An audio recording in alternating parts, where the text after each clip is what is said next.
Beside the Fire. By Douglas Hyde. Preface. Irish and Scotch Gaelic folk stories are, as a living form of literature, by this time pretty nearly a thing of the past. They have been trampled in the common ruin under the feet of the zeitgeist, happily not before a large harvest has been reaped in Scotland, but, unfortunately, before anything worth mentioning has been done in Ireland to gather in the crop which grew luxuriantly a few years ago. Until quite recently there existed in our midst millions of men and women who, when their day's work was over, sought and found mental recreation in a domain to which few indeed of us who read books are permitted to enter. Man, all the world over, when he is tired of the actualities of life, seeks to unbend his mind with the creations of fancy. We who can read betake ourselves to our favorite novelist, and as we peruse his fictions, we can almost see our author erasing this, heightening that, and laying on such and such a touch for effect. His book is the product of his individual brain, and some of us or of our contemporaries have been present at its genesis. But no one can tell us with certainty of the genesis of the folk tale, no one has been consciously present at its inception, and no one has marked its growth. It is in many ways a mystery, part of the flotsam and jetsam of the ages, still beating feebly against the shore of the 19th century, swallowed up at last in England by the waves of materialism and civilization combined. But still surviving unengulfed on the western coasts of Ireland, where I gathered together some bundles of it, of which the present volume is one. The folklore of Ireland, like its folk songs and native literature, remains practically unexploited and ungathered.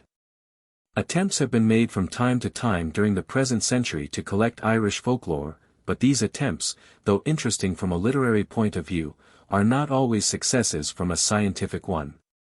Crofton Croker's delightful book, Fairy Legends and Traditions of the South of Ireland, first published anonymously in 1825, led the way. All the other books which have been published on the subject have but followed in the footsteps of his. But all have not had the merit of his light style, his pleasant parallels from classic and foreign literature, and his delightful annotations, which touch, after a fascinating manner peculiarly his own, upon all that is of interest in his text. I have written the word text, but that word conveys the idea of an original to be annotated upon, and Crofton Croker is, alas, too often his own original. There lies his weak point, and there, too, is the defect of all who have followed him. The form in which the stories are told is, of course, Croker's own, but no one who knows anything of fairy lore will suppose that his manipulation of the originals is confined to the form merely. The fact is that he learned the groundwork of his tales from conversations with the southern peasantry, whom he knew well, and then elaborated this over the midnight oil with great skill and delicacy of touch, in order to give a saleable book. Thus spiced, to the English public. Setting aside the novelists Carleton and Lover, who only published some incidental and largely manipulated Irish stories, the next person to collect Irish folklore in a volume was Patrick Kennedy, a native of the county Wexford, who published Legendary Fictions of the Irish Celts, and in 1870 a good book, entitled The Fireside Stories of Ireland, which he had himself heard in Wexford when a boy. Many of the stories which he gives appear to be the detritus of genuine Gaelic folk stories, filtered through an English idiom and much impaired and stunted in the process. He appears, however, not to have adulterated them very much.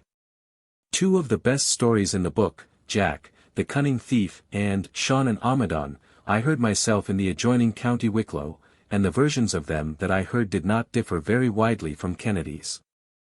It is interesting to note that these counties, close to the Pale as they are, and under English influence for so long, nevertheless seem to have preserved a considerable share of the old Gaelic folk tales in English dress, while in Leitrim, Longford, Meath, and those counties where Irish died out only a generation or two ago, there has been made as clean a sweep of folklore and Gaelic traditions as the most uncompromising West Briton could desire.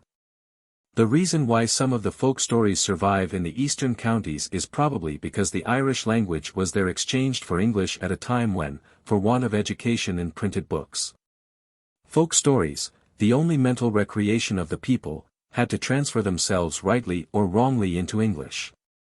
When this first took place I cannot tell, but I have heard from old people in Waterford, that when some of their fathers or grandfathers marched north to join the Wexford Irish in 98, they were astonished to find English nearly universally used amongst them. Kennedy says of his stories, "I have endeavored to present them in a form suitable for the perusal of both sexes and of all ages, and, such as they are, they may be received by our readers as obtained from local sources." Unfortunately, the sources are not given by him any more than by Croker, and we cannot be sure how much belongs to Kennedy the bookseller, and how much to the Wexford peasant.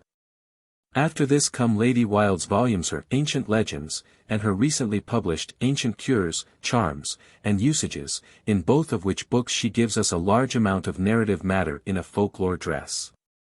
But, like her predecessors, she disdains to quote an authority, and scorns to give us the least inkling as to where such and such a legend, or cure, or superstition comes from whom it was obtained, who were her informants. Whether peasant or other, in what parishes or counties the superstition or legend obtains, and all the other collateral information which the modern folklorist is sure to expect. Her entire ignorance of Irish, through the medium of which alone such tales and superstitions can properly, if at all, be collected, is apparent every time she introduces an Irish word. She astonishes us Irish speakers with such striking observations as this: "Peasants in Ireland wishing you good luck, say in Irish, the blessing of Bel and the blessing of Samhain be with you, that is, of the sun and of the moon." 1. It would be interesting to know the locality where so curious a pagan custom is still practiced, for I confess that though I have spoken Irish in every county where it is still spoken, I have never been, nor do I expect to be, so saluted. Lady Wilde's volumes are, nevertheless, a wonderful and copious record of folklore and folk customs, which must lay Irishmen under one more debt of gratitude to the gifted compiler. It is unfortunate, however, that these volumes are hardly as valuable as they are interesting, and for the usual reason that we do not know what is Lady Wilde's and what is not. Almost contemporaneously with Lady Wilde's last book there appeared this year yet another important work, a collection of Irish folktales taken from the Gaelic speakers of the South and Northwest, by an American gentleman, Mr. Jeremiah Curtin. He has collected some 20 tales, which are told very well, and with much less cooking and flavoring than his predecessors employed. Mr. Curtin tells us that he has taken his tales from the old Gaelic-speaking men. But he must have done so through the awkward medium of an interpreter, for his ignorance of the commonest Irish words is as startling as Lady Wilde's. 2. He follows Lady Wilde in this, too, that he keeps us in profound ignorance of his authorities. He mentions not one name, and except that he speaks in a general way of old Gaelic speakers in nooks where the language is still spoken, he leaves us in complete darkness as to where and from whom, and how he collected these stories. In this he does not do himself justice, for, from my own knowledge of Irish folklore, such as it is, I can easily recognize that Mr. Curtin has approached the fountainhead more nearly than any other. Unfortunately, like his predecessors, he has a literary style of his own for which, to say the least of it, there is no counterpart in the Gaelic from which he has translated. 3. We have as yet had no folklorist in Ireland who could compare for a moment with such a man as Lane Campbell, of Islay, in investigative powers, thoroughness of treatment, and acquaintance with the people, combined with a powerful national sentiment, and, above all, a knowledge of Gaelic.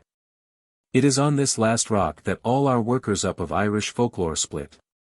In most circles in Ireland it is a disgrace to be known to talk Irish. And in the capital, if one makes use of an Irish word to express one's meaning, as one sometimes does of a French or German word, one would be looked upon as positively outside the pale of decency. Hence we need not be surprised at the ignorance of Gaelic Ireland displayed by littérateurs who write for the English public, and foist upon us modes of speech which we have not got, and idioms which they never learned from us. This being the case, the chief interest in too many of our folk-tale writers lies in their individual treatment of the skeletons of the various Gaelic stories obtained through English mediums. And it is not devoid of interest to watch the various garbs in which the sophisticated minds of the ladies and gentlemen who trifled in such matters, clothed the dry bones. But when the skeletons were thus padded round and clad, although built upon folklore, they were no longer folklore themselves. For folklore can only find a fitting garment in the language that comes from the mouths of those whose minds are so primitive that they retain with pleasure those tales which the more sophisticated invariably forget. For this reason folklore is presented in an uncertain and unsuitable medium, whenever the contents of the stories are divorced from their original expression in language. Seeing how Irish writers have managed it hitherto, it is hardly to be wondered at that the writer of the article on folklore in the Encyclopaedia Britannica, though he gives the names of some 50 authorities on the subject, has not mentioned a single Irish collection. In the present book, as well as in my Liebharskulla Teachta, I have attempted if nothing else to be a little more accurate than my predecessors, and to give the exact language of my informants, together with their names and various localities, information which must always be the very first requisite of any work upon which a future scientist may rely when he proceeds to draw honey. Is it always honey? From the flowers which we collectors have culled for him. It is difficult to say whether there still exist in Ireland many stories of the sort given in this volume. That is a question which cannot be answered without further investigation. In any other country the great body of Gaelic folklore in the 4 provinces would have been collected long ago, but the Hibernian Curiosi Suorum appear at the present day to care little for anything that is Gaelic. And so their folklore has remained practically uncollected. Anyone who reads this volume as a representative one of Irish folk tales might, at first sight, imagine that there is a broad difference between the Gaelic tales of the Highlands and those of Ireland. Because very few of the stories given here have parallels in the volumes of Campbell and Macallan's. I have, however, particularly chosen the tales in the present volume on account of their dissimilarity to any published Highland tales, for, as a general rule, the main body of tales in Ireland and Scotland bear a very near relation to each other. Most of Mr. Curtin's stories, for instance, have Scotch Gaelic parallels. It would be only natural, however, that many stories should exist in Ireland which are now forgotten in Scotland, or which possibly were never carried there by that section of the Irish which colonized it. And some of the most modern, especially of the kind whose genesis I have called conscious, must have arisen amongst the Irish since then.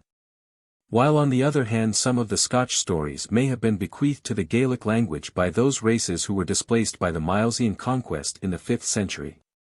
Many of the incidents of the Highland stories have parallels in Irish misas, even incidents of which I have met no trace in the folklore of the people.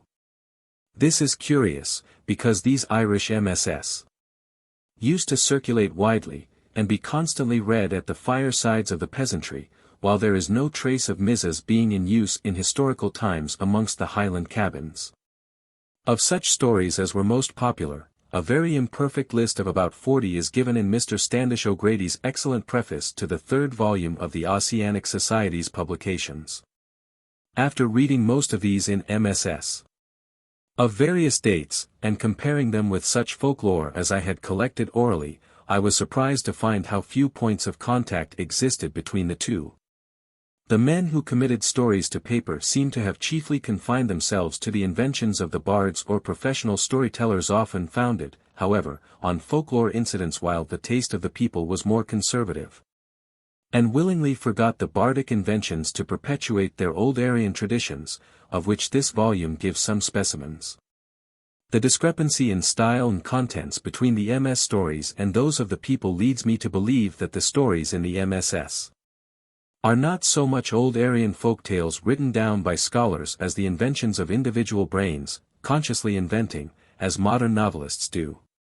This theory, however, must be somewhat modified before it can be applied, for, as I have said, there are incidents in Scotch Gaelic folk tales which resemble those of some of the MS stories rather nearly. Let us glance at a single instance, one only out of many, where Highland tradition preserves a trait which, were it not for such preservation, would assuredly be ascribed to the imaginative brain of an inventive Irish writer. The extraordinary creature of which Campbell found traces in the Highlands, the fashion, of which he has drawn a whimsical engraving, for it is met with in an Irish MS called Ialan, apm Veep. Old Mac Fie, Campbell's informant, called him the desert creature of Glen Eight, the son of Cone, and described him as having one hand out of his chest, one leg out of his haunch, and one eye out of the front of his face. And again, ugly was the make of the fashion, there was one hand out of the ridge of his chest, and one tuft out of the top of his head, and it were easier to take a mountain from the root than to bend that tuft. This one-legged, one-handed, one-eyed creature, unknown, as Campbell remarks, to German or Norse mythology, is thus described in the Irish manuscript. And he, Iallan, was not long at this, until he saw the devilish misformed element, and the fierce and horrible spectre, and the gloomy disgusting enemy, and the morose unlovely churl. And this is how he was: he held a very thick iron flail club in his skinny hand, and 20 chains out of it, and 50 apples on each chain of them, and a venomous spell on each great apple of them. And a girdle of the skins of deer and roebuck around the thing that was his body, and one eye in the forehead of his black-faced countenance, and one bare, hard, very hairy hand coming out of his chest, and one veiny, thick-soled leg supporting him, and a close, firm, dark blue mantle of twisted hard thick feathers, protecting his body, and surely he was more like unto devil than to man. This creature inhabited a desert, as the Highlander said, and were it not for this corroborating Scotch tradition, I should not have hesitated to put down the whole incident as the whimsical invention of some Irish writer. The more so as I had never heard any accounts of this wonderful creature in local tradition. This discovery of his counterpart in the Highlands puts a new complexion on the matter. Is the Highland spectre derived from the Irish manuscript story, or does the writer of the Irish story only embody in his tale a piece of folklore common at one time to all branches of the Gaelic race, and now all but extinct? This last supposition is certainly the true one, for it is borne out by the fact that the Irish writer ascribes no name to this monster, while the Highlander calls him a fashion 5, a word, as far as I know, not to be found elsewhere. But we have further ground for pausing before we ascribe the Irish manuscript story to the invention of some single bard or writer. If we read it closely we shall see that it is largely the embodiment of other folk tales. Many of the incidents of which it is composed can be paralleled from Scotch Gaelic sources, and one of the most remarkable, that of the prince becoming a journeyman fuller, I have found in a Connaught folk tale. This diffusion of incidents in various tales collected all over the Gaelic-speaking world, would point to the fact that the story, as far as many of the incidents go, is not the invention of the writer, but is genuine folklore thrown by him into a new form, with, perhaps, added incidents of his own, and a brand new dress. But now in tracing this typical story, we come across another remarkable fact: the fresh start the story took on its being thus recast and made up new. Once the order and progress of the incidents were thus stereotyped, as it were, the tale seems to have taken a new lease of its life, and gone forth to conquer.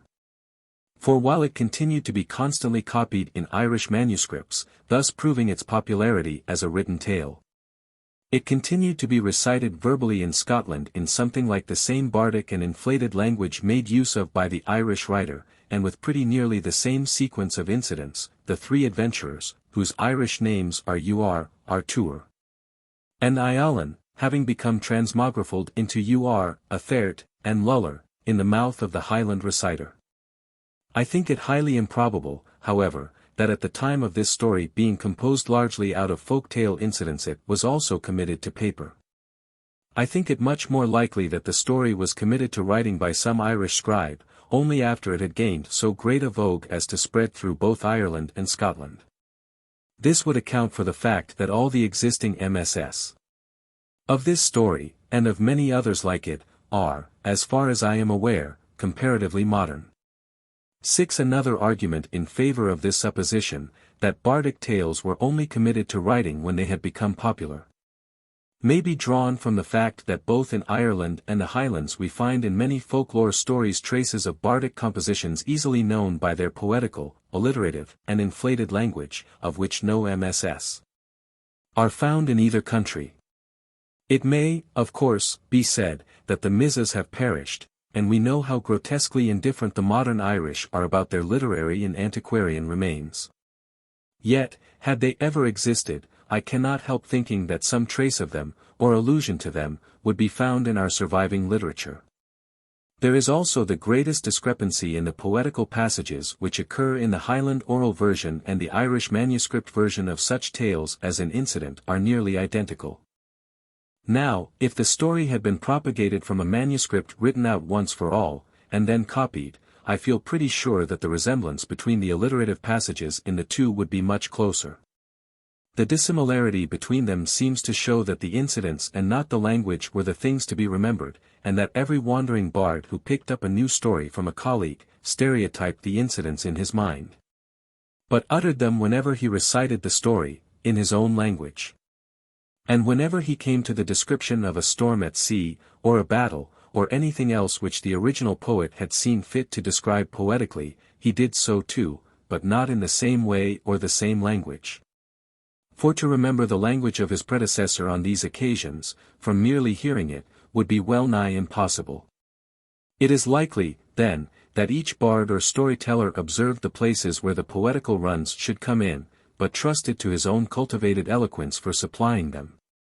It will be well to give an example or two from this tale of Iollan.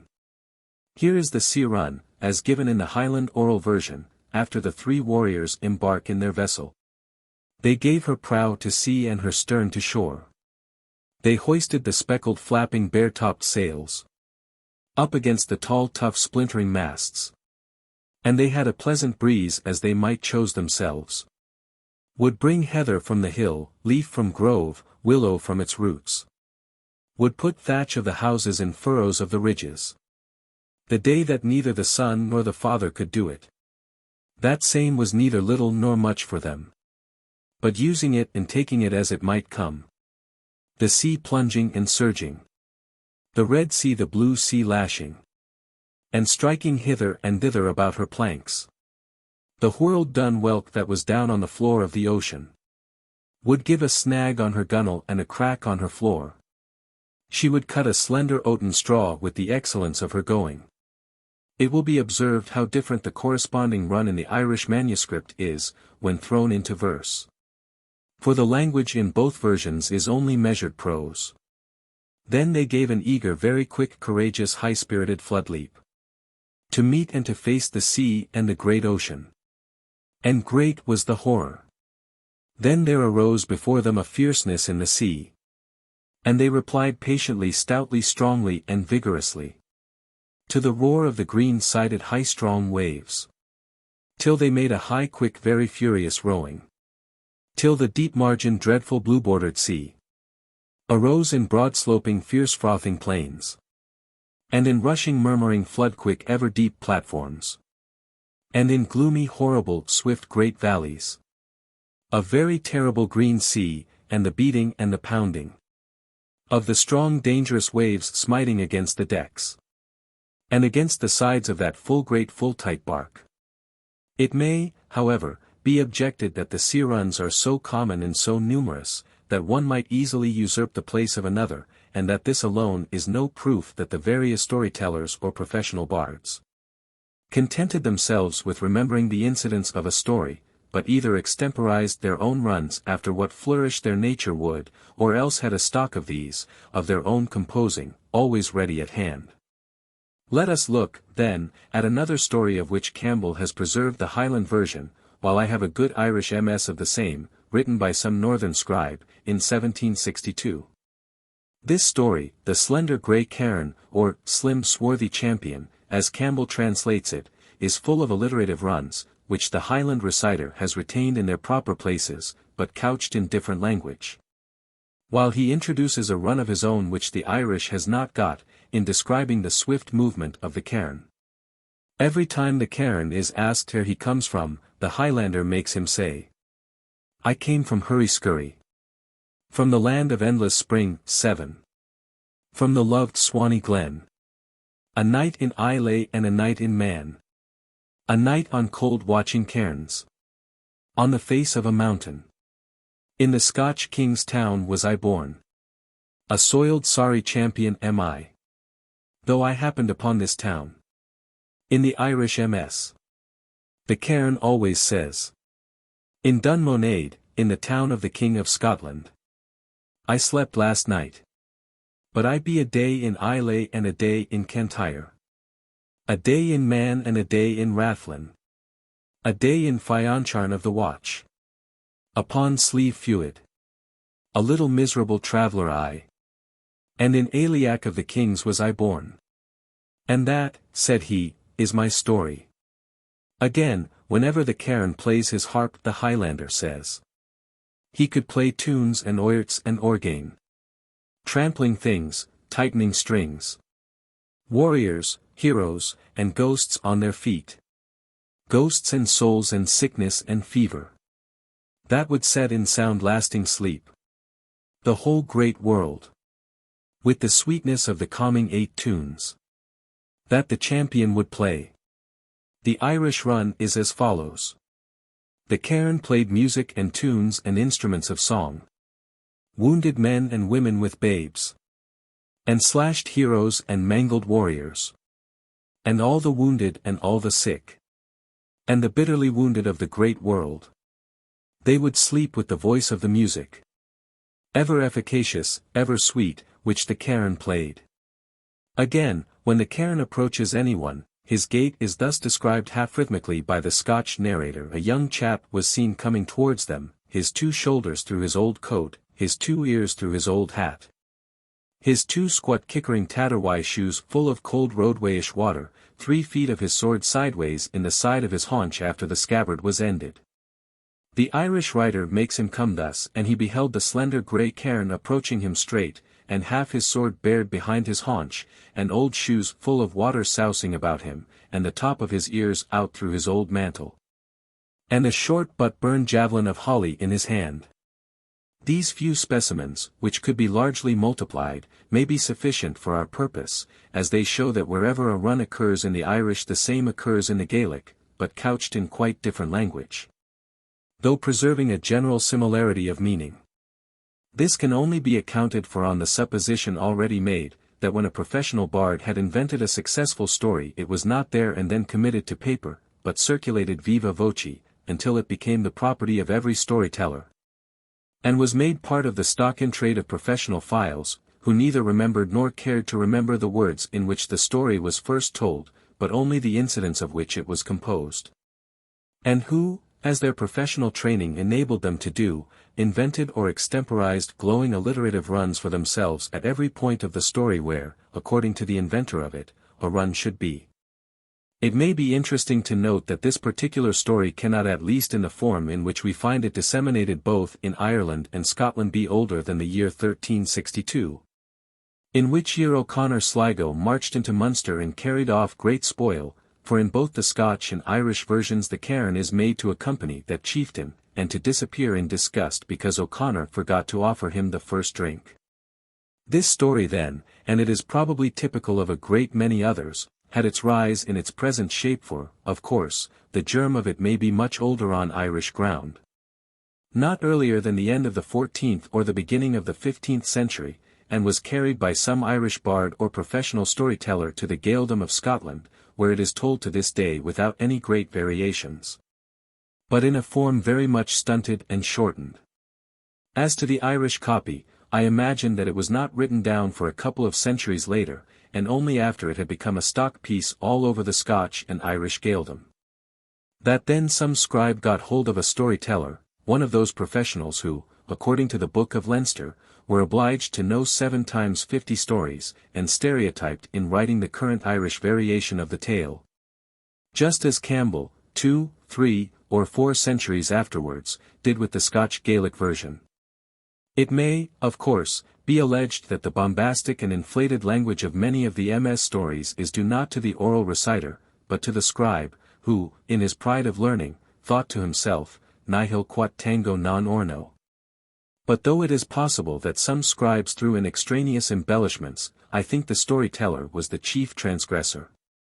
Here, for instance, is a verbally collected specimen from a Connemara story, which contains all the marks of the MS stories, and yet it is almost certain that it has been transmitted purely viva voce. They journeyed to the harbour where there was a vessel waiting to take them across the sea.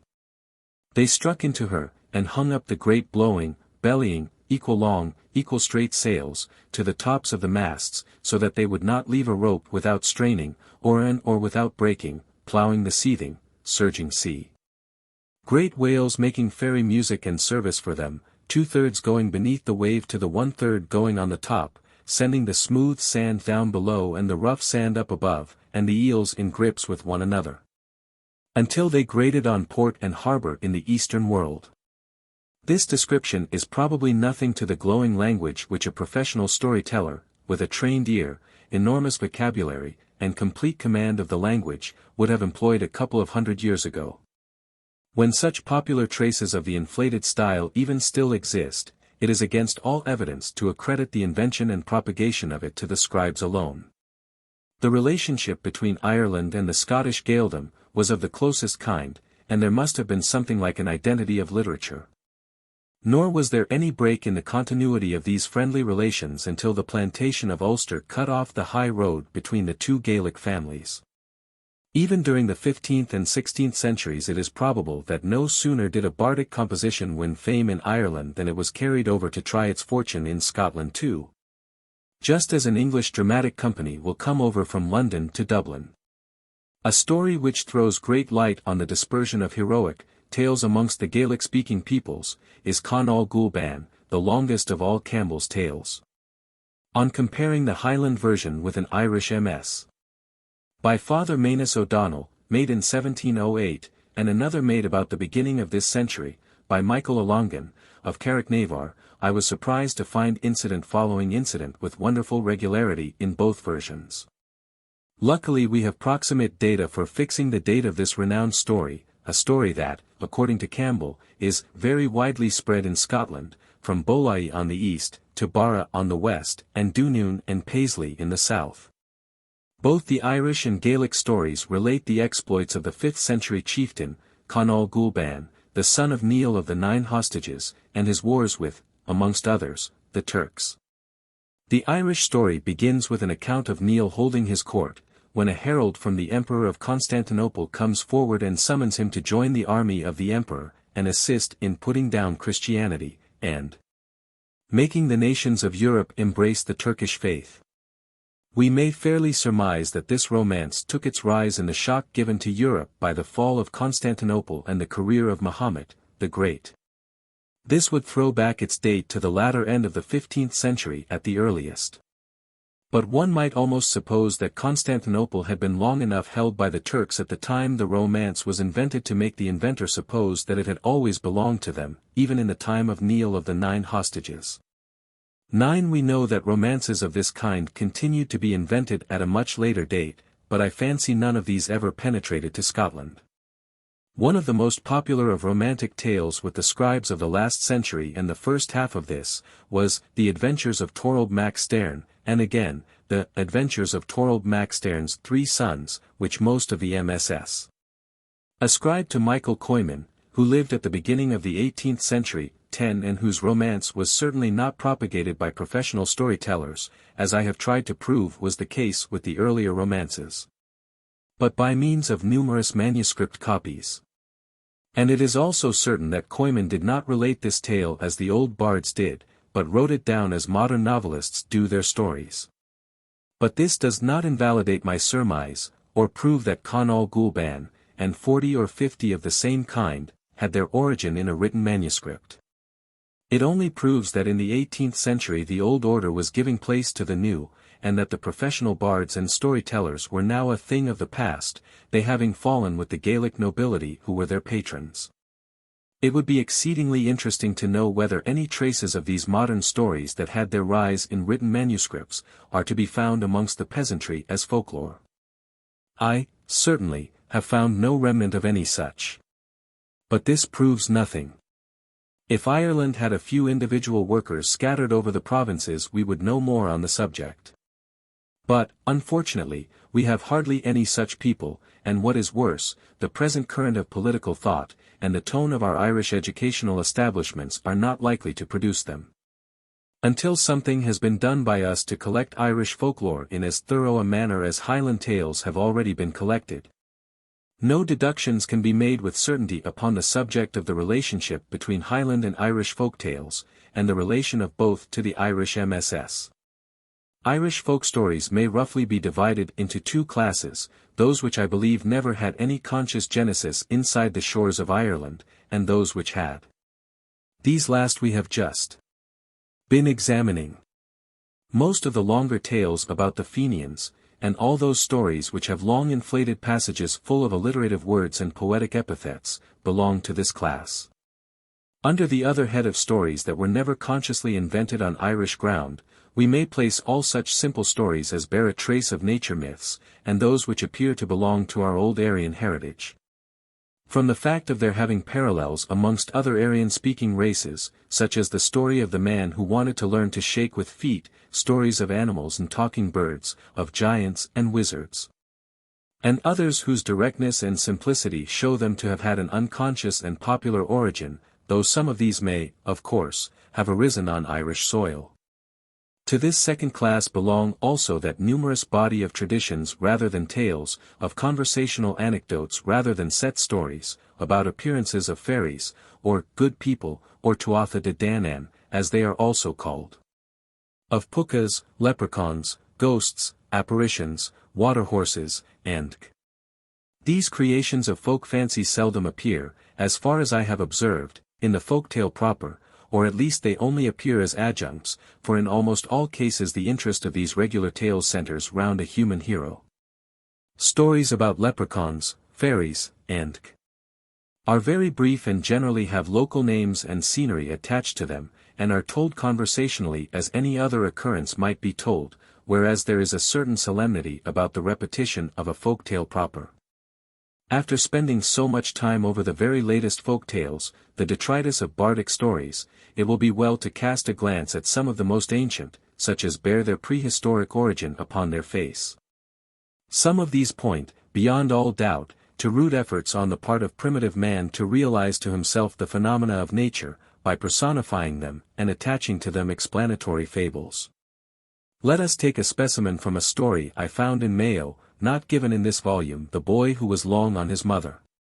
In this story, which in Vaughan Hahn's classification would come under the heading of The Strong Man His Adventures, the hero is a veritable Hercules, whom the king tries to put to death by making him perform impossible tasks, amongst other things, by sending him down to hell to drive up the spirits with his club. He is desired by the king to drain a lake full of water. The lake is very steep on one side like a reservoir. The hero makes a hole at this side, applies his mouth to it, and sucks down the water of the lake, with boats, fishes, and everything else it contained, leaving the lake as dry as the palm of your hand. Even a skeptic will be likely to confess that this tale, which has otherwise no meaning, is the remains of a, probably Aryan, sun myth, and personifies the action of the warm sun in drying up a lake and making it a marsh, killing the fishes, and leaving the boat stranded.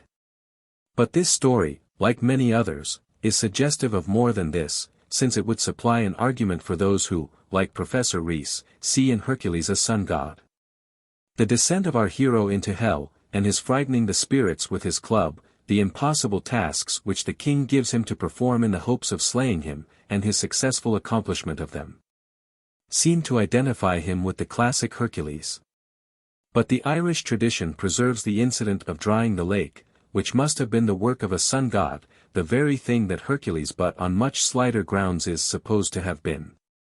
11. If this story is not the remains of a nature myth, it is perfectly unintelligible, for no rational person could hope to impose upon even a child by saying that a man drank up a lake, ships, and all. And yet this story has been with strange conservatism repeated from father to son for probably thousands of years, and must have taken its rise at a time when our ancestors were in much the same rude and mindless condition as the Australian blacks or the Indians of California are today. Again, in another story we hear of a boat that sails equally swiftly over land and sea, and goes straight to its mark. It is so large that if all the men in the world were to enter it there would remain place for 600 more. While it is so small that it folds up into the hand of the person who has it. But ships do not sail on land, nor grow large and small, nor go straight to their mark.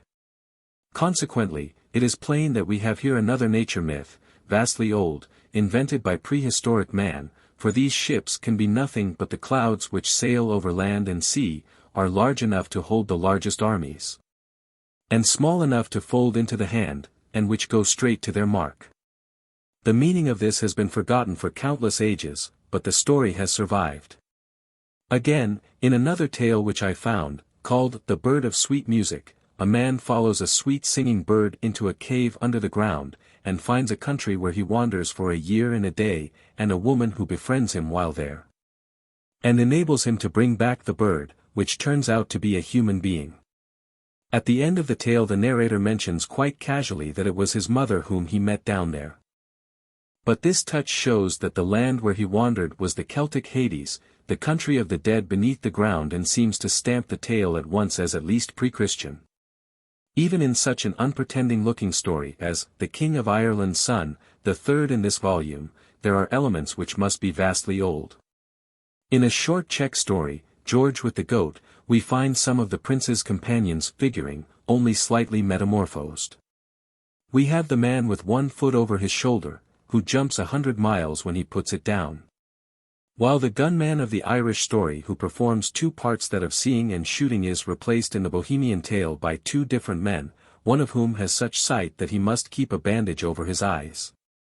For if he removed it he could see 100 miles, and the other has, instead of a gun, a bottle with his thumb stuck into it for a stopper, because if he took it out it would squirt 100 miles.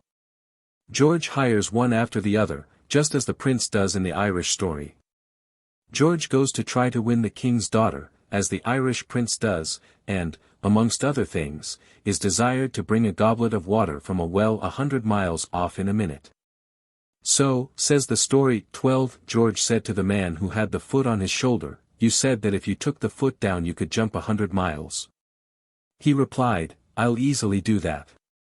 He took the foot down, jumped, and was there. But after this there was only a very little time to spare, and by this he ought to have been back. So George said to the second, "You said that if you removed the bandage from your eyes you could see 100 miles, peep, and see what is going on." "Ah, sir, goodness gracious. He's fallen asleep." "That will be a bad job," said George, "the time will be up." "You third man, you said if you pulled your thumb out you could squirt 100 miles. Be quick, and squirt thither, that he may get up. And you, look whether he is moving, or what." "Oh, sir, he's getting up now, he's knocking the dust off, he's drawing the water."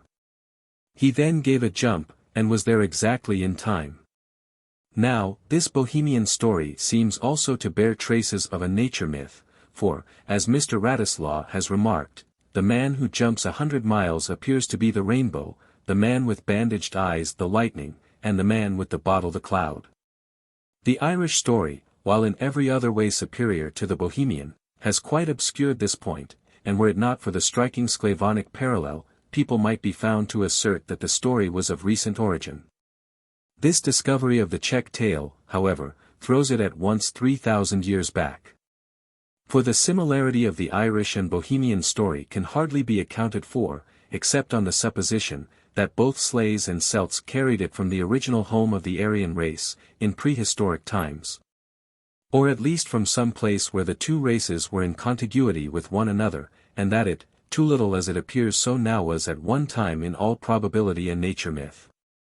Such myth stories as these ought to be preserved, since they are about the last visible link connecting civilized with prehistoric man.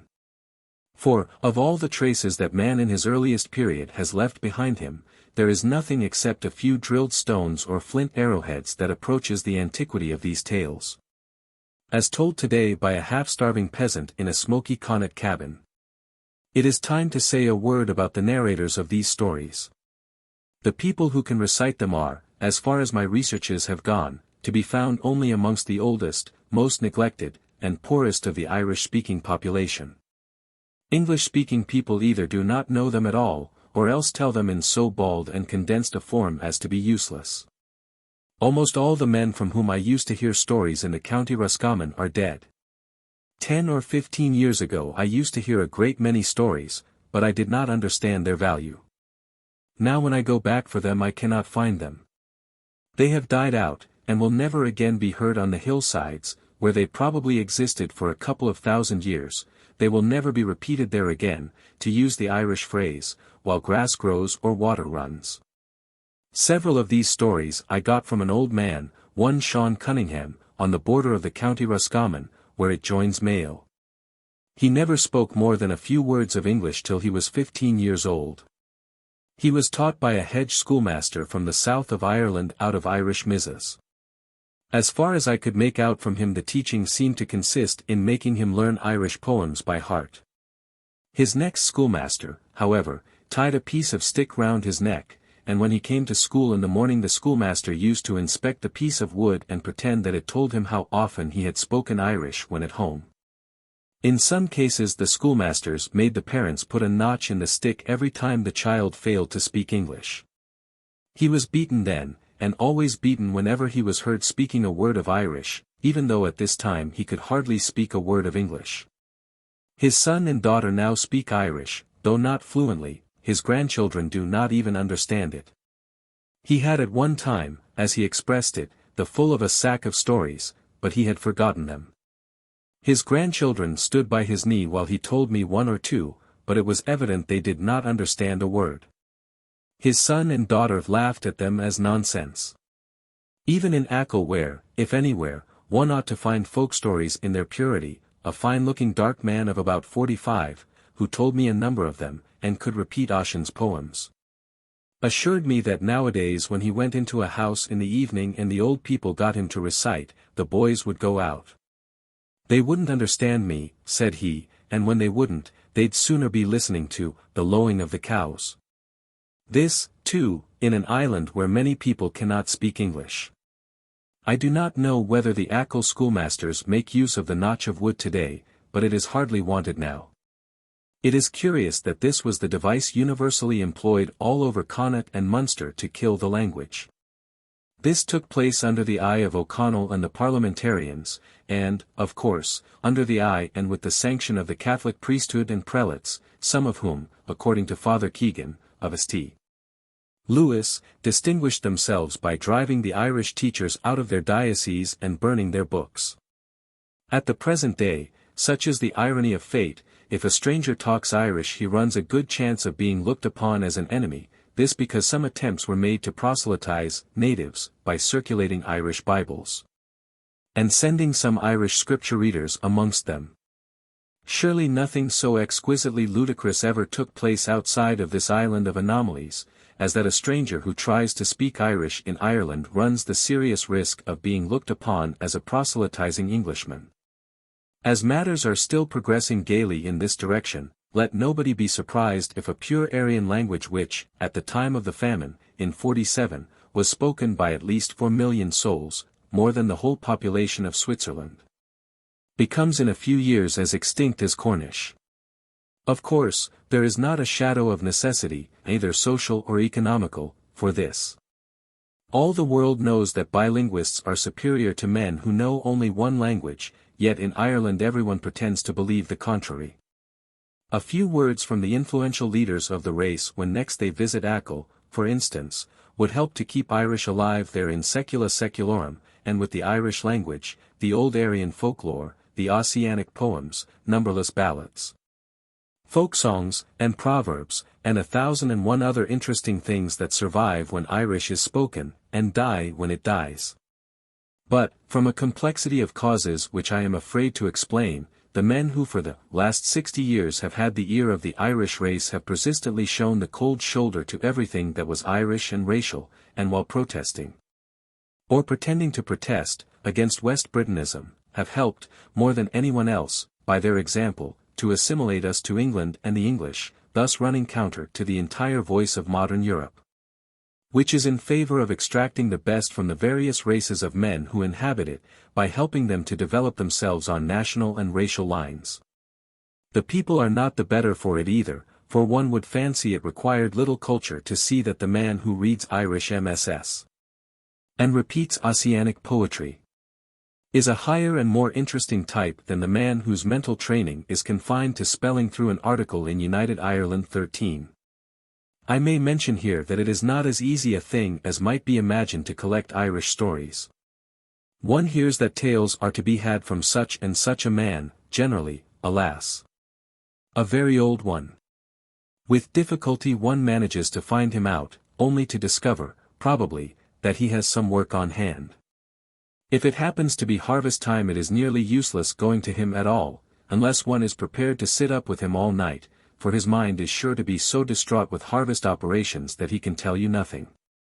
If it is winter time, however, and you fortunately find him unoccupied, nevertheless it requires some management to get him to tell his stories.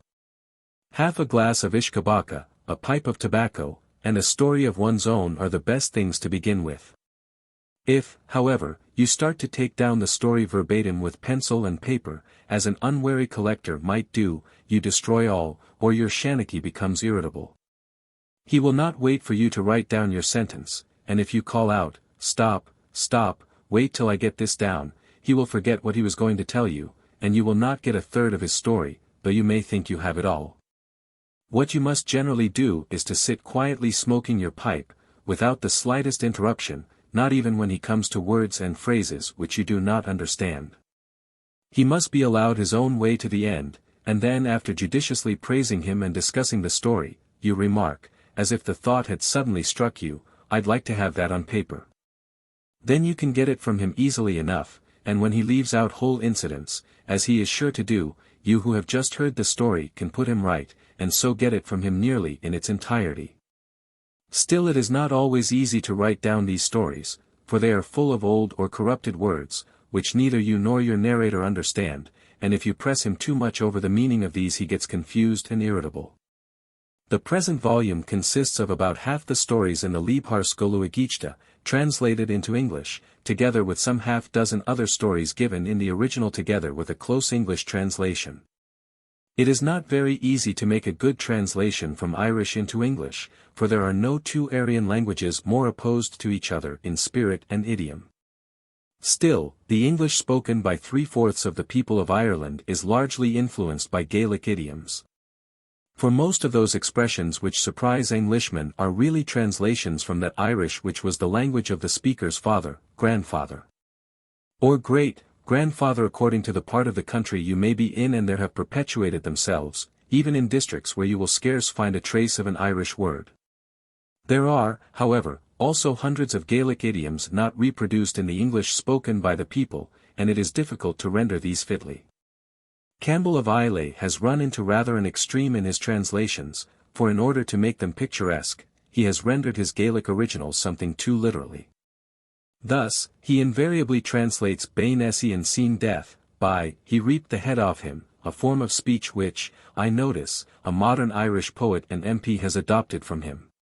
But Bain, though it certainly means reap amongst other things, is the word used for taking off a hat as well as a head. Again, he always translates Thursday by thou, which gives his stories a strange antique air, which is partly artificial, for the Gaelic, thou, corresponds to the English, you. The second person plural not being used except in speaking of more than one. In this way, Campbell has given his excellent and thoroughly reliable translations a scarcely legitimate coloring, which I have tried to avoid. For this reason, I have not always translated the Irish idioms quite literally, though I have used much unidiomatic English, but only of the kind used all over Ireland, the kind the people themselves use. I do not translate, for instance, the Irish for he died, by he got death, for this, though the literal translation, is not adopted into Hibernian English. But I do translate the Irish Knighthead se sin by, he used to do that, which is the ordinary Anglo-Irish attempt at making what they have not got in English a consuetudinal tense. I have scarcely used the pluperfect at all. No such tense exists in Irish, and the people who speak English do not seem to feel the want of it, and make no hesitation in saying, I'd speak sooner if I knew that, where they mean, if I had known that I would have spoken sooner. I do not translate, as Campbell would, it rose with me to do it, but I succeeded in doing it, for the first, though the literal translation of the Irish idiom, has not been adopted into English. But I do translate, he did it and he drunk, instead of, he did it while he was drunk, for the first phrase, the literal translation of the Irish, is universally used throughout English-speaking Ireland. Where, as sometimes happens, the English language contains no exact equivalent for an Irish expression, I have rendered the original as well as I could, as one generally does render for linguistic purposes, from one language into another. In conclusion, it only remains for me to thank Mr. Alfred Nutt for enriching this book as he has done, and for bearing with the dilatoriness of the Irish printers, who find so much difficulty in setting Irish type. That many good Irishmen have of late come round to the idea of printing our language in Roman characters. And to express my gratitude to Father Eugene O'Grony for the unwearying kindness with which he read and corrected my Irish proofs, and for the manifold aid which he has afforded me on this and other occasions. How do you find this book? Any thoughts about the book or the author? Any suggestion for improvement? Please take a moment to share your thoughts in a comment. If you like it, share it with your friends who might enjoy it as well. Subscribe to keep in touch. Visit CompleteAudiobooks.com for more quality content. Postscript by Alfred Nutt. I had hoped to accompany these tales with as full a commentary as that which I have affixed to the Argyllshire Merkin, collected and translated by the Reverend D. Macklems. Considerations of business and health prevent me from carrying out this intention, and I have only been able to notice a passage here and there in the tales, but I have gladly availed myself of my friend, Dr. Hyde's permission, to touch upon a few points in his introduction. Of special interest are Dr. Hyde's remarks upon the relations which obtain between the modern folktale current among the Gaelic-speaking populations of Ireland and Scotland, and the Irish mythic, heroic and romantic literature preserved in MSS.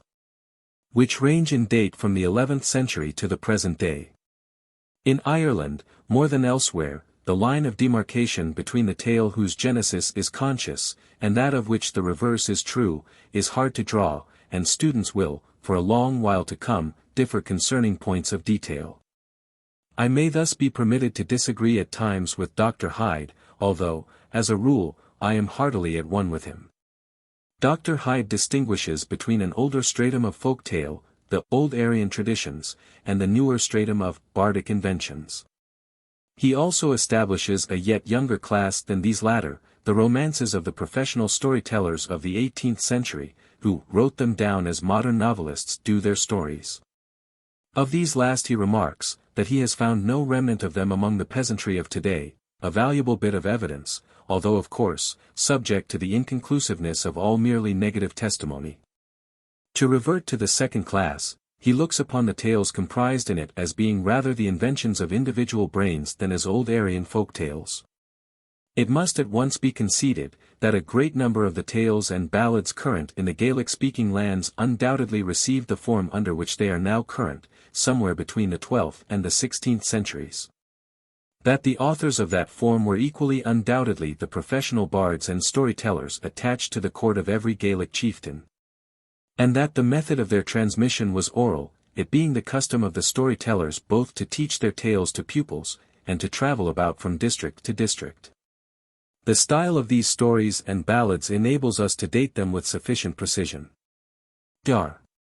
Hyde also notes historical allusions, such as the reference to O'Connor Sligo, in the story of the slim swarthy champion, or to the Turks in the story of Conall Gulban. I cannot but think, however, that it is straining the evidence to assert that the one story was invented after 1362, or the other after the fall of Constantinople. The fact that Boney appears in some versions of the common English mumming play does not show that it originated in this century, merely that these particular versions have passed through the minds of 19th-century peasants. And in like manner the Connaught 14th-century chieftain may easily have taken the place of an earlier personage, the Turks in Conall Gulban, of an earlier wizard-giant race. If I cannot go as far as Dr. Hyde in this sense, I must equally demur to the assumption, that community of incident between an Irish and a Bohemian tale necessarily establishes the prehistoric antiquity of the incident. I believe that a great many folk tales, as well as much else of folklore, has been developed in situ, rather imported from the outside. But I, by no means, deny importation in principle, and I recognize that its agency has been clearly demonstrated in not a few cases. The main interest of Irish folk literature, if the expression be allowed, centers in the bardic stories. I think that Dr. Hyde lays too much stress upon such external secondary matters as the names of heroes, or allusions to historical events. And, indeed, he himself, in the case of Muirchad Mac Brian, states what I believe to be the correct theory, namely, that the Irish bardic story, from which he derives the Scotch Gaelic one, is, as far as many of its incidents go, not the invention of the writer, but genuine folklore thrown by him into a new form. Had we all the materials necessary for forming a judgment, such is, I believe, the conclusion that would in every case be reached. But I furthermore hold it likely that in many cases the recast story gradually reverted to a primitive folk type in the course of passing down from the court storyteller to the humbler peasant reciters. That it sloughed off the embellishments of the alums, and reintroduced the older, wilder conceptions with which the folk remained in fuller sympathy than the more cultured bard. Compare, for instance, as I compared 10 years ago, Maghac Colgar, in Campbell's version, number 36, with the Fairy Palace of the Quicken Trees. The one tale has all the incidents in the wildest and most fantastic form possible. In the other they are rationalized to the utmost possible extent and made to appear like a piece of genuine history. I do not think that if this later version was invented right out by a 13th or 14th century alum, it could have given rise to the former one. Either Maghac Colgar descends from the folk tale which served as the basis of the Irish story, or, what is more likely, the folk, whilst appreciating and preserving the new arrangement of certain well-known incidents, retained the earlier form of the incidents themselves, as being more consonant with the totality of its conceptions, both moral and aesthetic. This I hold to be the vital lesson the folklorist may learn from considering the relations of Gaelic folk tale and Gaelic romance, using the latter term in the sense of story with a conscious genesis, that romance, to live and propagate itself among the folk, must follow certain rules, satisfy certain conceptions of life, conform to certain conventions. The Irish bards and storytellers had little difficulty, I take it, in doing this. They had not outgrown the creed of their countrymen, they were in substantial touch with the intellectual and artistic laws that govern their subject matter.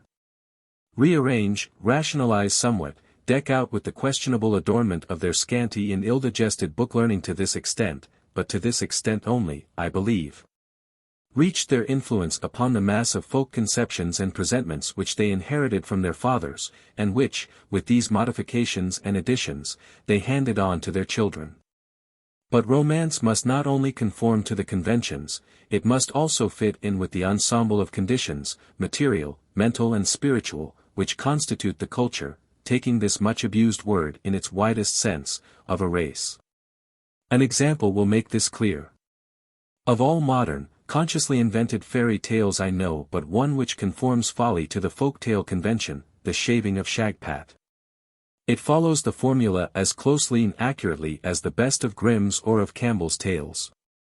To divine the nature of a convention, and to use its capabilities to the utmost, is a special mark of genius, and in this, as in other instances, whatever else be absent from Mr. Meredith's work, genius is indubitably present. But I do not think that the shaving of Shagpat could ever be acclimatized as a folk tale in this country. Scenery, conduct of story, characterization of personages, are all too distinctively Oriental. But let an Eastern admirer of Mr. Meredith translate his work into Arabic or Hindi, and let the book fall into the hands of a Kirene or Delhi storyteller, if such still exist, I can well imagine that, with judicious cuts, it should win praise for its reciter in marketplace or bazaar. Did this happen, it would surely be due to the fact that the story is strictly constructed upon traditional lines, rather than to the brilliant invention and fancy displayed on every page. Strip from it the wit and philosophy of the author, and there remains a fairy tale to charm the East, but it would need to be reduced to a skeleton, and reclothed with new flesh before it could charm the folk of the West. To bring home yet more clearly to our minds this necessity for romance to conform to convention, let us ask ourselves, what would have happened if one of the Irish storytellers who perambulated the Western Isles as late as the 17th century had carried with him a volume of Hakluyt or Purchas, or, supposing one to have lingered enough, Defoe or Gil Blas? Would he have been welcomed when he substituted the new fare for the old tales of Finn and the Fians, and even if welcomed, would he have gained currency for it? Would the seed thus planted have thriven, or would it not rather, fallen upon rocky places, have withered away? It may, however, be objected that the real difference lies not so much in the subject matter as in the mode of transmission. And the objection may seem to derive some force from what Dr. Hyde notes concerning the prevalence of folk tales in Wicklow, and the nearer Pale generally, as contrasted with Leitrim, Longford, and Meath. It is difficult to overestimate the interest and importance of this fact, and there can hardly be a doubt that Dr. Hyde has explained it correctly. It may, then, be urged that so long as oral transmission lasts the folktale flourishes. And only when the printed work ousts the storyteller is it that the folktale dies out. But this reasoning will not hold water. It is absurd to contend that the storyteller had none but a certain class of materials at his disposal till lately. He had the whole realm of intellect and fancy to draw upon, but he, and still more his hearers, knew only one district of that realm, and had it been possible for him to step outside its limits his hearers could not have followed him. I grant folk fancy has shared the fortunes of humanity together with every other manifestation of man's activity, but always within strictly defined limits, to transgress which has always been to forfeit the favor of the folk.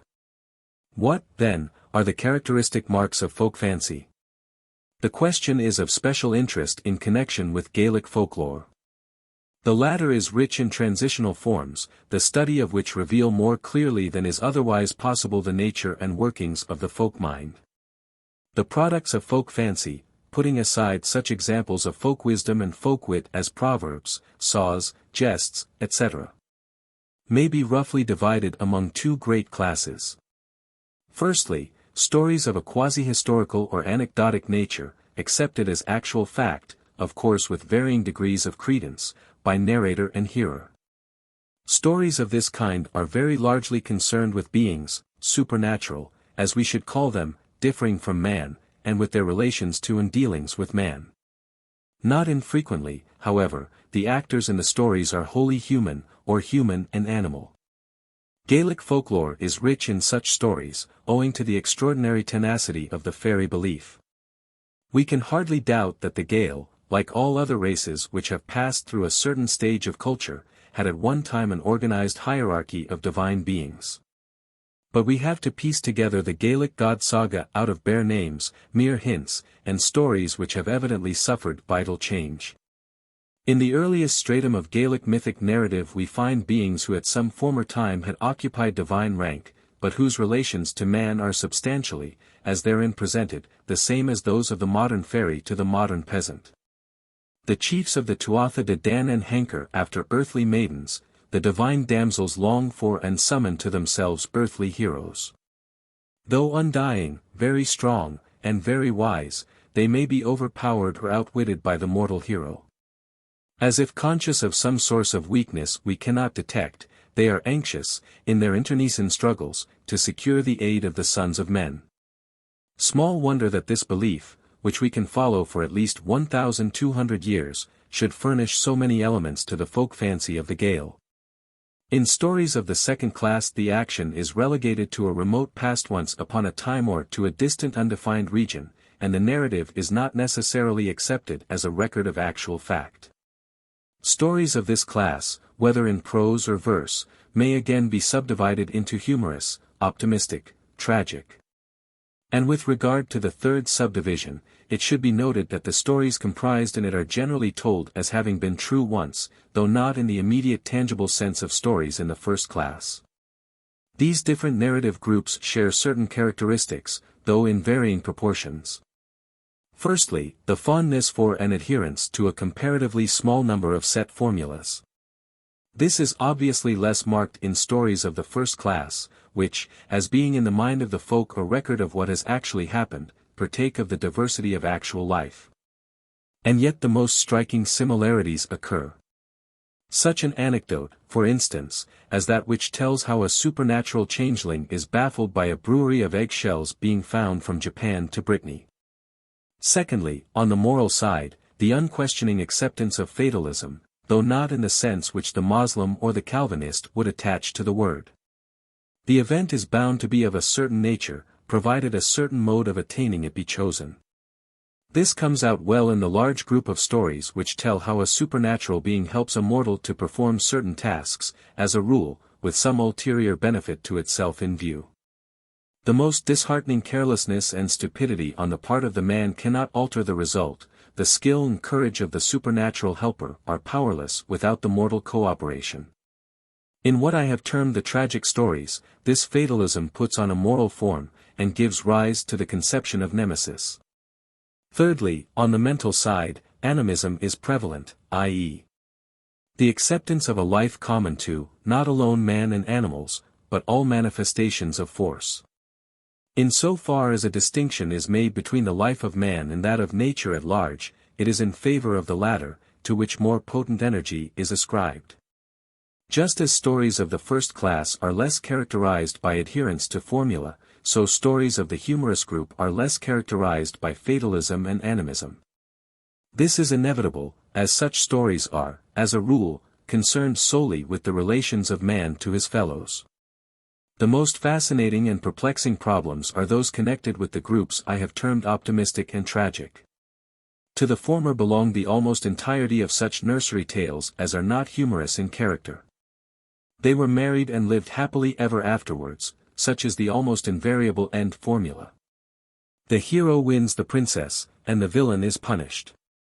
This feature the nursery tale shares with the god saga. Zeus confounds the Titans, Apollo slays the Python, Lug overcomes Balor, Indra vanquishes Vritra. There are two apparent exceptions to this rule. The Teutonic god myth is tragic, the Ansas are ever under the shadow of the final conflict. This has been explained by the influence of Christian ideas.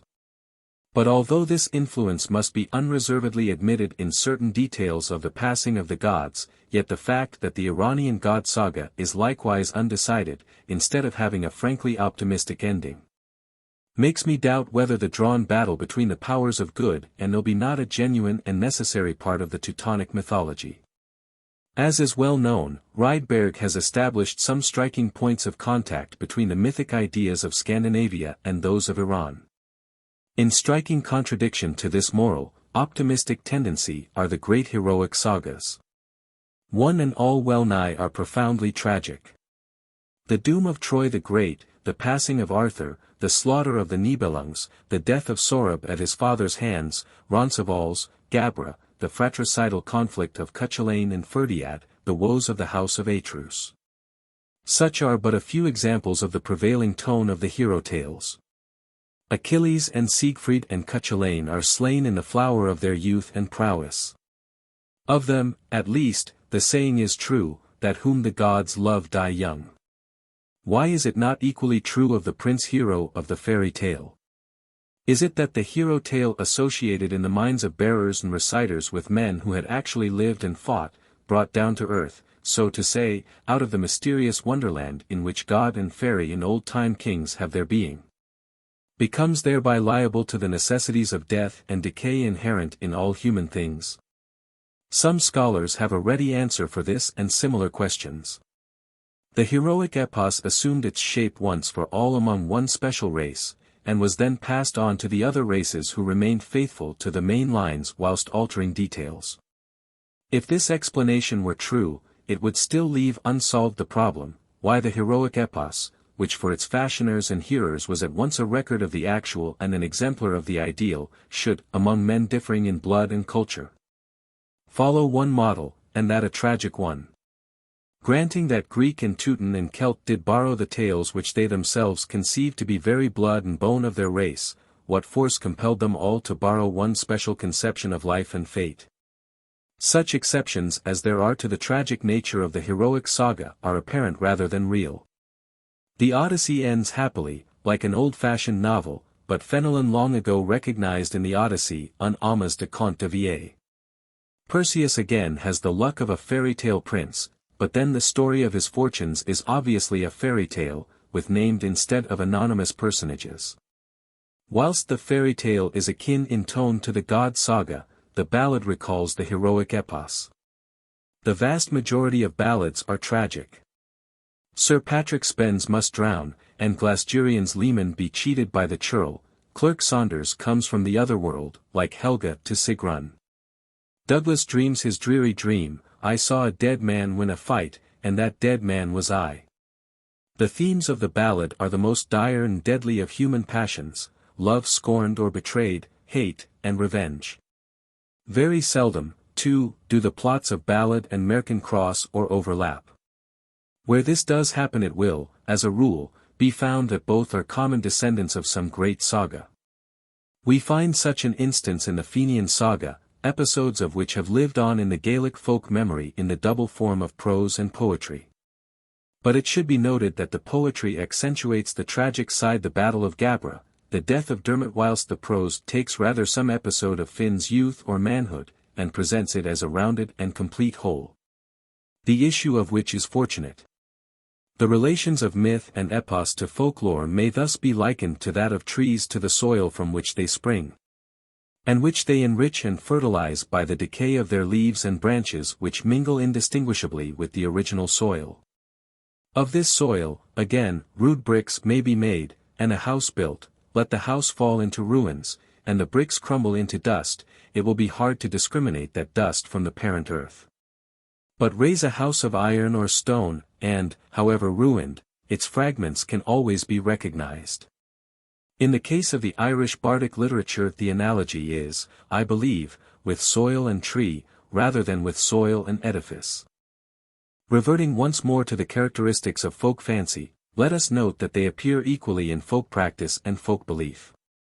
The tough conservatism of the folk mind has struck all observers, its adherence to immemorial formulas, its fatalistic acceptance of the mysteries of nature and heredity, coupled with its faith in the efficacy of sympathetic magic. Its elaborate system of custom and ritual based upon the idea that between men and the remainder of the universe there is no difference of kind. A conception of the cosmos is thus arrived at which, more than any religious creed, fulfills the test of Catholicity, literally, and in the fullest significance of the words, it has been held semper, ubique et ab omnibus. And of this conception of the universe, more universal than any that has as yet swayed the minds of man, it is possible that men now living may see the last flickering remains. It is well nigh certain that our grandchildren will live in a world out of which it has utterly vanished. For the folklorist the gospel saying is thus more pregnant with meaning than for any other student of man's history: the night cometh wherein no man may work. Surely, many Irishmen will take to heart the example of Douglas Hyde, and will go forth to glean what may yet be found of as fair and bounteous a harvest of myth and romance as ever flourished among any race. Dedication. To the memory of those truly cultured and unselfish men, the poet scribes and hedge schoolmasters of the last century and the beginning of this, men who may well be called the last of the Milesians, I dedicate this effort to preserve even a scrap of that native lore which in their day they loved so passionately, and for the preservation of which they worked so nobly, but in vain. The Tailor and the Three Beasts. There was once a tailor in Galway, and he was sewing cloth. He saw a flea springing up out of the cloth, and he threw his needle at it and killed it. Then he said, "Am I not a fine hero when I was able to kill that flea?" Then he said that he must go to Auchluachra, Dublin, to the king's court, to see would he be able to build it. That court was a building for a long time. But as much of it as would be made during the day used to be thrown down again during the night, and for that reason nobody could build it up. It was 3 giants who used to come in the night and throw it. The day on the morrow the tailor went off, and brought with him his tools, the spade and the shovel. He had not gone far till he met a white horse, and he saluted him. "God save you," said the horse. "Where are you going?" "I am going to Dublin," said the tailor, "to build a court for the king, and to get a lady for a wife, if I am able to do it." For the king had promised that he would give his own daughter, and a lot of money with her, to whoever would be able to build up his court. "Would you make me a hole," said the old white Garown horse, "where I could go hiding whenever the people are for bringing me to the mill or the kiln, so that they won't see me, for they have me perished doing work for them?" "I'll do that, indeed," said the tailor, "and welcome." He brought the spade and shovel, and he made a hole, and he said to the old white horse to go down into it till he would see if it would fit him. The white horse went down into the hole, but when he tried to come up again he was not able. "Make a place for me now," said the white horse, "by which I'll come up out of the hole here, whenever I'll be hungry." "I will not," said the tailor. "Remain where you are until I come back, and I'll lift you up." The tailor went forward next day, and the fox met him.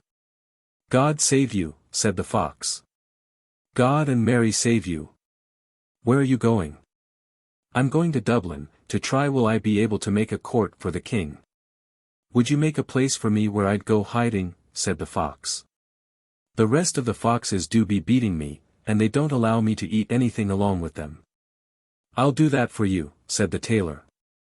He took with him his axe and his saw, and he cut rods, until he made, as you would say, a thing like a creel, and he desired the fox to get into it till he would see whether it would fit him. The fox went into it, and when the tailor got him down, he clapped his thigh on the hole that the fox got in by. When the fox was satisfied at last that he had a nice place of it within, he asked the tailor to let him out, and the tailor answered that he would not. "Wait there until I come back again," says he. The tailor went forward the next day, and he had not walked very far until he met a Madarala, lion, and the lion greeted him, and asked him where was he going. "I'm going to Dublin till I make a court for the king, if I'm able to make it," said the tailor. "If you were to make a plough for me," said the lion, "I and the other lions could be ploughing and harrowing until we'd have a bit to eat in the harvest." "I'll do that for you," said the tailor. He brought his axe and his saw, and he made a plough. When the plough was made, he put a hole in the beam of it, and he said to the lion to go in under the plough till he'd see was he any good of a ploughman. He placed the tail in the hole he had made for it, and then clapped in a peg, and the lion was not able to draw out his tail again. "Loose me out now," said the lion, "and we'll fix ourselves and go ploughing." The tailor said he would not loose him out until he came back himself. He left him there then, and he came to Dublin. When he came to Dublin he put forth a paper, desiring all the tradesmen that were raising the court to come to him, and that he would pay them, and at that time workmen used only to be getting 1 penny in the day. A number of tradesmen gathered the next day, and they began working for him. They were going home again after their day, when the tailor said to them, to put up that great stone upon the top of the work that they had done. When the great stone was raised up, the tailor put some sort of contrivance under it, that he might be able to throw it down as soon as the giant would come as far as it. The work people went home then, and the tailor went in hiding behind the big stone. When the darkness of the night was come he saw the 3 giants arriving, and they began throwing down the court until they came as far as the place where the tailor was in hiding up above. And a man of them struck a blow of his sledge on the place where he was. The tailor threw down the stone, and it fell on him and killed him. They went home then, and left all of the court that was remaining without throwing it down, since a man of themselves was dead. The tradespeople came again the next day, and they were working until night, and as they were going home the tailor told them to put up the big stone on the top of the work, as it had been the night before. They did that for him, went home, and the tailor went in hiding the same as he did the evening before.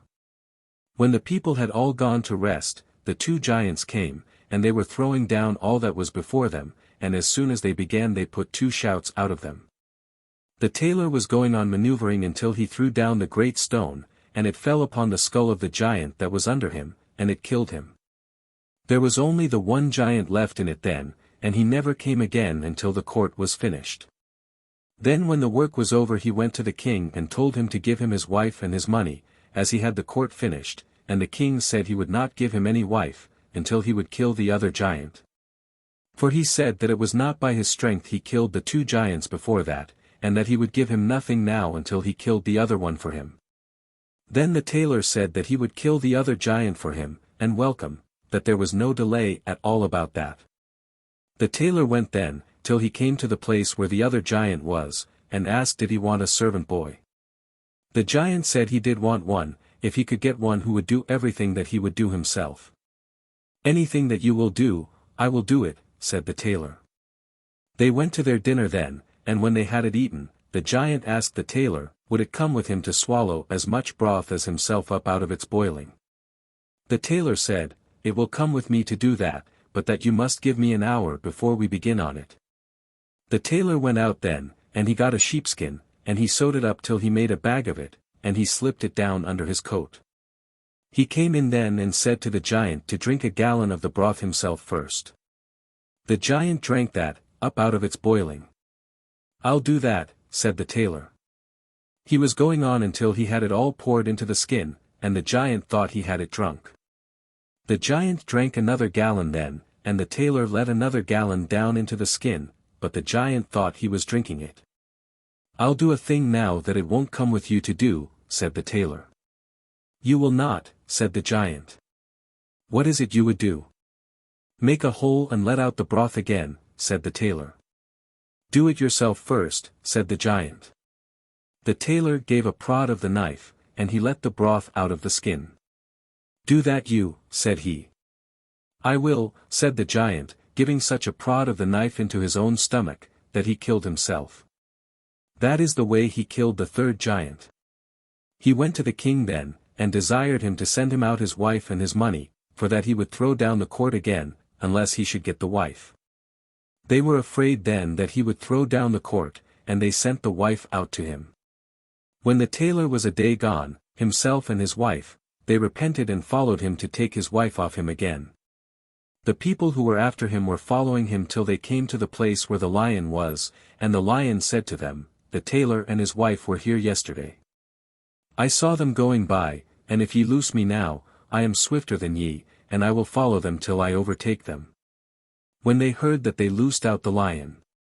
The lion and the people of Dublin went on, and they were pursuing him, until they came to the place where the fox was, and the fox greeted them, and said, "The tailor and his wife were here this morning, and if ye will loose me out, I am swifter than ye, and I will follow them, and overtake them." They loosed out the fox then.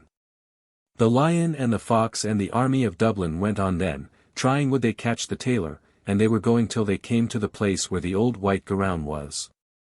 And the old white gown said to them that the tailor and his wife were there in the morning, and, "Loose me out," said he.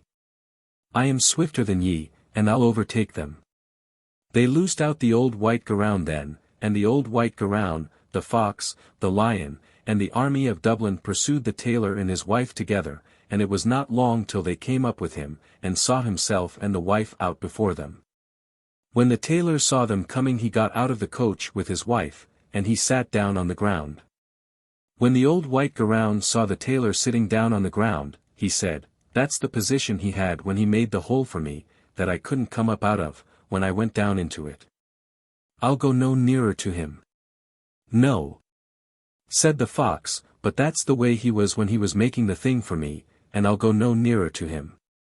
"No," says the lion, "but that's the very way he had, when he was making the plough that I was caught in. I'll go no nearer to him." They all went from him then and returned. The tailor and his wife came home to Galway. They gave me paper stockings and shoes of thick milk. I lost them since. They got the ford, and I the flash, 14 they were drowned, and I came safe. Bran. Finn had a splendid hound. That was Bran. You have heard talk of Bran.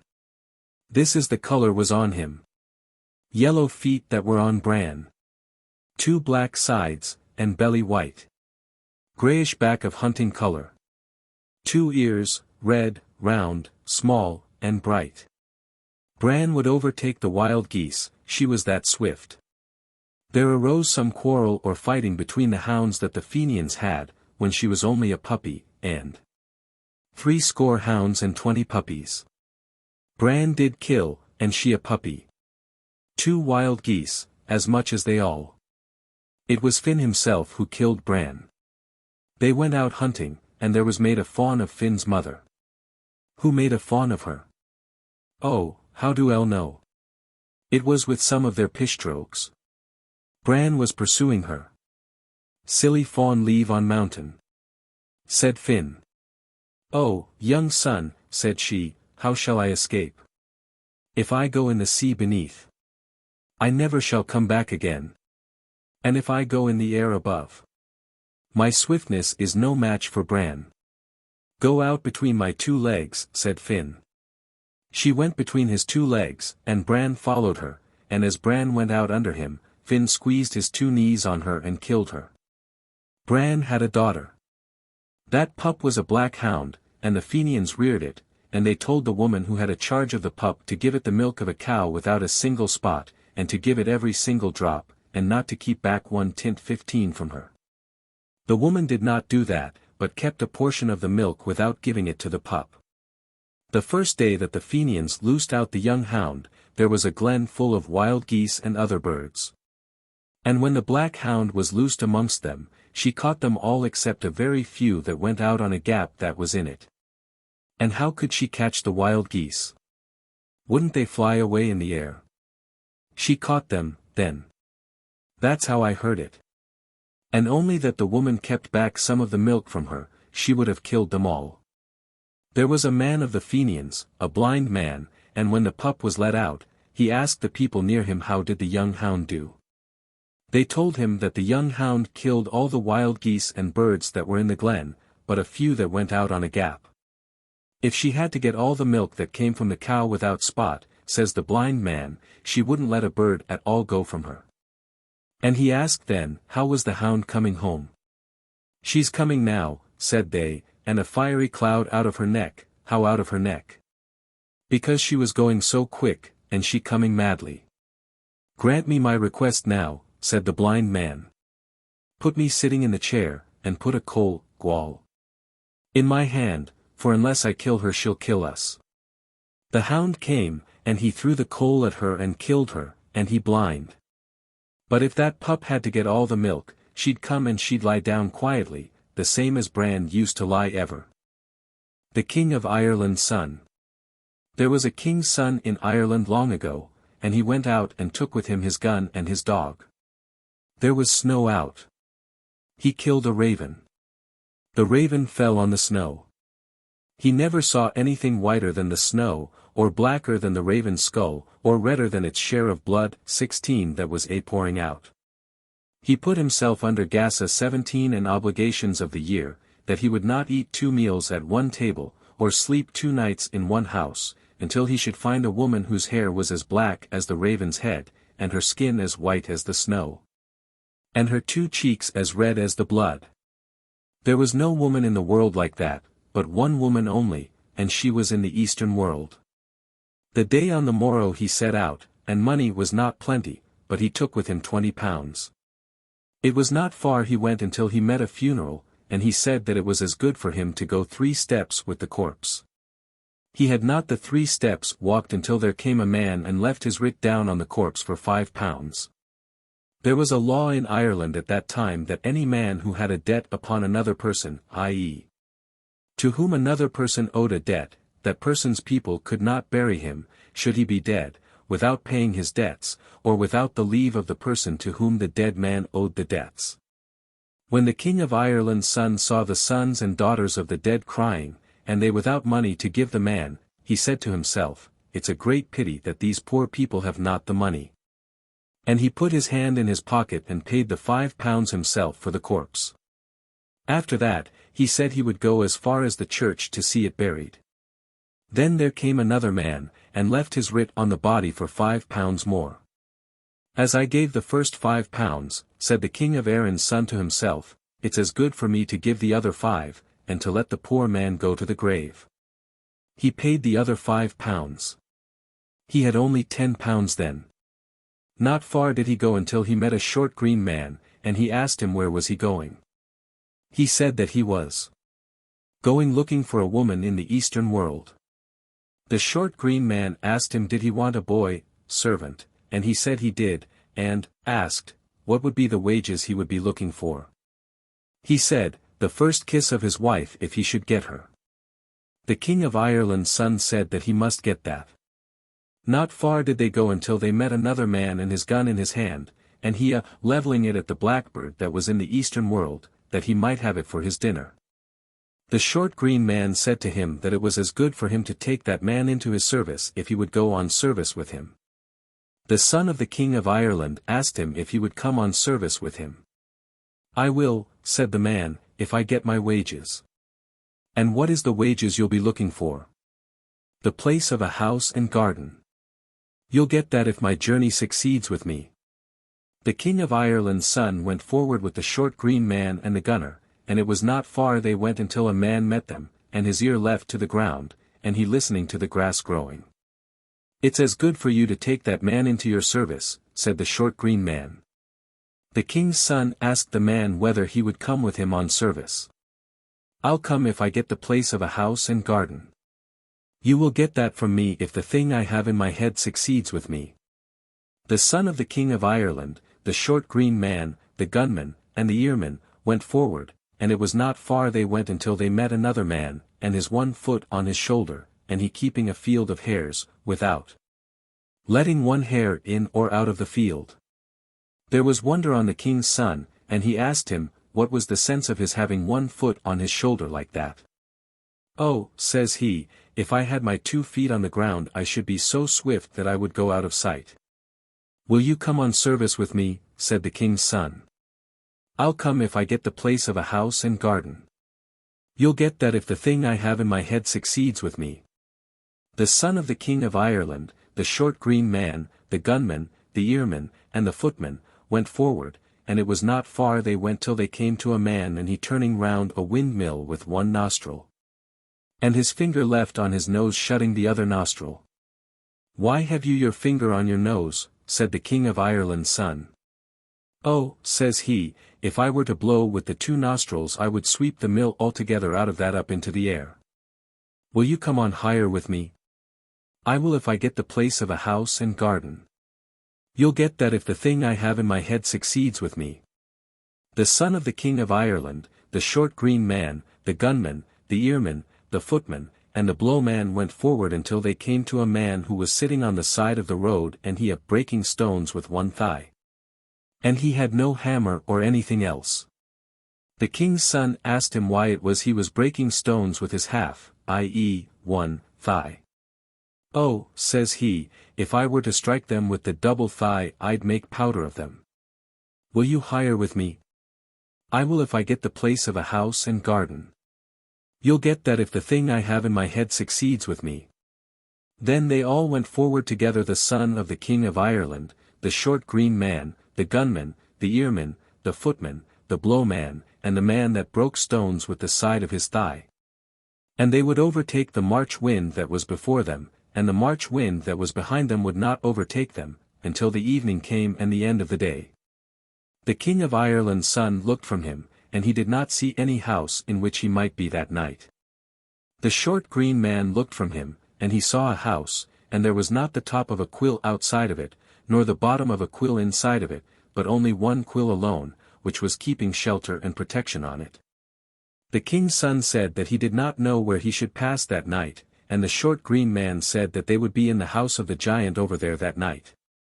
They came to the house, and the short green man drew the Guleesh pole of combat, and he did not leave child with woman, foal with mare, Paudyeen with pig, or badger in glen. That he did not turn over 3 times with the quantity of sound he knocked out of the Guleesh.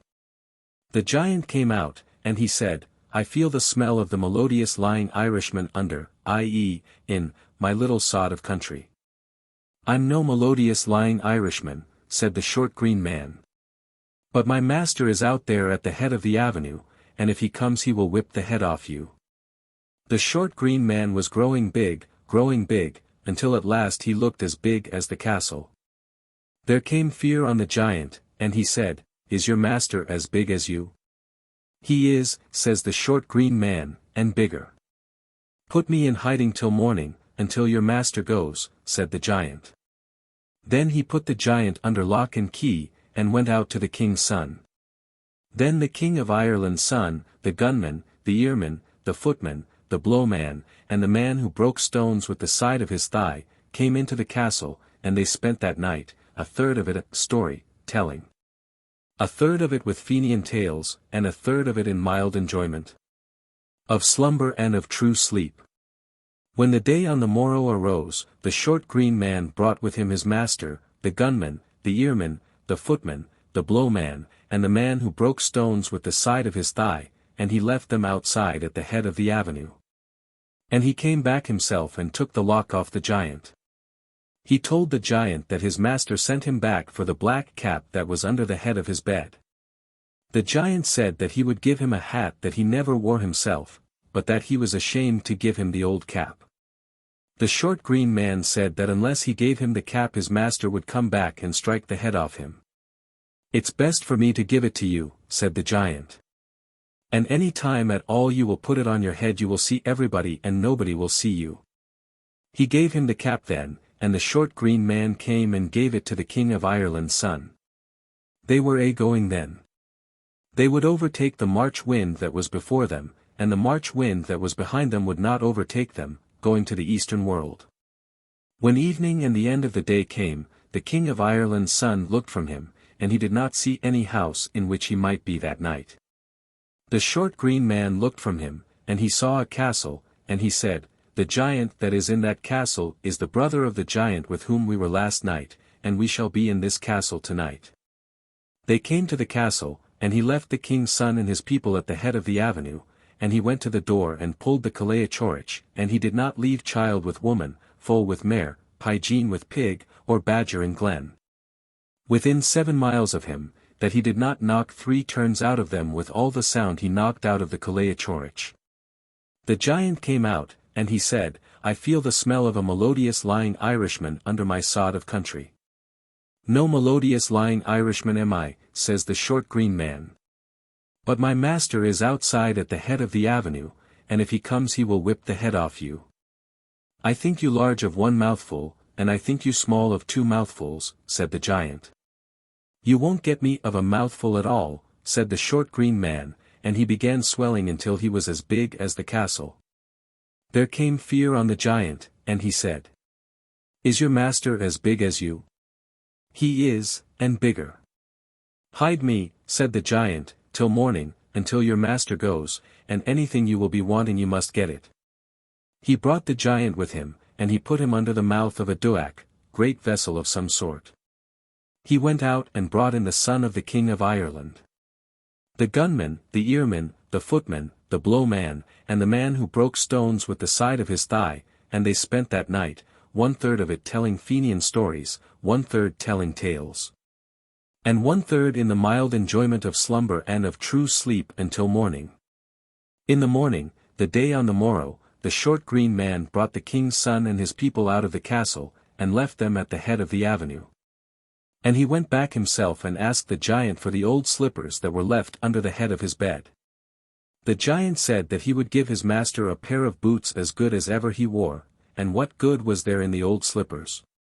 The short green man said that unless he got the slippers he would go for his master to whip the head off him. Then the giant said that he would give them to him, and he gave them. "Any time," said he, "that you will put those slippers on you, and say, hie over, any place you have a mind to go to, you will be in it." The son of the King of Ireland, the short green man, the gunman, the earman, the footman, the blowman, and the man who broke stones with the side of his thigh, went forward until evening came, and the end of the day. Until the horse would be going under the shade of the docking, and the docking would not wait for him. The king's son asked the short green man where should they be that night, and the short green man said that they would be in the house of the brother of the giant with whom they spent the night before. The king's son looked from him and he saw nothing. The short green man looked from him and he saw a great castle. He left the king's son and his people there, and he went to the castle by himself, and he drew the Guleesh, and he did not leave child with woman, foal with mare, Paudyeen with pig, or badger in glen. But he turned them over 3 times with all the sound be struck out of the Guleesh. The giant came out, and he said, "I feel the smell of a melodious lying Irishman under my sod of country." "No melodious lying Irishman am I," said the short green man. "But my master is standing at the head of the avenue, and if he comes he shall strike the head off you." And with that the short green man began swelling until he was the size of the castle at last. There came fear on the giant, and he said, "Is your master as big as yourself?" "He is," said the short green man, "and bigger." "Oh! Put me in hiding," said the giant, "until your master goes. And anything you will be asking you must get it." He took the giant with him, and he put him under the mouth of a duach, and a lock on him. He came back, and he brought the King of Ireland's son, the gunman, the earman, the footman, the blow man, and the man who broke stones with the side of his thigh, into the castle with him. And they spent that night merrily, a third of it with Fenian tales, a third of it with telling stories, and a third of it with the mild enjoyment of slumber and of true sleep. In the morning, the day on the morrow, he brought the son of the king of Ireland out, and his people with him, and left them at the head of the avenue, and he came back himself and loosed out the giant, and said to him that he must give him the rusty sword that was under the corner of his bed. The giant said that he would not give that old sword to anyone, but that he would give him the sword of the three edges that never left the leavings of a blow behind it, or if it did, it would take it with the second blow. "I won't have that," said the short green man, "I must get the rusty sword, and if I don't get that, I must go for my master, and he shall strike the head off you."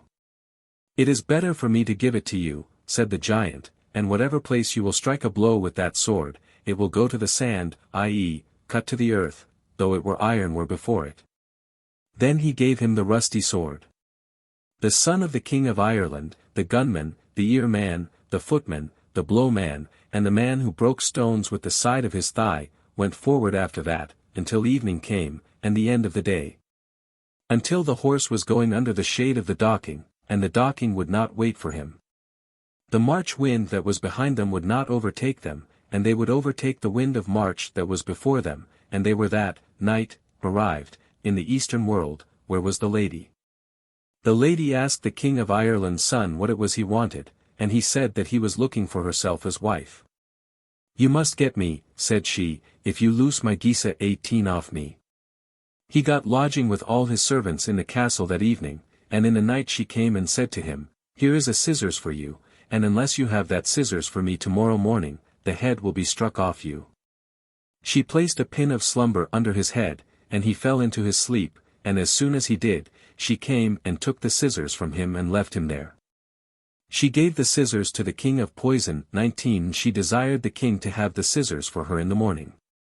Then she went away. When she was gone, the king of Poison fell into his sleep. And when he was in his sleep, the short green man came, and the old slippers on him, and the cap on his head, and the rusty sword in his hand, and wherever it was the king had left the scissors out of his hand, he found it. He gave it to the king of Ireland's son, and when she, the lady, came in the morning, she asked, "Son of the king of Ireland, have you the scissors?" "I have," said he. There were 60 of skulls of the people that went to look for her set on spikes round about the castle, and she thought that she would have his head on a spike along with them. On the night of the next day she came and gave him a comb, and said to him unless he had that comb for her next morning when she would come, that the head should be struck off him. She placed a pin of slumber under his head, and he fell into his sleep as he fell the night before, and she stole the comb with her. She gave the comb to the king of Poison, and said to him not to lose the comb as he lost the scissors. The short green man came with the old slippers on his feet, the old cap on his head, and the rusty sword in his hand, and the king did not see him until he came behind him and took away the comb with him. When the king of Ireland's son rose up the next morning, he began crying for the comb, which was gone from him. "Don't mind that," said the short green man, "I have it." When she came he gave her the comb, and there was wonder on her. She came the third night, and said to the son of the king of Ireland to have for her the head of him who was combed with that comb, on the morrow morning. "Now," said she, "there was no fear of you until this night. But if you lose it this time, your head is gone." The pin of slumber was under his head, and he fell into his sleep. She came and stole the comb from him. She gave it to the king of Poison, and she said to him that he could not lose it unless the head should be struck off himself. The king of Poison took the comb with him, and he put it into a rock of stone and 60 of locks on it, and the king sat down himself outside of the locks all, at the door of the rock, guarding it. The short green man came, and the slippers and the cap on him, and the rusty sword in his hand, and he struck a stroke on the stone rock and he opened it up, and he struck the second stroke on the king of Poison, and he struck the head off him. He brought back with him then the comb to the king's son, and he found him awake, and weeping after the comb. "There is your comb for you," said he. "She will come this now, 20, and she will ask you have you the comb, and tell her that you have, and the head that was combed with it, and throw her the skull." When she came asking if he had the comb, he said he had, and the head that was combed with it, and he threw her the head of the king of poison. When she saw the head there was great anger on her, and she told him he never would get her to marry until he got a footman, runner, to travel with her runner for 3 bottles of the healing balm out of the well of the western world. And if her own runner should come back more quickly than his runner, she said his head was gone. She got an old hag some witch and she gave her 3 bottles. The short green man bade them give 3 bottles to the man who was keeping the field of hares, and they were given to him. The hag and the man started, and 3 bottles with each of them. And the runner of the king's son was coming back halfway on the road home, while the hag had only gone halfway to the well. "Sit down," said the hag to the foot runner, when they met, "and take your rest, for the pair of them are married now, and don't be breaking your heart running." She brought over a horse's head and a slumber pin in it, and laid it under his head, and when he laid down his head on it he fell asleep. She spilt out the water he had and she went. The short green man thought it long until they were coming, and he said to the earman, "Lay your ear to the ground and try are they coming."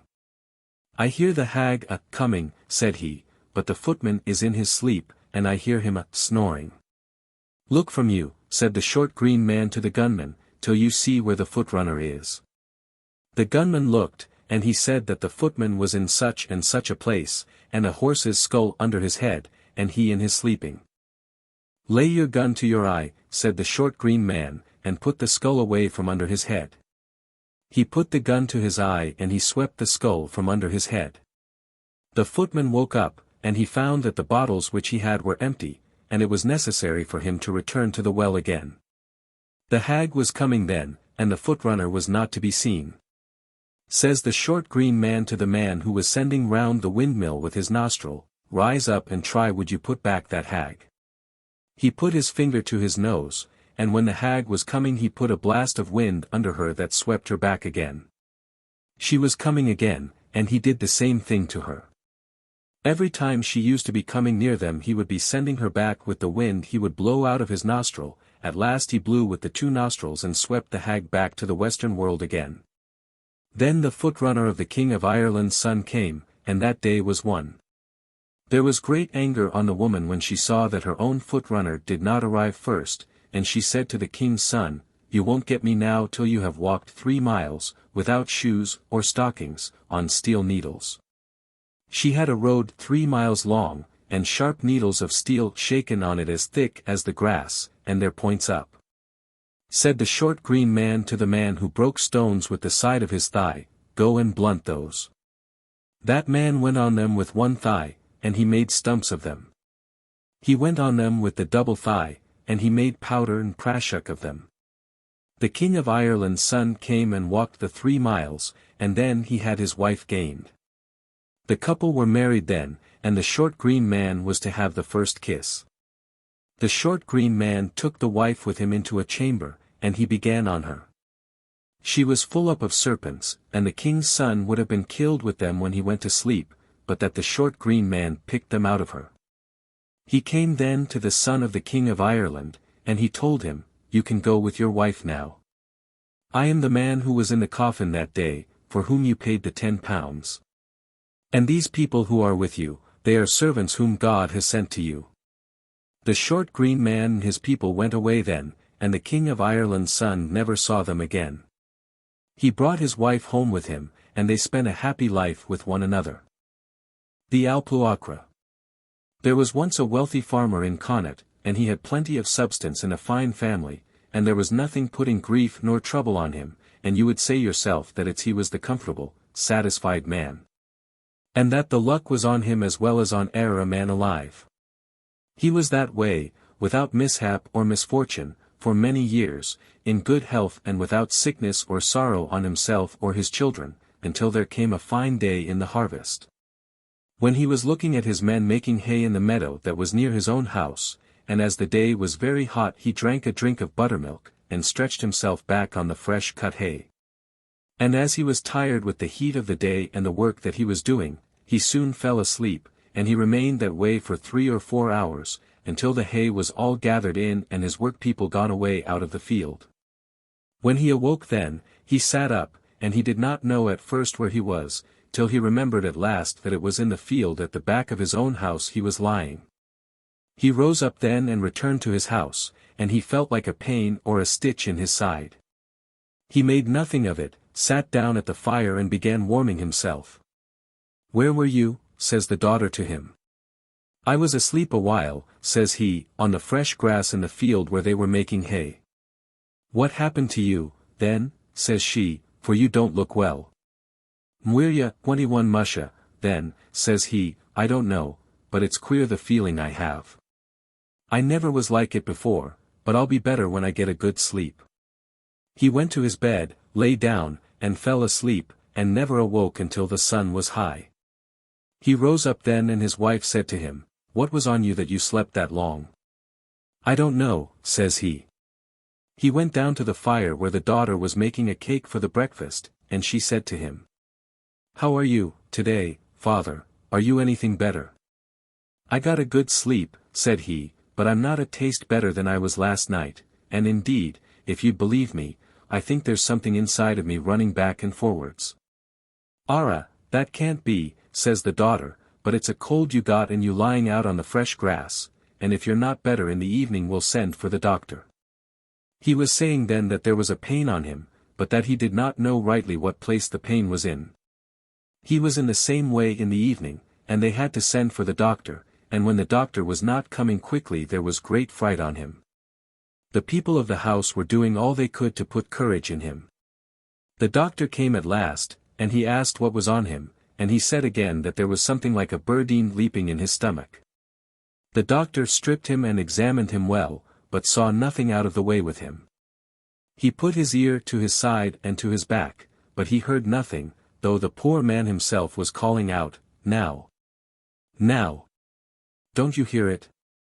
Now, aren't you listening to it jumping?"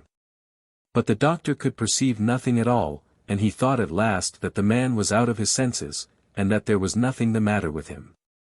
He said to the woman of the house when he came out, that there was nothing on her husband, but that he believed himself to be sick, and that he would send her medicine the next day for him.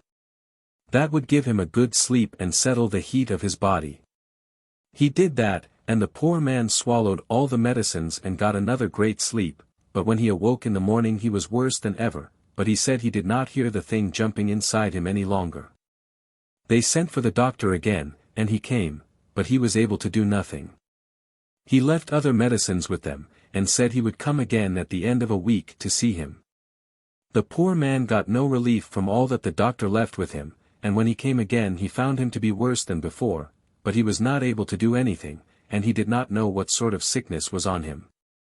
"I won't be taking your money from you any more," says he to the woman of the house, "because I can do nothing in this case, and as I don't understand what's on him, I won't let on 22 to be understanding it. I'll come to see him from time to time, but I'll take no money from you." The woman of the house could hardly keep in her anger. Scarcely ever was the doctor gone till she gathered the people of the house round her and they took counsel. "That Dr. Braddock," says she, "he's not worth a traneen. Do you know what he said, that he wouldn't take any money from me any more, and he said himself he knew nothing about anything. Sooth on him, the behunnock, he'll cross this threshold no more. We'll go to the other doctor, if he's farther from us, itself, I don't mind that, we must get him." Everybody in the house was on one word with her, and they sent for the other doctor. But when he came he had no better knowledge than the first one had, only that he had knowledge enough to take their money. He came often to see the sick man, and every time he would come he would have every name longer than another to give his sickness, names he did not understand himself, nor no one else, but he had them to frighten the people. They remained that way for 2 months, without anyone knowing what was on the poor man. And when that doctor was doing him no good they got another doctor, and then another doctor, until there was not a doctor in the county, at last, that they had not got, and they lost a power of money over them. And they had to sell a portion of their cattle to get money to pay them. They were that way for half a year, keeping doctors with him, and the doctors giving him medicines, and the poor man that was stout and well fed before, getting bare and thin, until at last there was not an ounce of flesh on him, but the skin and the bones only. He was so bad at last that it was scarcely he was able to walk. His appetite went from him, and it was a great trouble to him to swallow a piece of soft bread or to drink a sup of new milk, and everyone was saying that he was better to die, and that was no wonder. For there was not in him but like a shadow in a bottle. One day that he was sitting on a chair in the door of the house, sunning himself in the heat, and the people of the house all gone out but himself, there came up to the door a poor old man that used to be asking alms from place to place. And he recognized the man of the house sitting in the chair, but he was so changed and so worn that it was hardly he knew him. "I'm here again, asking alms in the name of God," said the poor man, "but, glory be to God, master, what happened to you, for you're not the same man I saw when I was here half a year ago, may God relieve you." "Arrah, Seamus," said the sick man, "it's I that can't tell you what happened to me, but I know one thing, that I won't be long in this world." "But I'm grieved to see you how you are," said the beggarman. "Tell me how it began with you, and what the doctors say." "The doctors, is it?" says the sick man, "my curse on them, but I oughtn't to be cursing, and I so near the grave, sooth on them, they know nothing." "Perhaps," says the beggarman, "I could find you a relief myself, if you were to tell me what's on you.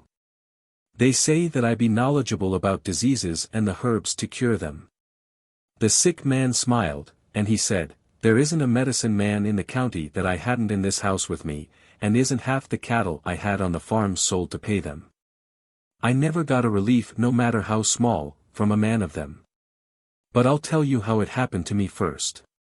Then he gave him an account of everything he felt and of everything the doctors had ordered. The beggarman listened to him carefully, and when he had finished all his story, he asked him, "What sort of field was it you fell asleep in?" "A meadow that was in at that time," says the sick man, "but it was just after being cut." "Was it wet?" says the beggarman. "It was not," says he.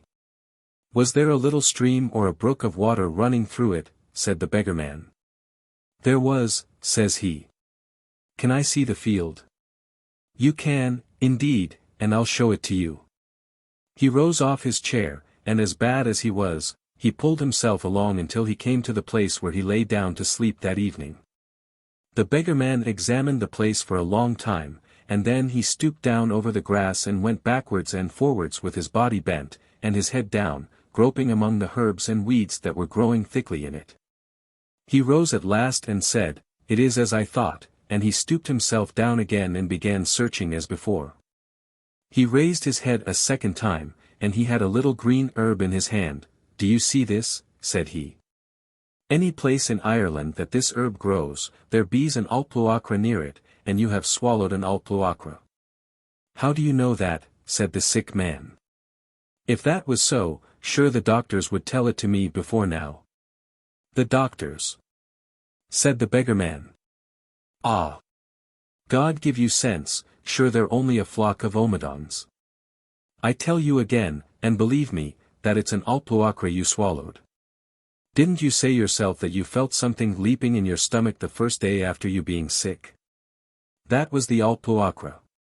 And as the place he was in was strange to him at first, he was uneasy in it, moving backwards and forwards, but when he was a couple of days there, he settled himself, and he found the place comfortable, and that's the reason you're keeping so thin. For every bit you're eating the Alp-Luachra is getting the good out of it, and you said yourself that one side of you was swelled. That's the place where the nasty thing is living." The sick man would not believe him at first, but the beggarman kept on talking and proving on him that it was the truth he was saying, and when his wife and daughter came back again to the house, the beggarman told them the same things. And they were ready enough to believe him. The sick man put no faith in it himself, but they were all talking to him about it until they prevailed on him at last to call in 3 doctors together until he should tell them this new story. The 3 came together, and when they heard all the beggarman was saying, and all the talk of the women, it is what they laughed, and said they were fools altogether. And that it was something else entirely that was the matter with the man of the house, and every name they had on his sickness this time was 2 or 3 times as long as ever before. They left the poor man a bottle or 2 to drink, and they went away, and they humbugging the women for saying that he had swallowed an Alp-Luachra. The Bacutch said when they were gone away, "I don't wonder at all that you're not getting better, if it's fools like those you have with you. There's not a doctor or a medicine man in Ireland now that'll do you any good, but only one man, and that's Mac Dermot the Prince of Cuallavan, on the brink of Loch Garra, the best doctor in Connaught or the 5 provinces. Where is Loch Garra? Said the poor man. Down in the county Sligo, says he. It's a big lake, and the prince is living on the brink of it, and if you'll take my advice you'll go there, for it's the last hope you have. And you, mistress, said he, turning to the woman of the house, ought to make him go, if you wish your man to be alive. Musha, says the woman, I'd do anything that would cure him. If so, send him to the Prince of Cuallavan, says he. I'd do anything at all to cure myself, says the sick man, for I know I haven't long to live on this world if I don't get some relief, or without something to be done for me. Then go to the Prince of Cuallavan, says the beggarman. Anything that you think would do yourself good, you ought to do it, father, says the daughter. There's nothing will do him good but to go to the Prince of Cuallavan, said the beggarman. So they were arguing and striving until the night came, and the beggarman got a bed of straw in the barn, and he began arguing again in the morning that he ought to go to the prince, and the wife and daughter were on one word with him. And they prevailed at last on the sick man, and he said that he would go, and the daughter said that she would go with him to take care of him, and the Bacutch said that he would go with them to show them the road. And I'll be on the pinch of death, for ye, with anxiety, said the wife, until ye come back again. They harnessed the horse, and they put him under the cart, and they took a week's provision with them bread, and bacon, and eggs, and they went off. They could not go very far the first day, for the sick man was so weak, that he was not able to bear the shaking he was getting in the cart. But he was better the second day, and they all passed the night in a farmer's house on the side of the road, and they went on again in the morning, but on the third day, in the evening, they came to the dwelling of the prince. He had a nice house, on the brink of the lake, with a straw roof, in among the trees. They left the horse and the cart in a little village near the prince's place, and they all walked together, until they came to the house. They went into the kitchen, and asked, couldn't they see the prince? The servant said that he was eating his meal, but that he would come, perhaps, when he was ready. The prince himself came in at that moment, and asked what it was they wanted. The sick man rose up and told him, that it was looking for assistance from his honor he was, and he told him his whole story. And now can your honor help me, he said, when he had finished it. I hope I can, said the prince. Anyhow, I'll do my best for you, as you came so far to see me. I'd have a bad right not to do my best. Come up into the parlor with me. The thing that old man told you is true. You swallowed an Alp-Luachra, or something else. Come up to the parlor with me. He brought him up to the parlor with him, and it happened that the meal he had that day was a big piece of salted beef. He cut a large slice off it, and put it on a plate, and gave it to the poor man to eat. Oro! What is your honor doing there, says the poor man, I didn't swallow as much as the size of an egg of meat this quarter 23 and I can't eat anything. Be silent, man, says the prince, eat that, when I tell you. The poor man eat as much as he was able, but when he left the knife and fork out of his hand, the prince made him take them up again, and begin out of the new, over again. He kept him there eating until he was ready to burst, and at last he was not able to swallow another bit, if he were to get 100 pounds.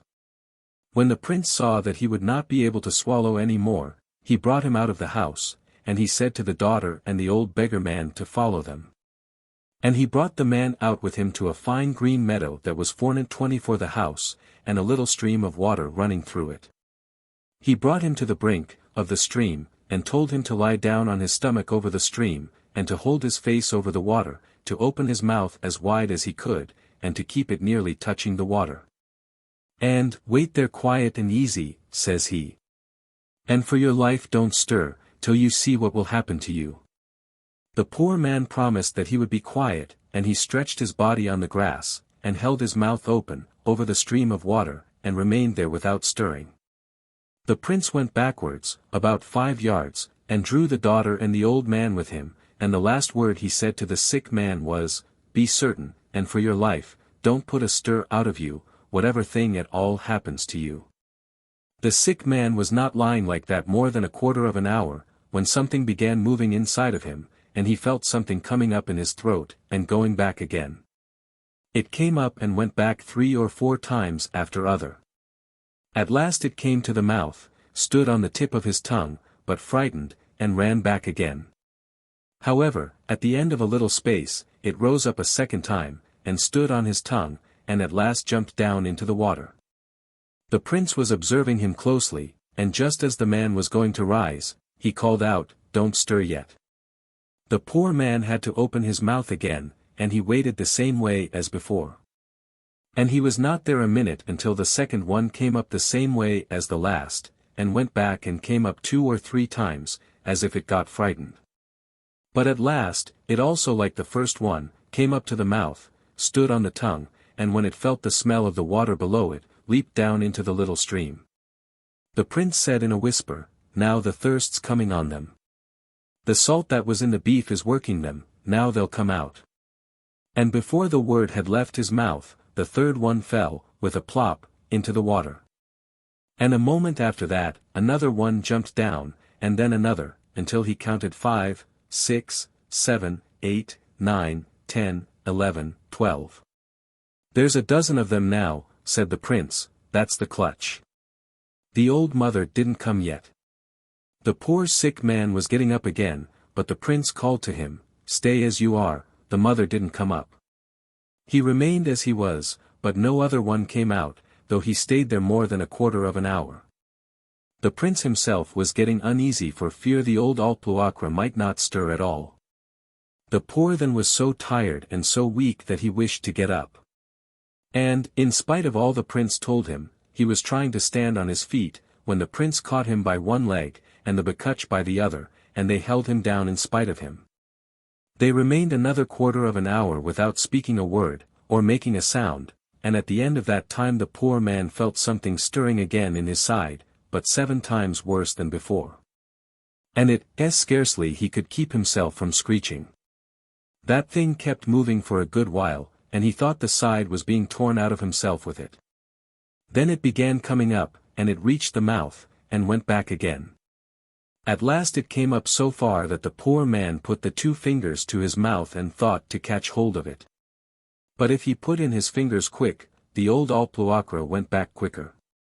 "Oh, you Behunak," cried the prince, "what made you do that? Didn't I tell you not to let a stir out of you?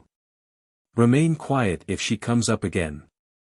They had to remain there for half an hour, because the old mother of the Alp-Luachras was scared, and she was afraid to come out. But she came up at last, perhaps, because there was too much thirst on her to let her stand the smell of the water that was tempting her, or perhaps she was lonesome after her children going from her.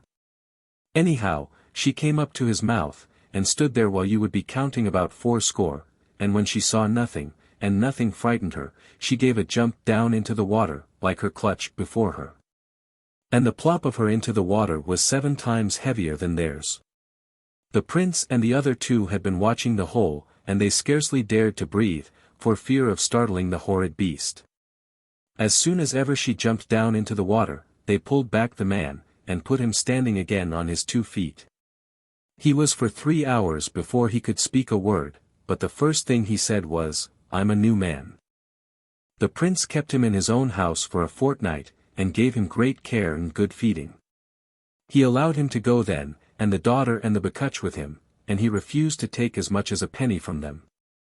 "I'm better pleased than £10 on my own hand," said he, "that my cure turned out so well, and I'd be long sorry to take a farthing from you.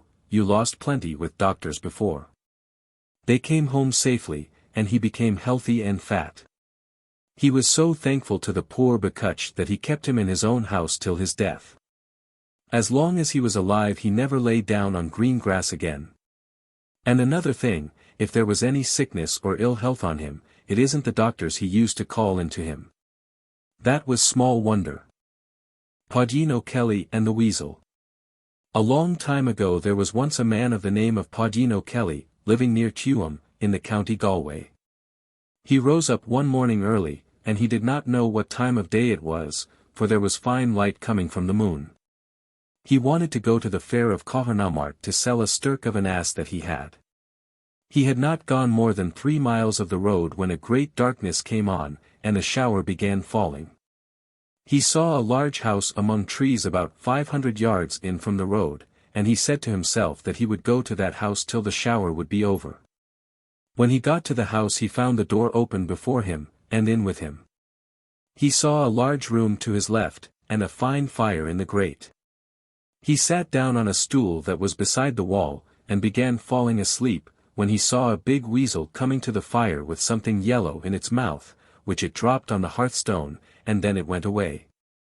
She soon came back again with the same thing in her mouth, and he saw that it was a guinea she had. She dropped it on the hearthstone, and went away again. She was coming and going, until there was a great heap of guineas on the hearth.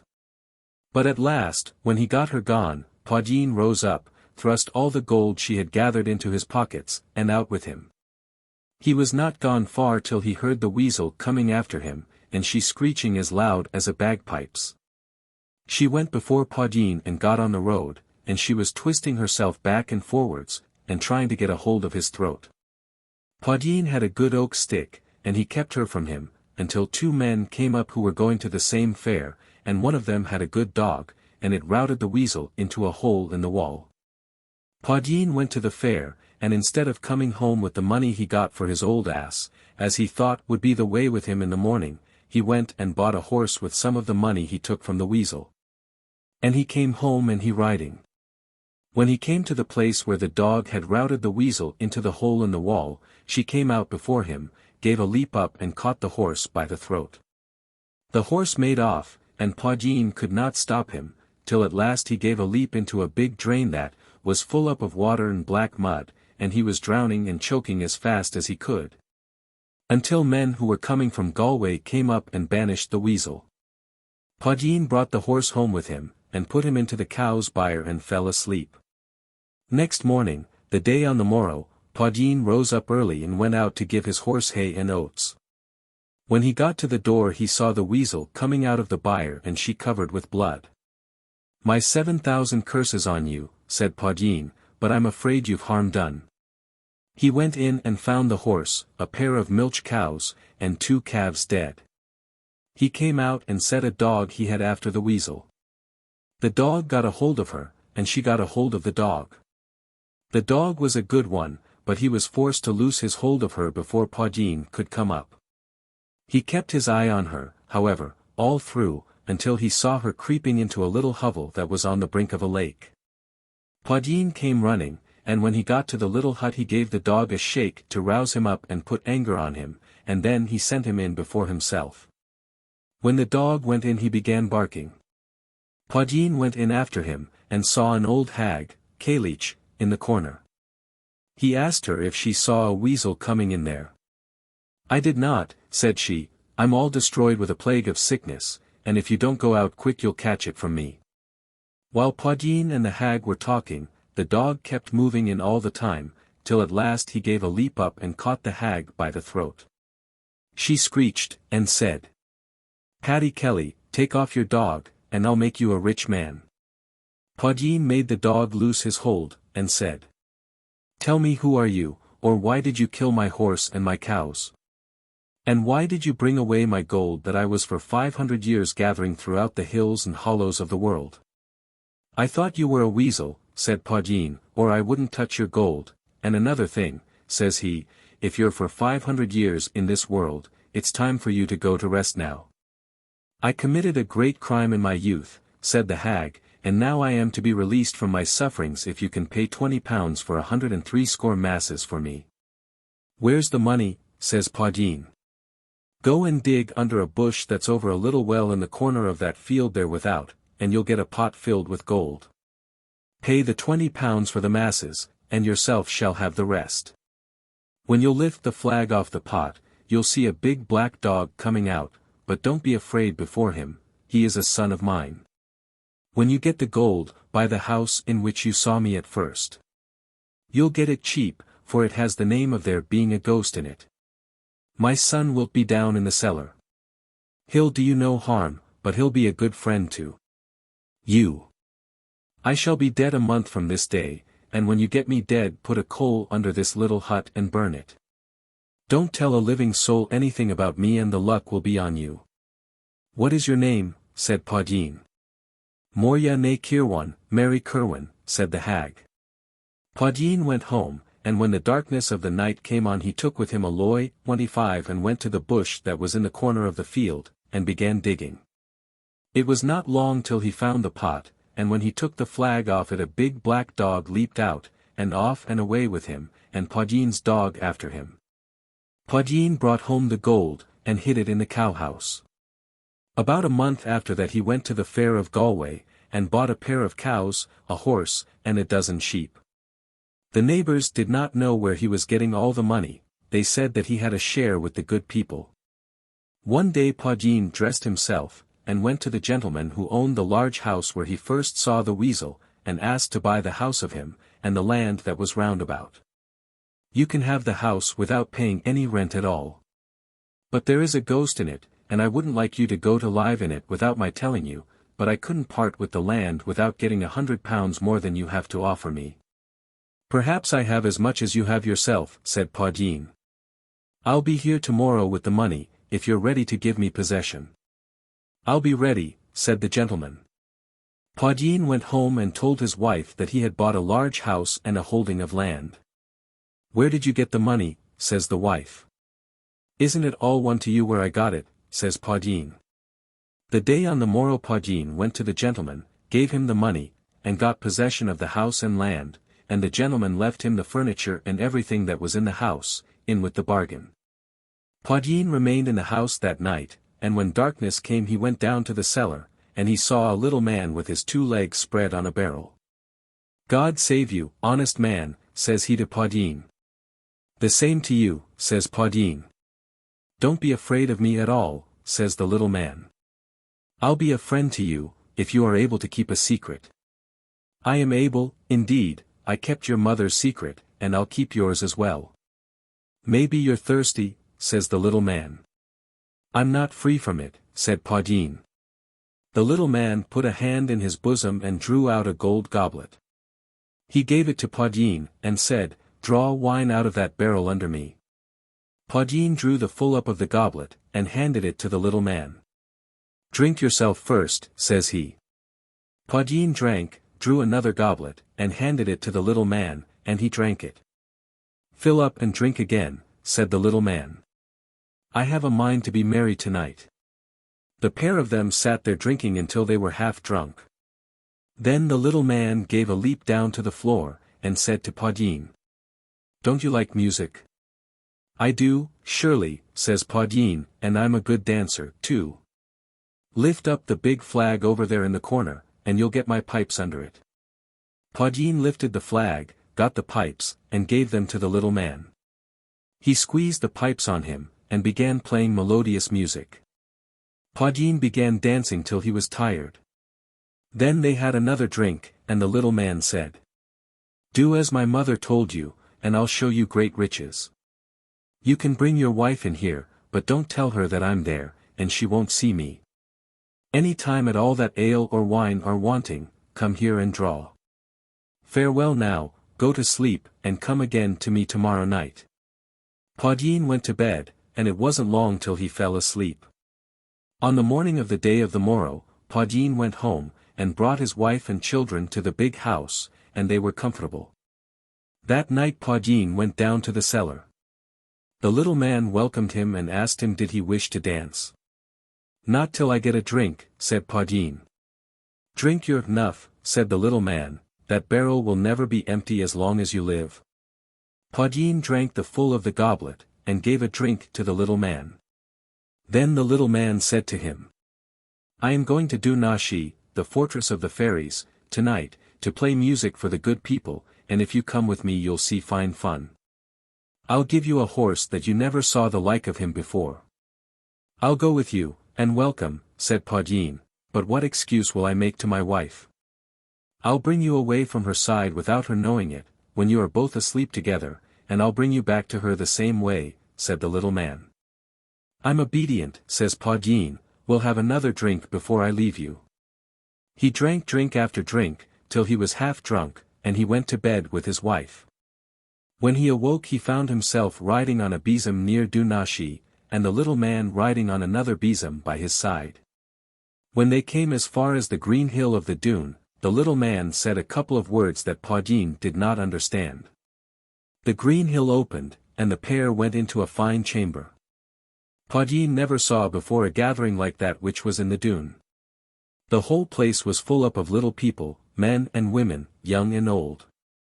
They all welcomed little Donal, that was the name of the piper, and Paudyeen O'Kelly. The king and queen of the fairies came up to them, and said, "We are all going on a visit tonight to Knockmatha, to the high king and queen of our people." They all rose up then and went out. There were horses ready for each one of them, and the coach a bower for the king and the queen. The king and queen got into the coach, each man leaped on his own horse, and be certain that Paudyeen was not behind. The piper went out before them and began playing them music, and then off and away with them. It was not long till they came to Knockmatha. The hill opened and the king of the fairy host passed in. Finvara and Nuala were there, the arch-king and queen of the fairy host of Connaught, and thousands of little persons. Finvara came up and said, "We are going to play a hurling match tonight against the fairy host of Munster, and unless we beat them our fame is gone forever. The match is to be fought out on Moytura, under Slieve Belgadown." The Connaught host cried out, "We are all ready, and we have no doubt but we'll beat them." "Out with ye all," cried the High King, "the men of the hill of Nephin will be on the ground before us." They all went out, and little Donal and 12 pipers more before them, playing melodious music. When they came to Moytura, the fairy host of Munster and the fairy men of the hill of Nephin were there before them. Now, it is necessary for the fairy host to have 2 live men beside them when they are fighting or at a hurling match, and that was the reason that little Donal took Paddy O'Kelly with him. There was a man they called the Yellow Stangiria, with the fairy host of Munster, from Ennis, in the County Clare. It was not long till the 2 hosts took sides. The ball was thrown up between them, and the fun began in earnest. They were hurling away, and the pipers playing music, until Paudyeen O'Kelly saw the host of Munster getting the strong hand, and he began helping the fairy host of Connaught. The Stangiria came up and he made at Paudyeen O'Kelly, but Paudyeen turned him head over heels. From hurling the 2 hosts began at fighting, but it was not long until the host of Connaught beat the other host. Then the host of Munster made flying beetles of themselves, and they began eating every green thing that they came up to. They were destroying the country before them until they came as far as Cong. Then there rose up thousands of doves out of the hole, and they swallowed down the beetles. That hole has no other name until this day but Pull, Na, Guleesh, the dove's hole. When the fairy host of Connaught won their battle, they came back to Knockmatha joyous enough, and the king Finvara gave Paudyeen O'Kelly a purse of gold, and the little piper brought him home, and put him into bed beside his wife, and left him sleeping there. A month went by after that without anything worth mentioning, until one night Paudyeen went down to the cellar, and the little man said to him, "My mother is dead, burn the house over her." "It is true for you," said Paudyeen. "She told me that she hadn't but a month to be on the world, and the month was up yesterday." On the morning of the next day Paudyeen went to the hut and he found the hag dead. He put a coal under the hut and burned it. He came home and told the little man that the hut was burnt. The little man gave him a purse and said to him, "This purse will never be empty as long as you are alive. Now, you will never see me more, but have a loving remembrance of the Weasel. She was the beginning and the prime cause of your riches." Then he went away and Paudyeen never saw him again. Paudyeen O'Kelly and his wife lived for years after this in the large house, and when B died he left great wealth behind him, and a large family to spend it. There now is the story for you, from the first word to the last, as I heard it from my grandmother. Leam O'Rooney's burial. In the olden time there was once a man named William O'Rooney, living near Claregalway. He was a farmer. One day the landlord came to him and said, "I have 3 years' rent on you, and unless you have it for me within a week I'll throw you out on the side of the road." "I'm going to Galway with a load of wheat tomorrow," said Leam, "William, and when I get the price of it I'll pay you." Next morning he put a load of wheat on the cart, and was going to Galway with it. When he was gone a couple of miles from the house a gentleman met him and asked him, "Is it wheat you've got on the cart?" "It is," says Leam, "I'm going to sell it to pay my rent." "How much is there in it?" said the gentleman. "There's a ton, honest, in it," said Leam. "I'll buy it from you," said the gentleman, "and I'll give you the biggest price that's going in the market. When you'll go as far as the Cartbareen, little road, that's on your left hand, turn down, and be going till you come to a big house in the valley. I'll be before you there to give you your money." When Leam came to the bareen he turned in, and was going until he came as far as the big house. Leam wondered when he came as far as the big house, for he was born and raised, i.e. reared, in the neighborhood, and yet he had never seen the big house before, though he thought he knew every house within 5 miles of him. When Leam came near the barn that was close to the big house, a little lad came out and said, "100,000 welcomes to you, William O'Rooney," put a sack on his back and went in with it. Another little lad came out and welcomed Leam, put a sack on his back, and went in with it. Lads were coming welcoming Leam, and putting the sacks on their backs and carrying them in, until the ton of wheat was all gone. Then the whole of the lads came round him, and Leam said, "Ye all know me, and I don't know ye." Then they said to him, "Go in and eat your dinner, the master's waiting for you." Leam went in and sat down at table.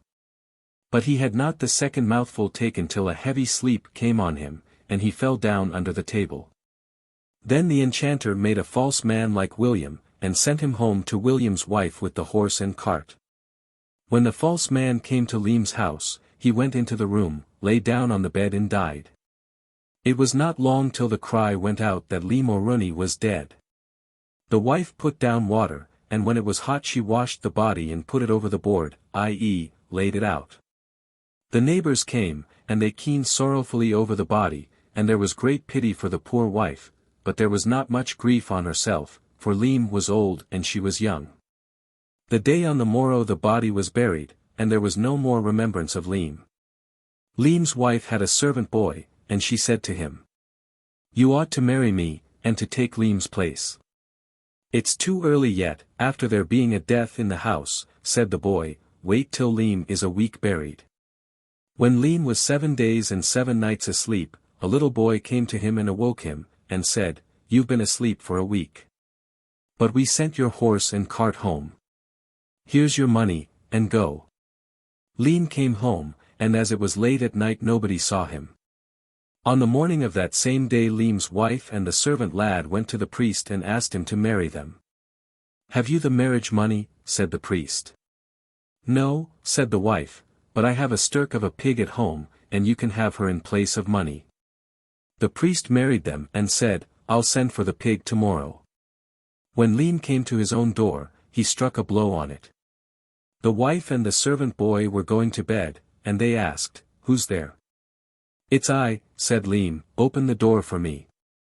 When they heard the voice, they knew that it was Leam who was in it, and the wife said, "I can't let you in, and it's a great shame, you to be coming back again, after being 7 days in your grave." "Is it mad you are?" said Leam. "I'm not mad," said the wife, "doesn't every person in the parish know that you are dead, and that I buried you decently? Go back to your grave, and I'll have a mass read for your poor soul tomorrow." "Wait till daylight comes," said Leam, "and I'll give you the price of your joking." Then he went into the stable, where his horse and the pig were, stretched himself in the straw, and fell asleep. Early on the morning of the next day, the priest said to a little lad that he had, "Get up, and go to Leam O'Rooney's house, and the woman that I married yesterday will give you a pig to bring home with you." The boy came to the door of the house, and began knocking at it with a stick. The wife was afraid to open the door, but she asked, "Who's there?" "I," said the boy, "the priest sent me to get a pig from you." "She's out in the stable," said the wife, "you can get her for yourself and drive her back with you." The lad went into the stable, and began driving out the pig, when Leam rose up and said, "Where are you going with my pig?" When the boy saw Leam he never stopped to look again, but out with him as hard as he could, and he never stopped till he came back to the priest, and his heart coming out of his mouth with terror. "What's on you?" says the priest. The lad told him that Leam O'Rooney was in the stable, and would not let him drive out the pig. "Hold your tongue, you liar," said the priest, "Leam O'Rooney's dead and in the grave this week.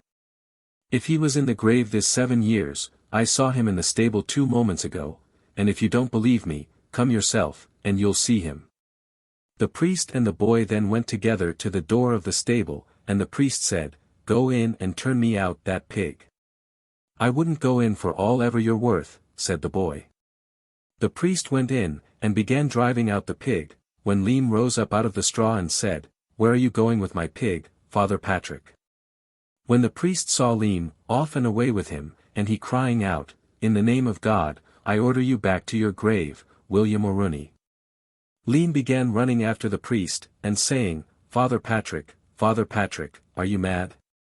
Wait and speak to me."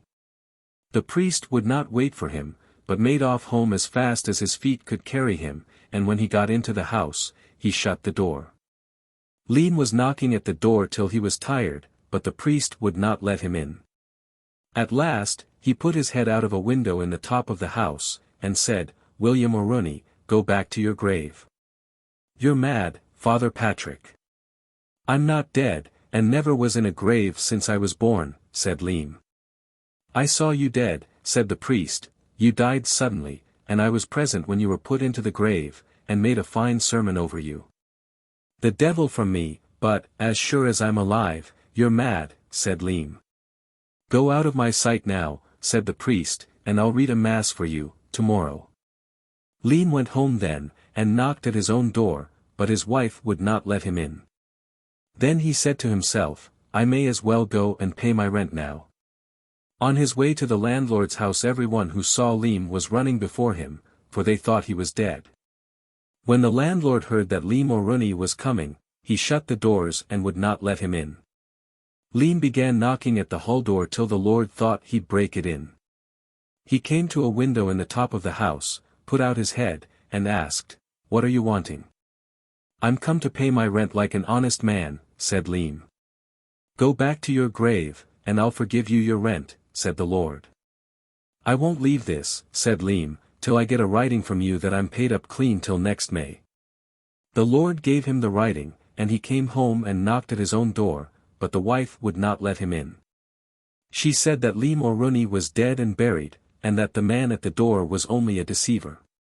"I'm no deceiver," said William, "I'm after paying my master 3 years' rent, and I'll have possession of my own house, or else I'll know why." He went to the barn and got a big bar of iron, and it wasn't long till he broke in the door. There was great fear on the wife, and the newly married husband. They thought they were in the time of the general resurrection, and that the end of the world was coming. "Why did you think I was dead?" said Leam. "Doesn't everybody in the parish know you're dead?" said the wife. "Your body from the devil," said Leam, "you're humbugging me long enough, and get me something to eat." The poor woman was greatly afraid, and she dressed him some meat, and when she saw him eating and drinking, she said, "It's a miracle." Then Leam told her his story from first to last, and she told him each thing that happened, and then he said, "I'll go to the grave tomorrow, till I see the Behunaki buried in my place."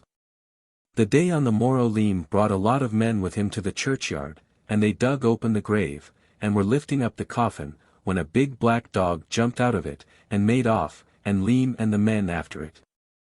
They were following it till they saw it going into the house in which Leam had been asleep, and then the ground opened, and the house went down, and nobody ever saw it from that out, but the big hole is to be seen till this day. When Leam and the men went home, they told everything to the priest of the parish, and he dissolved the marriage that was between Leam's wife and the servant boy. Leam lived for years after that, and he left great wealth behind him, and they remember him in Clare Galway still, and will remember him if this story goes down from the old people to the young. Guleesh Na Guss Dhu. From this point onward the stories are all in English with no Gaelic text. There was once a boy in the county Mayo, and he never washed a foot from the day he was born. Guleesh was his name. But as nobody could ever prevail on him to wash his feet, they used to call him Guleesh Na Guss Dhu, or Guleesh Blackfoot. It's often the father said to him, "Get up, you strone sha, lubber, and wash yourself.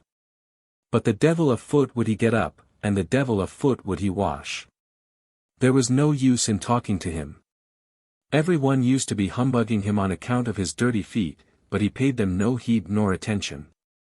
You might say anything at all to him, but in spite of it all he would have his own way afterwards. One night the whole family were gathered in by the fire, telling stories and making fun for themselves, and he amongst them. The father said to him, Guleesh, you are 21 years old tonight, and I believe you never washed a foot from the day you were born till today. You lie, said Guleesh, didn't I go swimming on May Day last? And I couldn't keep my feet out of the water. Well, they were as dirty as ever they were when you came to the shore, said the father. They were that, surely, said Guleesh. That's the thing I'm saying, says the father, that it wasn't in you to wash your feet ever. And I never will wash them till the day of my death, said Guleesh. You miserable behunuff. You clown. You tinker. You good-for-nothing lubber. What kind of answer is that, says the father, and with that he drew the hand and struck him a hard fist on the jaw. Be off with yourself, says he, I can't stand you any longer. Guleesh got up and put a hand to his jaw, where he got the fist. Only that it's yourself that's in it, who gave me that blow, said he, another blow you'd never strike till the day of your death. He went out of the house then in great anger on him. There was the finest lease, or rath, in Ireland, a little way off from the gable of the house, and he was often in the habit of seating himself, on the fine grass bank that was running round it. He stood, and he half leaning against the gable of the house, and looking up into the sky, and watching the beautiful white moon over his head. After him to be standing that way for a couple of hours, he said to himself, my bitter grief that I am not gone away out of this place altogether. I'd sooner be any place in the world than here. Och, it's well for you, white moon, says he, that's turning round, as you please yourself, and no man can put you back. I wish I was the same as you. Hardly was the word out of his mouth when he heard a great noise coming like the sound of many people running together, and talking, and laughing, and making sport, and the sound went by him like a whirl of wind. And he was listening to it going into the rath. Musha, by my soul, says he, but ye're merry enough, and I'll follow ye. What was in it but the fairy host, though he did not know at first that it was they who were in it, but he followed them into the rath. It's there he heard the Fulparnee, and the Falpornee, the Rapley Huda, and the Rulyabulva 26 that they had there, and every man of them crying out as loud as he could, my horse, and bridle, and saddle. My horse, and bridle, and saddle. By my hand, said Guleesh, my boy, that's not bad. I'll imitate ye, and he cried out as well as they, my horse, and bridle, and saddle. My horse, and bridle, and saddle. And on the moment there was a fine horse with a bridle of gold, and a saddle of silver, standing before him. He leaped up on it, and the moment he was on its back he saw clearly that the rath was full of horses, and of little people going riding on them. Said a man of them to him, Are you coming with us tonight, Guleesh? I am, surely, said Guleesh. If you are, come along, said the little man, and out with them all together, riding like the wind, faster than the fastest horse ever you saw, hunting, and faster than the fox and the hounds at his tail. The cold winter's wind that was before them, they overtook her, and the cold winter's wind that was behind them, she did not overtake them. And stop nor stay of that full race, did they make none, until they came to the brink of the sea. Then every one of them said, High over cap. High over cap, and that moment they were up in the air, and before Guleesh had time to remember where he was, they were down on dry land again, and were going like the wind. At last they stood, and a man of them said to Guleesh, Guleesh, do you know where you are now? Not a no, says Guleesh. You're in Rome, Guleesh, said he, but we're going further than that. The daughter of the King of France is to be married tonight, the handsomest woman that the sun ever saw, and we must do our best to bring her with us, if we're only able to carry her off. And you must come with us that we may be able to put the young girl up behind you on the horse, when we'll be bringing her away, for it's not lawful for us to put her sitting behind ourselves. But you're flesh and blood, and she can take a good grip of you, so that she won't fall off the horse. Are you satisfied, Guleesh, and will you do what we're telling you?" "Why shouldn't I be satisfied?" said Guleesh.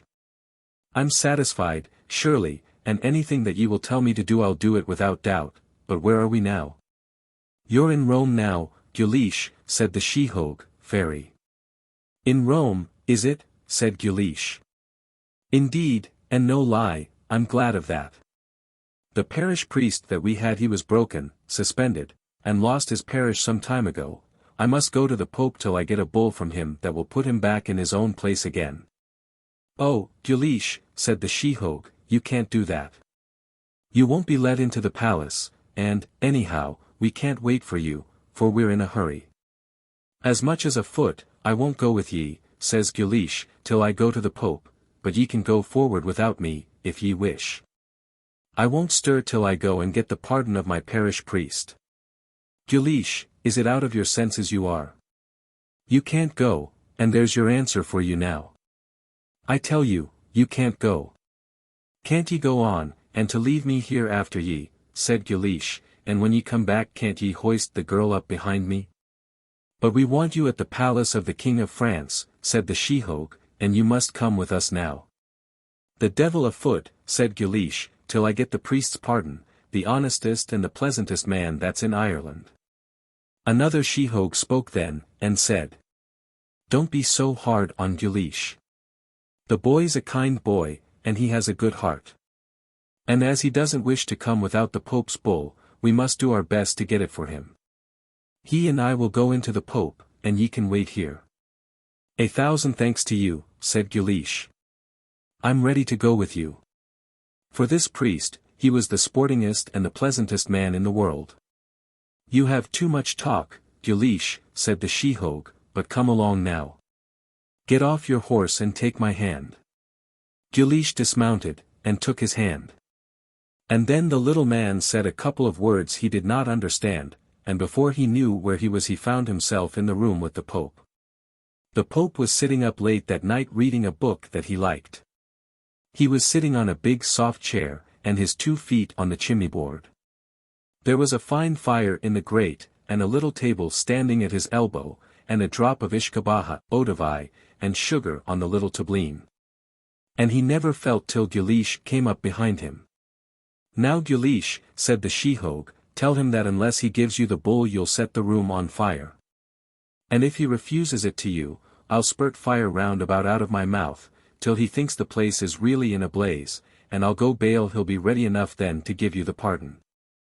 Guleesh went up to him and put his hand on his shoulder. The Pope turned round, and when he saw Guleesh standing behind him he frightened up. "Don't be afraid," said Guleesh, "we have a parish priest at home, and some thief told your honor a lie about him, and he was broken. But he's the decentest man ever your honor saw, and there's not a man, woman, or child in Ballinatoathach but's in love with him." "Hold your tongue, you bodak," said the Pope. "Where are you from, or what brought you here? Haven't I a lock on the door?" "I came in on the keyhole," says Guleesh, "and I'd be very much obliged to your honor if you'd do what I'm asking." The Pope cried out, "Where are all my people? Where are my servants? Seamus! Sean! I'm killed. I'm robbed." Guleesh put his back to the door, the way he could not get out, and he was afraid to go near Guleesh, so he had no help for it, but had to listen to Guleesh's story. And Guleesh could not tell it to him shortly and plainly, for he was slow and coarse in his speaking, and that angered the Pope, and when Guleesh finished his story, he vowed that he never would give the priest his pardon.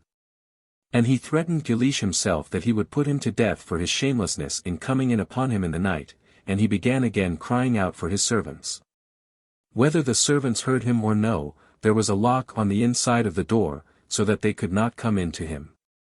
"Unless you give me a bull under your hand and seal, and the priest's pardon in it," said Guleesh, "I'll burn your house with fire."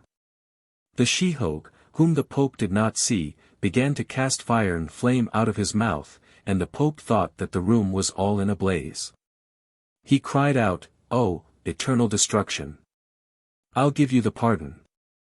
I'll give you anything at all, only stop your fire, and don't burn me in my own house. The she-hog stopped the fire, and the Pope had to sit down and write a full pardon for the priest, and give him back his old place again, and when he had it ready written, he put his name under it on the paper, and put it into Guleesh's hand. Thank your honor, said Guleesh, I never will come here again to you, and Bannock laugh, goodbye. Do not, said the Pope, if you do I'll be ready before you, and you won't go from me so easily again. You will be shut up in a prison, and you won't get out forever. Don't be afraid, I won't come again, said Guleesh. And before he could say any more the she-hog spoke a couple of words, and caught Guleesh's hand again, and out with them. Guleesh found himself amongst the other she-hogs, and his horse waiting for him. Now, Guleesh, said they, it's greatly you stopped us, and we in such a hurry. But come on now, and don't think of playing such a trick again, for we won't wait for you. I'm satisfied, said Guleesh, and I'm thankful to ye, but tell me where are we going? We're going to the palace of the King of France, said they. And if we can at all, we're to carry off his daughter with us. Every man of them then said, Rise up, horse, and the horses began leaping, and running, and prancing. The cold wind of winter that was before them they overtook her, and the cold wind of winter that was behind them, she did not overtake them, and they never stopped of that race, till they came as far as the palace of the King of France. They got off their horses there, and a man of them said a word that Guleesh did not understand, and on the moment they were lifted up, and Guleesh found himself and his companions in the palace. There was a great feast going on there, and there was not a nobleman or a gentleman in the kingdom but was gathered there, dressed in silk and satin, and gold and silver. And the night was as bright as the day with all the lamps and candles that were lit, and Guleesh had to shut his 2 eyes at the brightness. When he opened them again and looked from him, he thought he never saw anything as fine as all he saw there. There were 100 tables spread out, and they're full of meat and drink on each table of them, flesh meat, and cakes and sweetmeats, and wine and ale, and every drink that ever a man saw. The musicians were at the 2 ends of the hale, and they playing the sweetest music that ever a man's ear heard, and there were young women and fine youths in the middle of the hall, dancing and turning, and going round so quickly and so lightly, that it put a suron in Guleesh's head to be looking at them. There were more there playing tricks, and more making fun and laughing, for such a feast as there was that day had not been in France for 20 years, because the old king had no children alive but only the one daughter. And she was to be married to the son of another king that night. 3 days the feast was going on, and the 3rd night she was to be married, and that was the night that Guleesh and the she-hogs came, hoping if they could, to carry off with them the king's young daughter. Guleesh and his companions were standing together at the head of the hall, where there was a fine altar dressed up, and 2 bishops behind it waiting to marry the girl, as soon as the right time should come. Nobody could see the she-hogs, for they said a word as they came in, that made them all invisible, as if they had not been in it at all. Tell me which of them is the king's daughter, said Guleesh, when he was becoming a little used to the noise and the light. Don't you see her there from you, said the little man that he was talking to. Guleesh looked where the little man was pointing with his finger, and there he saw the loveliest woman that was, he thought, upon the ridge of the world. The rose and the lily were fighting together in her face, and one could not tell which of them got the victory. Her arms and hands were like the lime, her mouth as red as a strawberry, when it is ripe, her foot was as small and as light as another one's hand, her form was smooth and slender, and her hair was falling down from her head in buckles of gold. Her garments and dress were woven with gold and silver, and the bright stone that was in the ring on her hand was as shining as the sun. Guleesh was nearly blinded with all the loveliness and beauty that was in her. But when he looked again, he saw that she was crying, and that there was the trace of tears in her eyes. It can't be, said Guleesh, that there's grief on her, when everybody round her is so full of sport and merriment. Musha, then, she is grieved, said the little man, for it's against her own will she's marrying, and she has no love for the husband she is to marry. The king was going to give her to him 3 years ago, when she was only 15, but she said she was too young, and requested him to leave her as she was yet.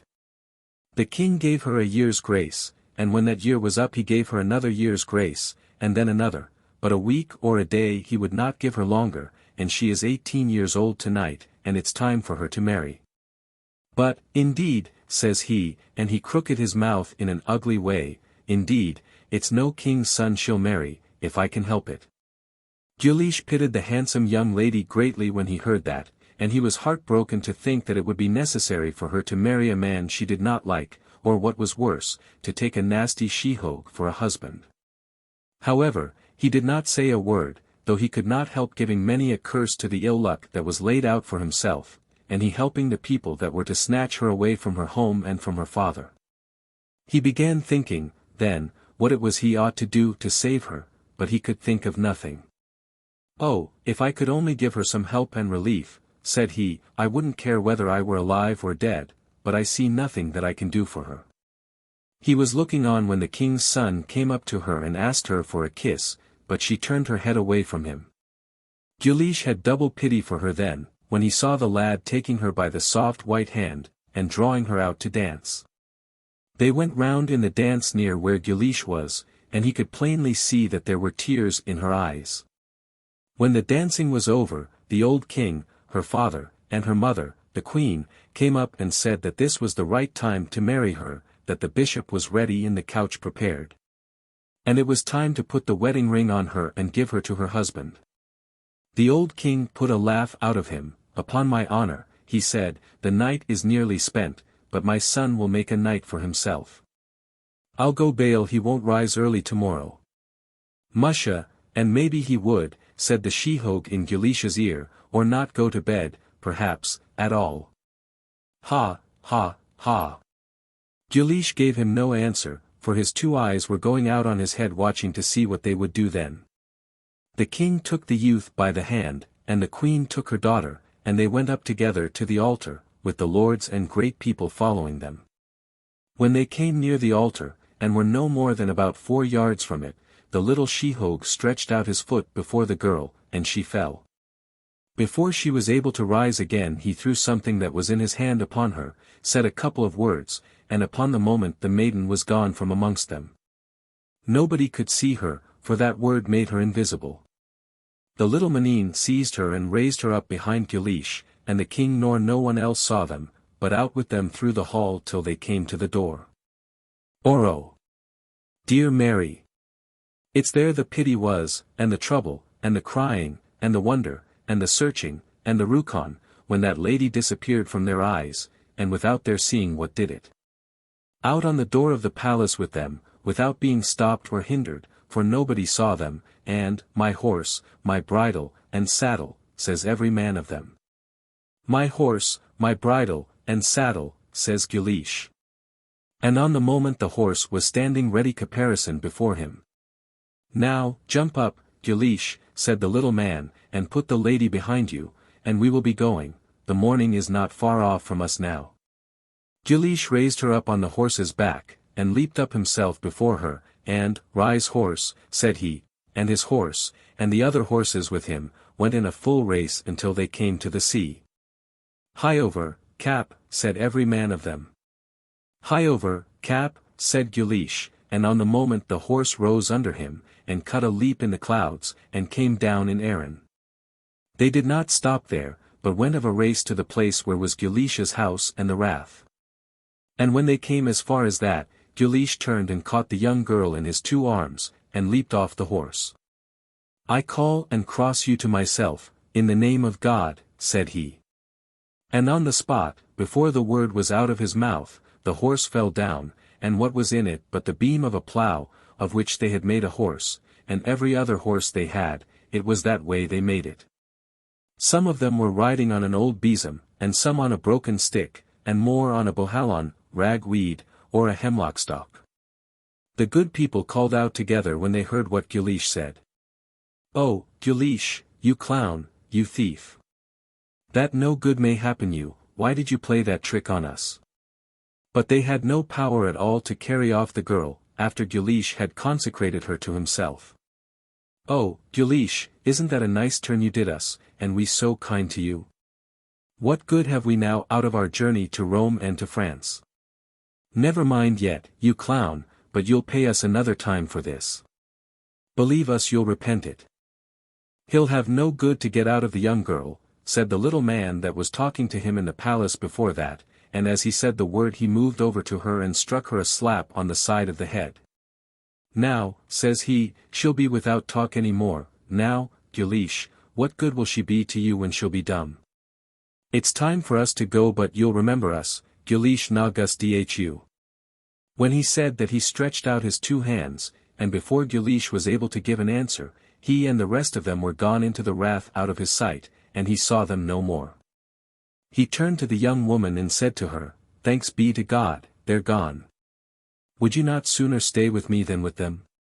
She gave him no answer. There's trouble and grief on her yet, said Guleesh in his own mind, and he spoke to her again, I am afraid that you must spend this night in my father's house, lady, and if there is anything that I can do for you, tell me.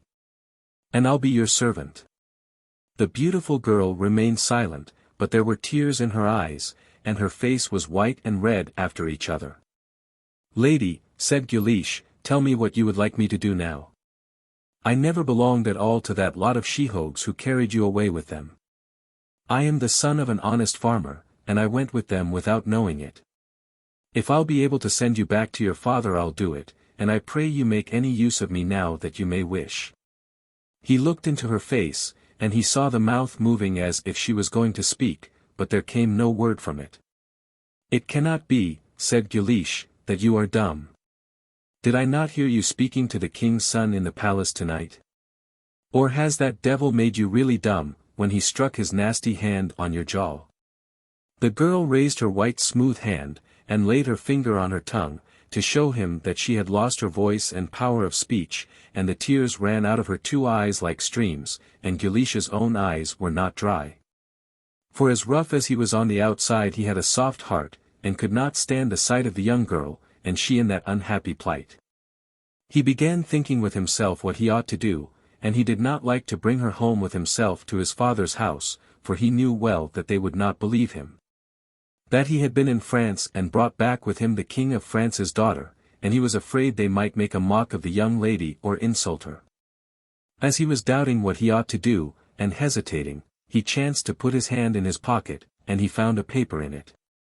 He pulled it up, and the moment he looked at it he remembered it was the Pope's bull.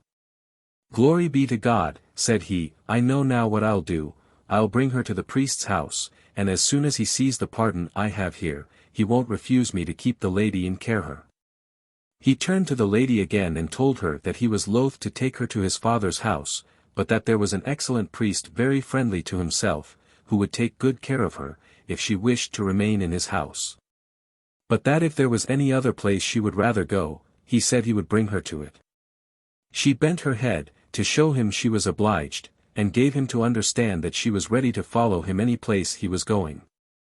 We will go to the priest's house, then, said he is under an obligation to me, and will do anything I ask him. They went together accordingly to the priest's house, and the sun was just rising when they came to the door. Guleesh beat it hard, and as early as it was the priest was up, and opened the door himself. He wondered when he saw Guleesh and the girl, for he was certain that it was coming wanting to be married they were. Guleesh Na Guss Dhu, isn't it the nice boy you are that you can't wait till 10 o'clock or till 12, but that you must be coming to me at this hour, looking for marriage, you and your Gershuch.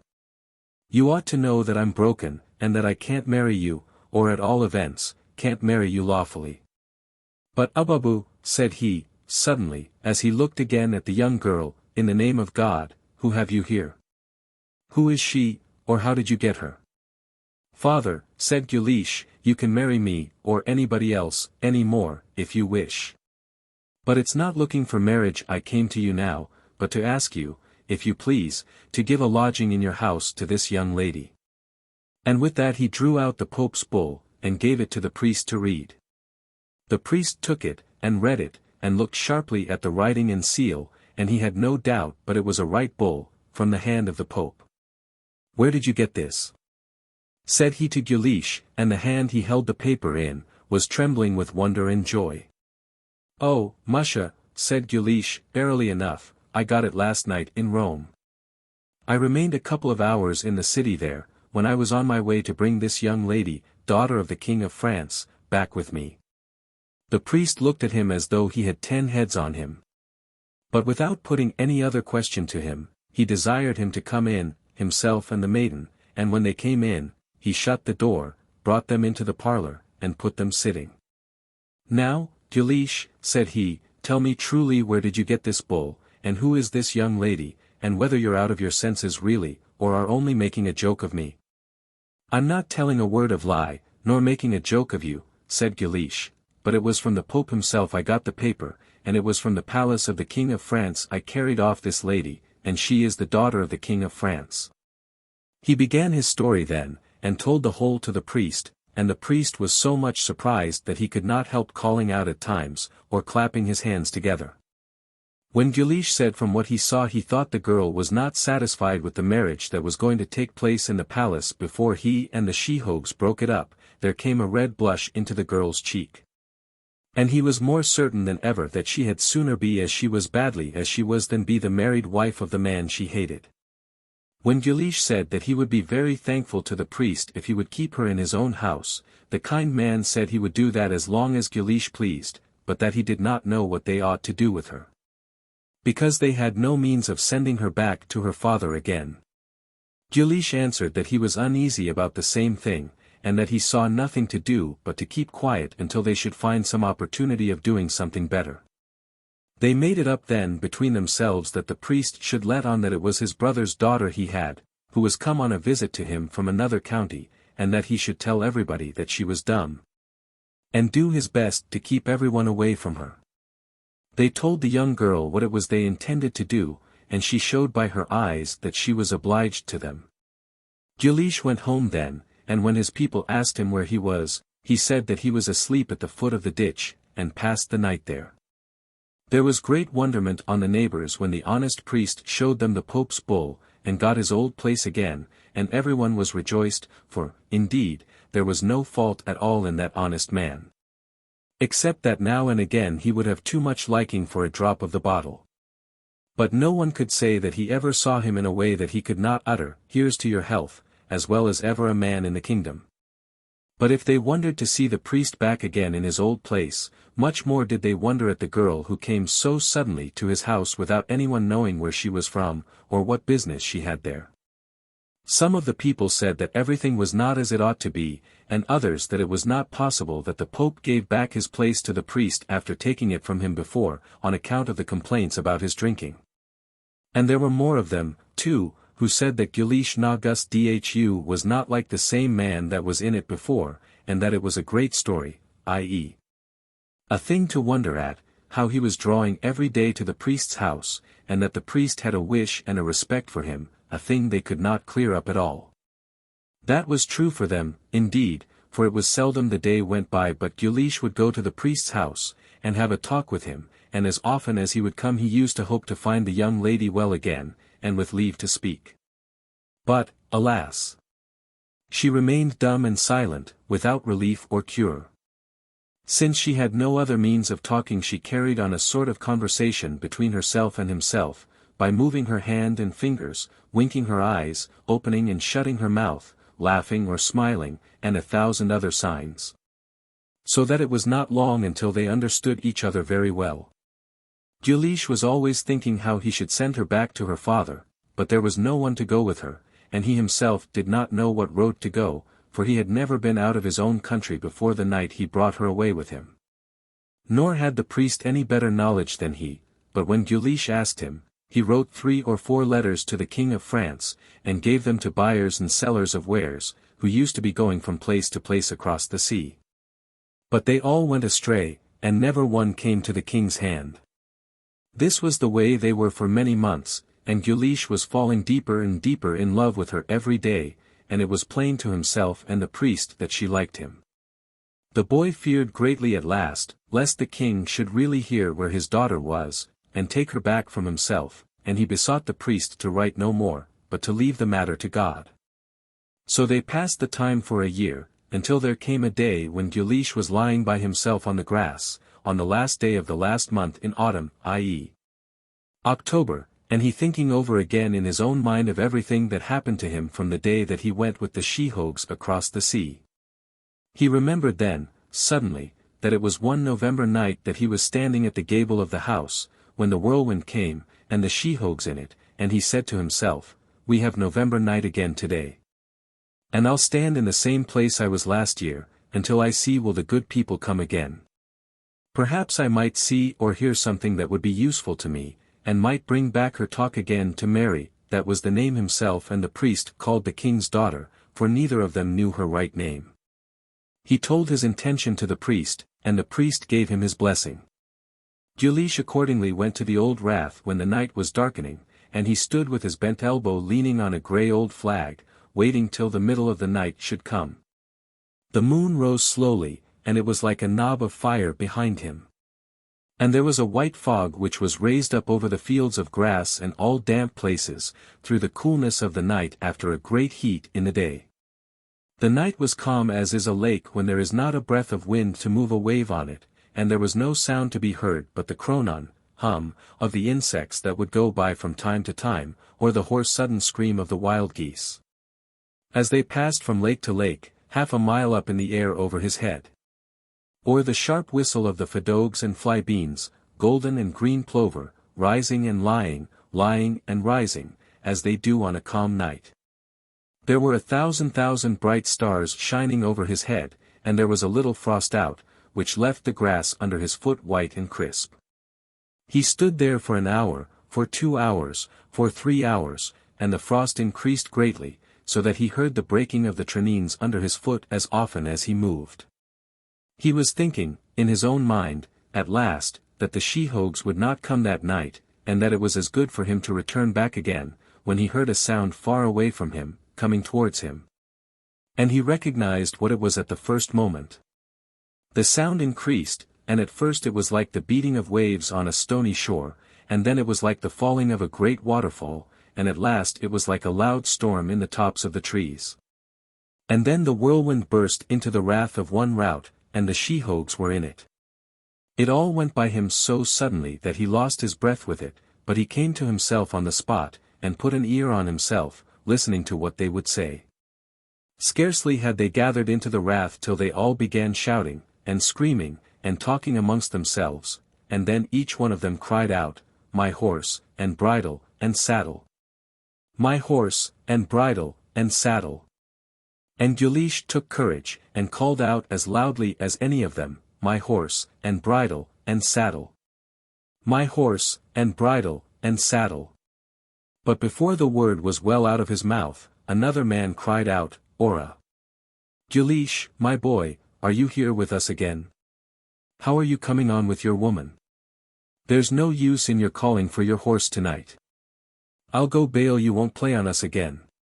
It was a good trick you played on us last year." "It was," said another man, "he won't do it again. Isn't he a prime lad, the same lad? To take a woman with him that never said as much to him as, 'How do you do,' since this time last year," says the third man. "Perhaps he likes to be looking at her," said another voice. "And if the Amadon only knew that there's an herb growing up by his own door, and to boil it and give it to her and she'd be well," said another voice. "That's true for you. He is an Amadon. Don't bother your head with him, we'll be going. We'll leave the Bodak as he is." And with that they rose up into the air, and out with them of one Rullabulla the way they came. And they left poor Guleesh standing where they found him, and the 2 eyes going out of his head, looking after them, and wondering.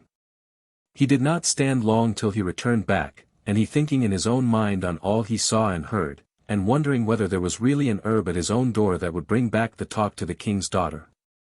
"It can't be," says he to himself, "that they would tell it to me, if there was any virtue in it, but perhaps the sheehogue didn't observe himself when he let the word slip out of his mouth. I'll search well as soon as the sun rises, whether there's any plant growing beside the house except thistles and dockings." He went home, and as tired as he was he did not sleep a wink until the sun rose on the morrow. He got up then, and it was the first thing he did to go out and search well through the grass round about the house, trying could he get any herb that he did not recognize. And, indeed, He was not long searching till he observed a large strange herb that was growing up just by the gable of the house. He went over to it, and observed it closely, and saw that there were 7 little branches coming out of the stalk, and 7 leaves growing on every branch e'en of them, and that there was a white sap in the leaves. "It's very wonderful," said he to himself, "that I never noticed this herb before. If there's any virtue in an herb at all, it ought to be in such a strange one as this." He drew out his knife, cut the plant, and carried it into his own house. Stripped the leaves off it and cut up the stalk, and there came a thick, white juice out of it, as there comes out of the sow thistle when it is bruised, except that the juice was more like oil. He put it in a little pot and a little water in it, and laid it on the fire until the water was boiling, and then he took a cup, filled it half up with the juice, and put it to his own mouth. It came into his head then that perhaps it was poison that was in it, and that the good people were only tempting him that he might kill himself with that trick, or put the girl to death without meaning it. He put down the cup again, raised a couple of drops on the top of his finger, and put it to his mouth. It was not bitter, and, indeed, had a sweet, agreeable taste. He grew bolder then, and drank the full of a thimble of it, and then as much again, and he never stopped till he had half the cup drunk. He fell asleep after that, and did not wake till it was night, and there was great hunger and great thirst on him. He had to wait, then, till the day rose. But he determined, as soon as he should wake in the morning, that he would go to the king's daughter and give her a drink of the juice of the herb. As soon as he got up in the morning, he went over to the priest's house with the drink in his hand, and he never felt himself so bold and valiant, and spirited and light, as he was that day. And he was quite certain that it was the drink he drank which made him so hearty. When he came to the house, he found the priest and the young lady within, and they were wondering greatly why he had not visited them for 2 days. He told them all his news, and said that he was certain that there was great power in that herb, and that it would do the lady no hurt, for he tried it himself and got good from it, and then he made her taste it. For he vowed and swore that there was no harm in it. Guleesh handed her the cup, and she drank half of it, and then fell back on her bed and a heavy sleep came on her, and she never woke out of that sleep till the day on the morrow. Guleesh and the priest sat up the entire night with her, waiting till she should awake, and they between hope and unhope, between expectation of saving her and fear of hurting her. She awoke at last when the sun had gone half its way through the heavens. She rubbed her eyes and looked like a person who did not know where she was. She was like one astonished when she saw Guleesh and the priest in the same room with her, and she sat up doing her best to collect her thoughts. The 2 men were in great anxiety waiting to see would she speak, or would she not speak, and when they remained silent for a couple of minutes, the priest said to her, "Did you sleep well, Mary?" And she answered him, "I slept, thank you." No sooner did Guleesh hear her talking than he put a shout of joy out of him, and ran over to her and fell on his 2 knees, and said, "1,000 thanks to God, who has given you back the talk, lady of my heart, speak again to me." The lady answered him that she understood it was he who boiled that drink for her, and gave it to her. That she was obliged to him from her heart for all the kindness he showed her since the day she first came to Ireland, and that he might be certain that she would never forget it. Guleesh was ready to die with satisfaction and delight. Then they brought her food, and she eat with a good appetite, and was merry and joyous, and never left off talking with the priest while she was eating. After that Guleesh went home to his house, and stretched himself on the bed and fell asleep again, for the force of the herb was not all spent, and he passed another day and a night sleeping. When he woke up he went back to the priest's house, and found that the young lady was in the same state, and that she was asleep almost since the time that he left the house. He went into her chamber with the priest, and they remained watching beside her till she awoke the second time, and she had her talk as well as ever, and Guleesh was greatly rejoiced. The priest put food on the table again, and they eat together, and Guleesh used after that to come to the house from day to day, and the friendship that was between him and the king's daughter increased. Because she had no one to speak to except Guleesh and the priest, and she liked Guleesh best. He had to tell her the way he was standing by the rath when the good people came, and how he went into the pope, and how the sheehogue blew fire out of his mouth. And every other thing that he did till the time the good people whipped her off with themselves. And when it would be all told he would have to begin it again out of the new, and she never was tired listening to him. When they had been that way for another half-year, she said that she could wait no longer without going back to her father and mother, that she was certain that they were greatly grieved for her. And that it was a shame for her to leave them in grief, when it was in her power to go as far as them. The priest did all he could to keep her with them for another while, but without effect, and Guleesh spoke every sweet word that came into his head, trying to get the victory over her, and to coax her and make her stay as she was. But it was no good for him. She determined that she would go, and no man alive would make her change her intention. She had not much money, but only 2 rings that were on her hand, when the she-hog carried her away, and a gold pin that was in her hair, and golden buckles that were on her little shoes. The priest took and sold them and gave her the money, and she said that she was ready to go. She left her blessing and farewell with the priest and Guleesh, and departed. She was not long gone till there came such grief and melancholy over Guleesh that he knew he would not be long alive unless he were near her, and he followed her. The next 42 pages in the Líbhar Scoileadh are taken up with the adventures of Guleesh and the princess, on their way to the court of France. But this portion of the story is partly taken from other tales, and part is too much altered and amplified in the writing of it, so that I do not give it here, as not being genuine folklore, which the story, except for a very little embellishment, has been up to this point. The whole ends as follows, with the restoration of the princess and her marriage with Guleesh. It was well, and it was not ill. They married one another, and that was the fine wedding they had, and if I were to be there then, I would not be here now. But I heard it from a Paudyeen that there was neither cark nor care, sickness nor sorrow, mishap nor misfortune on them till the hour of their death, and that it may be the same with me, and with us all. The Well of Daoirí Dowan. A long time ago before St. Patrick's time there was an old king in Connaught, and he had 3 sons. The king had a sore foot for many years, and he could get no cure. One day he sent for the Dáil, wise blind man, which he had, and said to him, "I'm giving you wages this 20 years, and you can't tell me what will cure my foot." "You never asked me that question before," said the Dáil. "But I tell you now that there is nothing in the world to cure you but a bottle of water from the well of Daoirí Dowan, i.e., end of the world." In the morning, the day on the morrow, the king called his 3 sons, and he said to them, "My foot will never be better until I get a bottle of water from the well of Daoirí Dowan, and whichever of you will bring me that, he has my kingdom to get." "We will go in pursuit of it tomorrow," says the 3.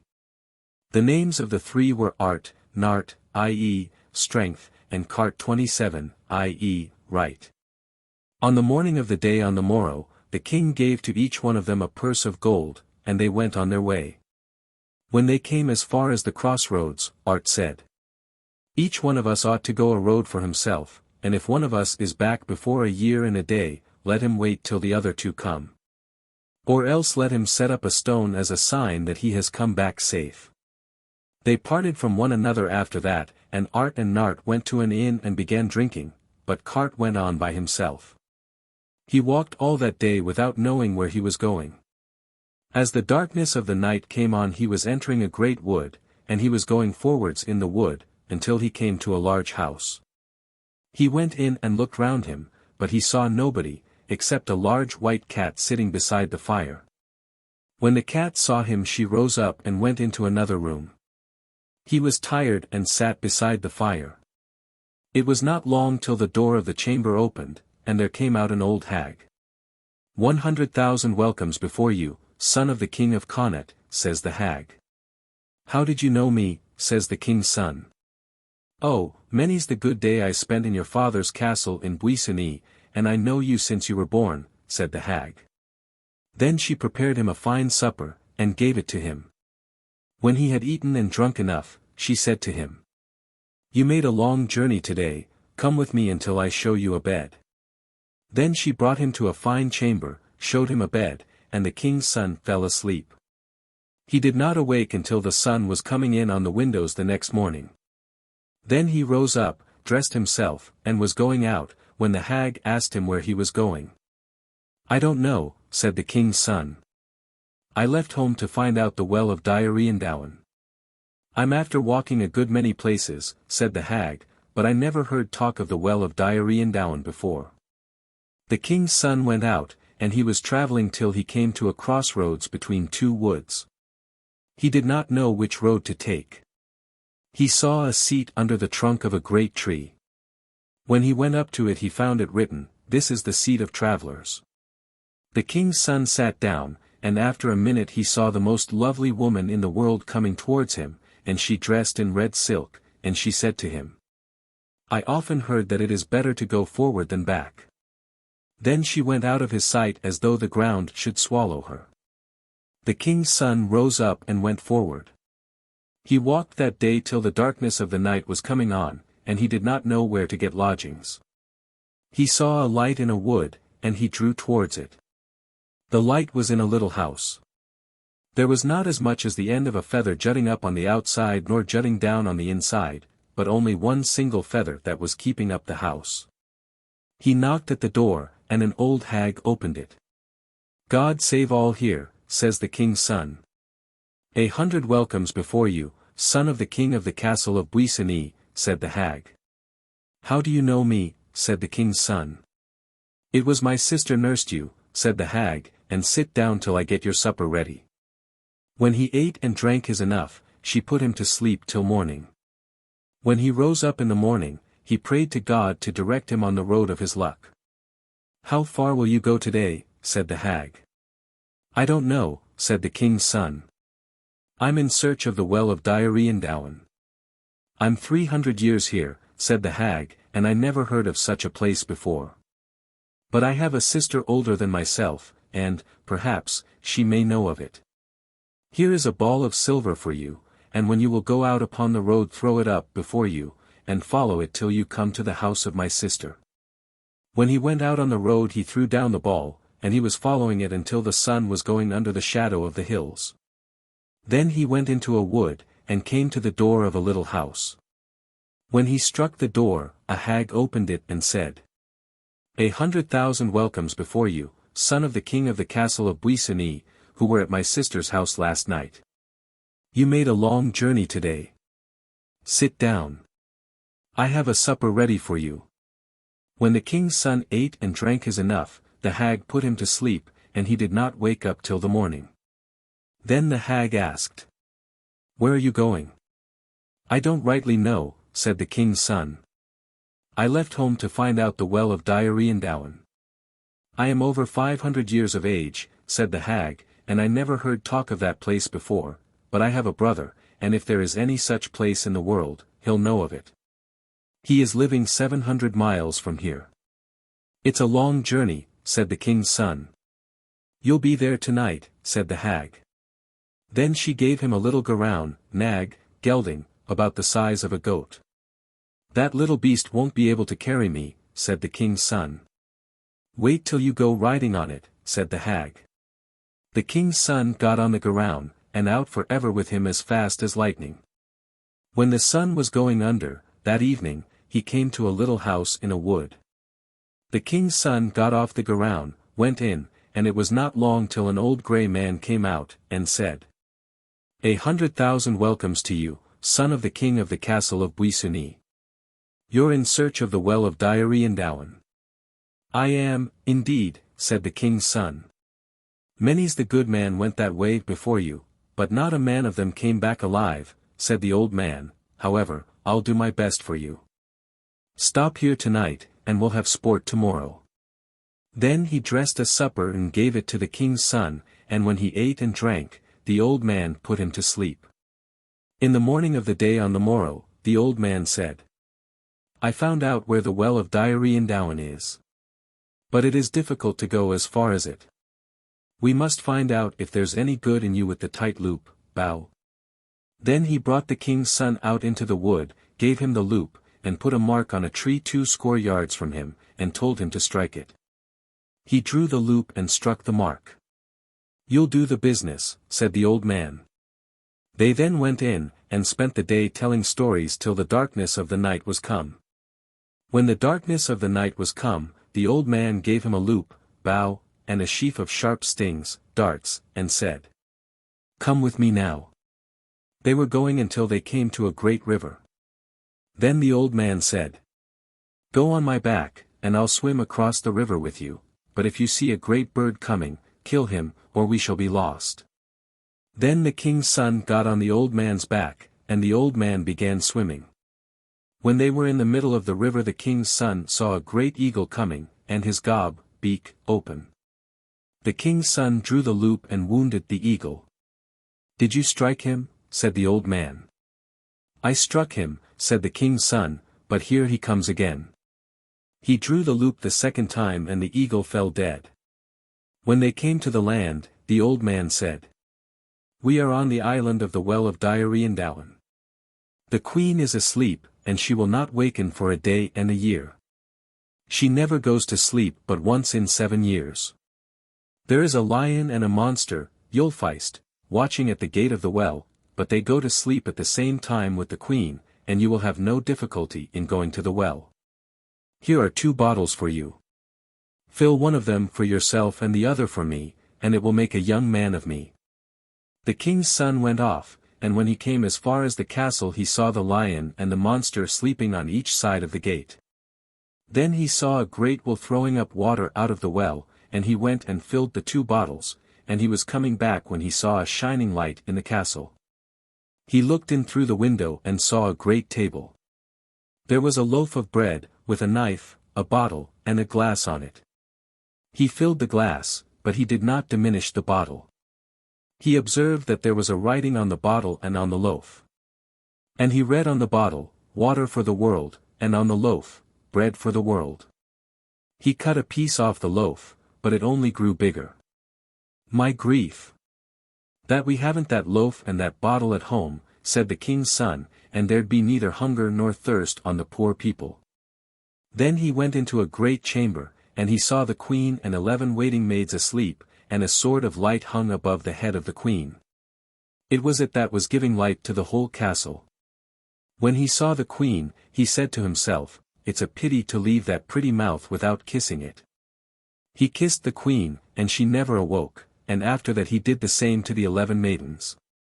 Then he got the sword, the bottle, and the loaf, and came to the old man, but he never told him that he had those things. "How did you get on?" said the old man. "I got the thing I was in search of," said the king's son. "Did you see any marvel since you left me?" said the old man. The king's son told him that he had seen a wonderful loaf, bottle, and sword. "You did not touch them," said the old man, "shun them, for they would bring trouble on you. Come on my back now till I bring you across the river." When they went to the house of the old man, he put water out of the bottle on himself, and made a young man of himself. Then he said to the king's son, "My sisters and myself are now free from enchantment, and they are young women again." The king's son remained there until most part of the year and day were gone. Then he began the journey home. But, my grief, he had not the little nag with him. He walked the first day until the darkness of the night was coming on. He saw a large house. He went to the door, struck it, and the man of the house came out to him. "Can you give me lodgings?" said he. "I can," said the man of the house, "only I have no light to light you." "I have a light myself," said the king's son. He went in then, drew the sword, and gave a fine light to them all, and to everybody that was in the island. They then gave him a good supper, and he went to sleep. When he was going away in the morning, the man of the house asked him for the honor of God, to leave the sword with them. "Since you asked for it in the honor of God, you must have it," said the king's son. He walked the second day till the darkness was coming. He went to another great house, beat the door, and it was not long till the woman of the house came to him, and he asked lodgings of her. The man of the house came and said, "I can give you that. But I have not a drop of water to dress food for you." "I have plenty of water myself," said the king's son. He went in, drew out the bottle, and there was not a vessel in the house he did not fill, and still the bottle was full. Then a supper was dressed for him, and when he ate and drank his enough, he went to sleep. In the morning, when he was going, the woman asked of him, in the honor of God, to leave them the bottle. "Since it has chanced that you ask it for the honor of God," said the king's son, "I cannot refuse you, for my mother put me under gassa, mystic obligations, before she died, never, if I could, to refuse anything that a person would ask of me for the honor of God." Then he left the bottle to them. He walked the third day until darkness was coming, and he reached a great house on the side of the road. He struck the door, the man of the house came out, and he asked lodgings of him. "I can give you that, and welcome," said the man, "but I'm grieved that I have not a morsel of bread for you." "I have plenty of bread myself," said the king's son. He went in, got a knife, and began cutting the loaf, until the table was filled with pieces of bread, and yet the loaf was as big as it was when he began. Then they prepared a supper for him, and when he ate his enough, he went to sleep. When he was departing in the morning, they asked of him, for the honor of God, to leave the loaf with them, and he left it with them. The three things were now gone from him. He walked the fourth day until he came to a great river, and he had no way to get across it. He went upon his knees, and asked of God to send him help. After half a minute, he saw the beautiful woman he saw the day he left the house of the first hag. When she came near him, she said, "Son of the king of the castle of Buisauni, has it succeeded with you?" "I got the thing I went in search of," said the king's son, "but I do not know how I shall pass over this river." She drew out a thimble and said, "Bad is the day I would see your father's son without a boat." Then she threw the thimble into the river, and made a splendid boat of it. "Get into that boat now," said she. "And when you will come to the other side, there will be a steed before you to bring you as far as the crossroad, where you left your brothers." The king's son stepped into the boat, and it was not long until he was at the other side, and there he found a white steed before him. He went riding on it, and it went off as swiftly as the wind. At about 12 o'clock on that day, he was at the crossroads. The king's son looked round him, and he did not see his brothers, nor any stone set up, and he said to himself, "Perhaps they are at the inn."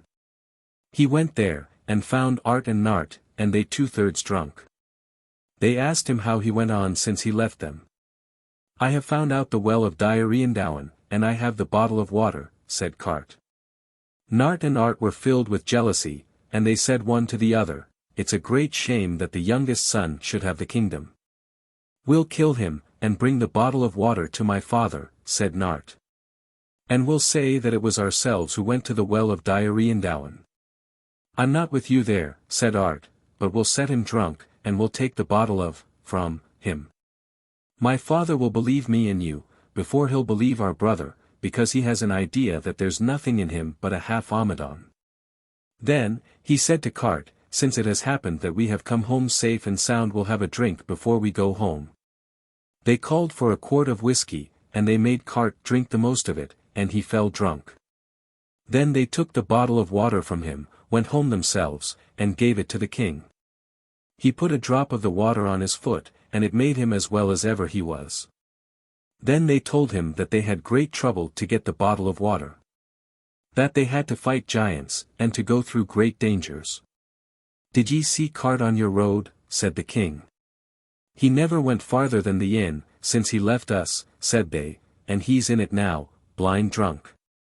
"There never was any good in him," said the king, "but I cannot leave him there." Then he sent 6 men to the inn, and they carried Cart home. When he came to himself, the king made him into a servant to do all the dirty jobs about the castle. When a year and a day had gone by, the queen of the well of Diarrheandowen and her waiting maidens woke up, and the queen found a young son by her side, and the 11 maidens the same. There was great anger on the queen, and she sent for the lion and the monster, and asked them what was become of the eagle that she left in charge of the castle. "He must be dead, or he'd be here now, when you woke up," said they. "I'm destroyed, myself, and the waiting maidens ruined," said the queen, "and I never will stop till I find out the father of my son." Then she got ready her enchanted coach, and 2 fawns under it. She was going till she came to the first house where the king's son got lodging, and she asked was there any stranger there lately. The man of the house said there was. Yes, said the queen, and he left the sword of light behind him. It is mine, and if you do not give it to me quickly I will throw your house upside down. They gave her the sword, and she went on till she came to the second house, in which he had got lodging, and she asked was there any stranger there lately. They said that there was. Yes, said she, and he left a bottle after him. Give it to me quickly, or I'll throw the house on ye. They gave her the bottle, and she went till she came to the third house, and she asked was there any stranger there lately. They said there was. Yes, said she, and he left the loaf of lasting bread after him. That belongs to me, and if ye don't give it to me quickly I will kill ye all. She got the loaf, and she was going, and never stopped till she came to the castle of Buissonny. She pulled the Coalliachorich, pole of combat, and the king came out. Have you any son? Said the queen. I have, said the king. Send him out here till I see him, said she. The king sent out Art, and she asked him, were you at the well of Down? I was, said Art. And are you the father of my son? Said she. I believe I am, said Art. I will know that soon, said she. Then she drew 2 hairs out of her head, flung them against the wall, and they were made into a ladder that went up to the top of the castle. Then she said to Art. If you were at the well of Down, you can go up to the top of that ladder. Art went up halfway, then he fell, and his thigh was broken. You were never at the well of Down, said the queen. Then she asked the king, have you any other son? I have, said the king. Bring him out, said the queen. Nart came out, and she asked him, were you ever at the well of Down? I was, said Nart. If you were, go up to the top of that ladder, said the queen. He began going up, but he had not gone far till he fell and broke his foot. You were not at the well of Down, said the queen. Then she asked the king if he had any other son, and the king said he had. But, said he, it's a half-fool he is, that never left home. Bring him here, said the queen. When Cart came, she asked him, were you at the well of Down? I was, said Cart, and I saw you there. Go up to the top of that ladder, said the queen. Cart went up like a cat, and when he came down she said, you are the man who was at the well of Down, and you are the father of my son. Then Cart told the trick his brothers played on him, and the queen was going to slay them, until Cart asked pardon for them. Then the king said that Cart must get the kingdom. Then the father dressed him out and put a chain of gold beneath his neck, and he got into the coach along with the queen, and they departed to the well of Down. The waiting maidens gave a great welcome to the king's son, and they all of them came to him, each one asking him to marry herself. He remained there for 21 years, until the queen died, and then he brought back with him his 12 sons, and came home to Galway. Each of them married a wife, and it is from them that the 12 tribes of Galway are descended. The Court of Crinnawn. A long time ago there came a lot of gentlemen to a river which is between the county Mayo, and Roscommon, and they chose out a nice place for themselves on the brink of a river, and set up a court on it. Nobody at all in the little villages round about knew from what place these gentlemen came. MacDonald was the name that was on them. The neighbors were for a long time without making friendship with them, until there came a great plague, and the people were getting death in their hundreds. One day there was the only son of a poor widow dying from the destructive plague, and she had not a drop of milk to wet his tongue. She went to the court, and they asked her what she was looking for. She told them that the one son she had was dying of the plague and that she had not a drop of milk to wet his tongue. Hard is your case, says a lady that was in the court to her. I will give you milk and healing, and your son will be as well at the end of an hour as ever he was. Then she gave her a tin can, and said, go home now, this can will never be empty as long as you or your son is alive, if you keep the secret without telling anybody that you got it here. When you will go home put a morsel of the Mary's shamrock, 4-leaved shamrock, in the milk and give it to your son. The widow went home. She put a bit of 4-leaved shamrock in the milk, and gave it to her son to drink, and he rose up at the end of an hour as well as ever he was. Then the woman went through the villages round about with the can, and there was no one at all to whom she gave a drink that was not healed at the end of an hour. It was not long till the fame of Morya na Curachon, Mary Kerrigan, that was the name of the widow, went through the country, and it was not long till she had the full of the bag of gold and silver. One day Mary went to a pattern at Cultia Bronx, drank too much, fell on drunkenness, and let out the secret. There came the heavy sleep of drunkenness on her, and when she awoke the can was gone. There was so much grief on her that she drowned herself in a place called Pullbaum, the White Hole, within a mile of Cultia Bronx. Everybody thought now that they had the can of healing to get at the Court of Crinnawn if they would go there. In the morning, the day on the morrow, there went plenty of people to the court, and they found everyone who was in it dead. The shout went out, and the hundreds of people gathered together, but no man could go in, for the court was filled with smoke, and lightning and thunder coming out of it. They sent a message for the priest, who was in Ballagadareen, but he said, "It is not in my parish, and I won't have anything to do with it." That night the people saw a great light in the court, and there was very great fear on them. The day on the morrow they sent word to the priest of Lisahull, but he would not come, as the place was not in his parish. Word was sent to the priest of Kilmavie, then, but he had the same excuse. There were a lot of poor friars in Cultia Mon, and when they heard the story they went to the court without a person with them but themselves. When they went in they began saying prayers, but they saw no corpse. After a time the smoke went, the lightning and thunder ceased, a door opened, and there came out a great man. The friars noticed that he had only one eye, and that it was in his forehead. "In the name of God, who are you?" said a man of the friars. "I am Crinnawn, son of Belor, of the evil eye. Let there be no fear on ye, I shall do ye no damage, for ye are courageous, good men. The people who were here are gone to eternal rest, body and soul. I know that ye are poor, and that there are plenty of poor people round about ye. Here are 2 purses for ye, one of them for yourselves, and the other one to divide upon the poor, and when all that will be spent, do ye come again. Not of this world am I, but I shall do no damage to anyone unless he does it to me first, and do ye keep from me." Then he gave them 2 purses, and said, "Go now on your good work." The friars went home. They gathered the poor people and they divided the money on them. The people questioned them as to what it was they saw in the court.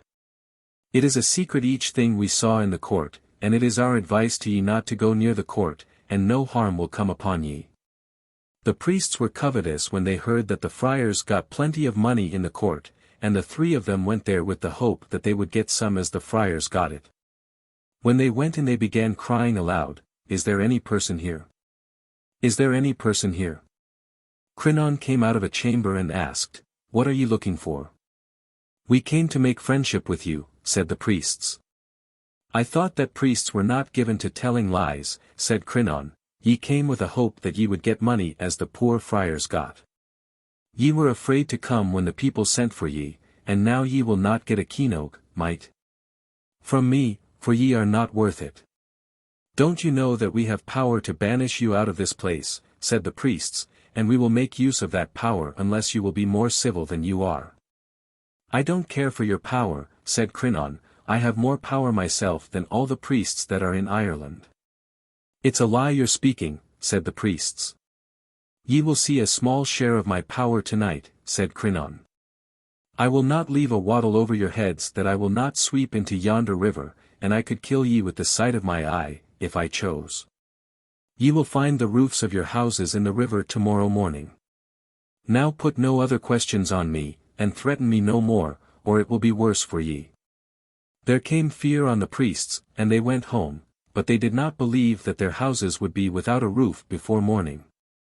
About midnight, that night, there came a blast of wind under the roof of the houses of the priests, and it swept them into the river Fornant the court.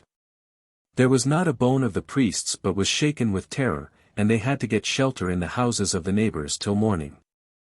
In the morning, the day on the morrow, the priests came to the river opposite the court, and they saw the roofs that were on all their houses swimming in the water. They sent for the friars, and asked them to go to Crinnawn and proclaim a peace, and say to him that they would put no more trouble on him. The friars went to the court, and Crinnawn welcomed them, and asked them what they were seeking. "We come from the priests to proclaim a peace on you, they will trouble you no more." "That is well for them," said Crinnawn, "come with me now until ye see me putting back the roofs of the houses." They went with him as far as the river, and then he blew a blast out of each nostril. The roofs of the houses rose up as well as they were when they were first put on. There was wonder on the priests, and they said, "The power of enchantment is not yet dead, nor banished out of the country yet." From that day out neither priest nor anyone else would go near the Court of Crinnawn. A year after the death of Mary Kerrigan, there was a pattern in Cultia Bronx. There were plenty of young men gathered in it, and amongst them was Paudyeen, the son of Mary Kerrigan. They drank whiskey till they were in madness. When they were going home, Paudyeen O'Kerrigan said, "There is money in plenty in the court up there, and if ye have courage we can get it." As the drink was in them, 12 of them said, "We have courage, and we will go to the court." When they came to the door, Paudyeen O'Kerrigan said, "Open the door, or we will break it." Crinnawn came out and said, "Unless ye go home I will put a month's sleep on ye." They thought to get a hold of Crinnawn, but he put a blast of wind out of his 2 nostrils that swept the young men to a lease, old circular rath, called Listrumniel, and put a heavy sleep on them, and a big cloud over them. And there is no name on the place from that out, but Listrumniel, the fort of the heavy cloud.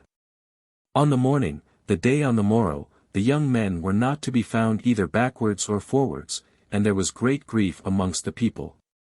That day went by without any account from the young men. People said that it was Crinnawn that killed them, for some saw them going to the court. The fathers and mothers of the young men went to the friars, and prayed them to go to Crinnawn and to find out from him where the young men were, dead or alive. They went to Crinnawn, and Crinnawn told them the trick the young men thought to do on him, and the thing he did with them. "If it be your will, bestow forgiveness on them this time," said the friars.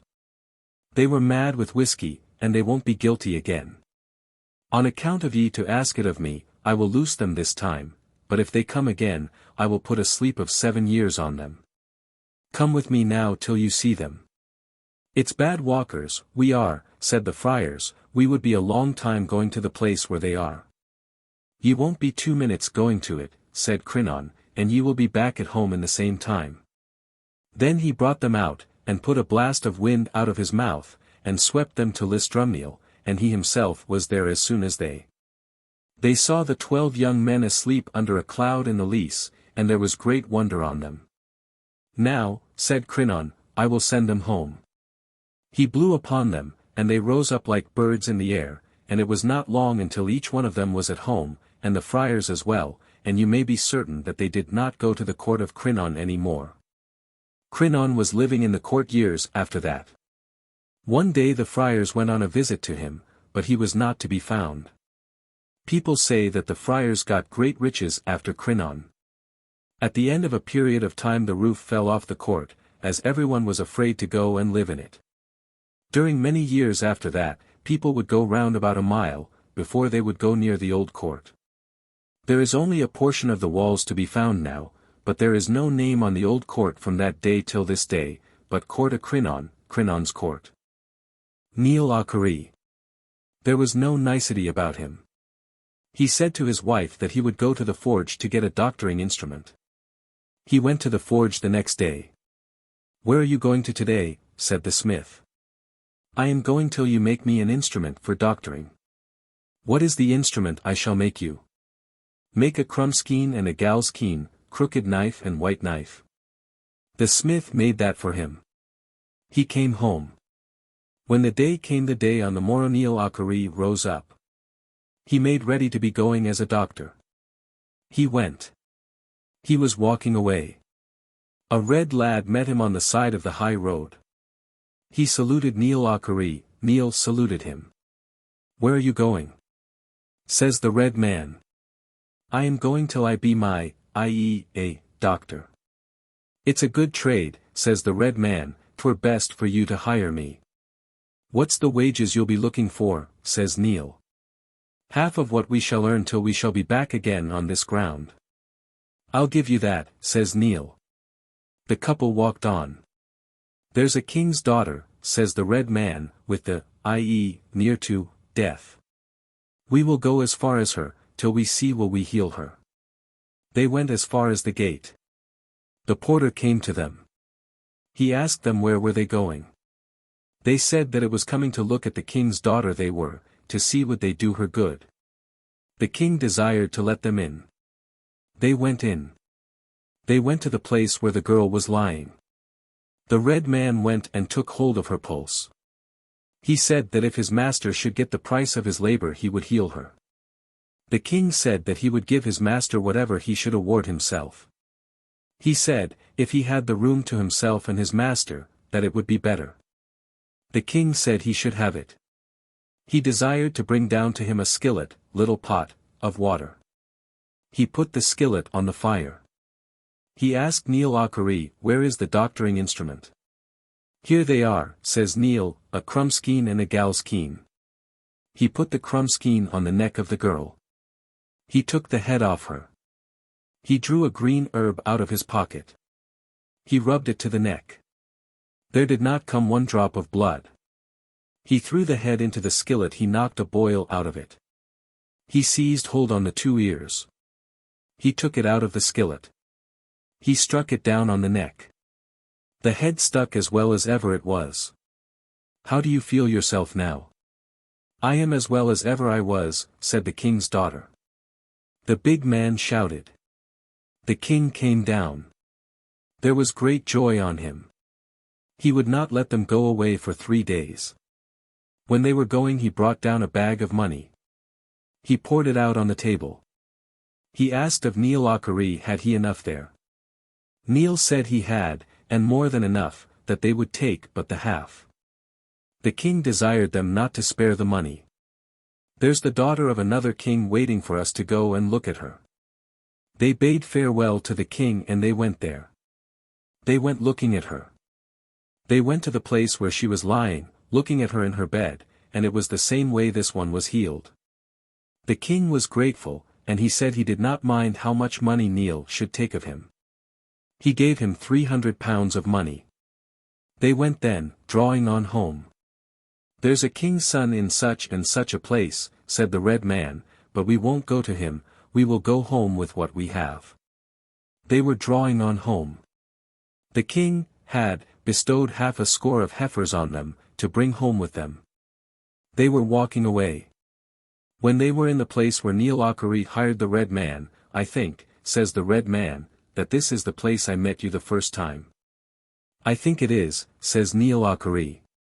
Musha, how shall we divide the money?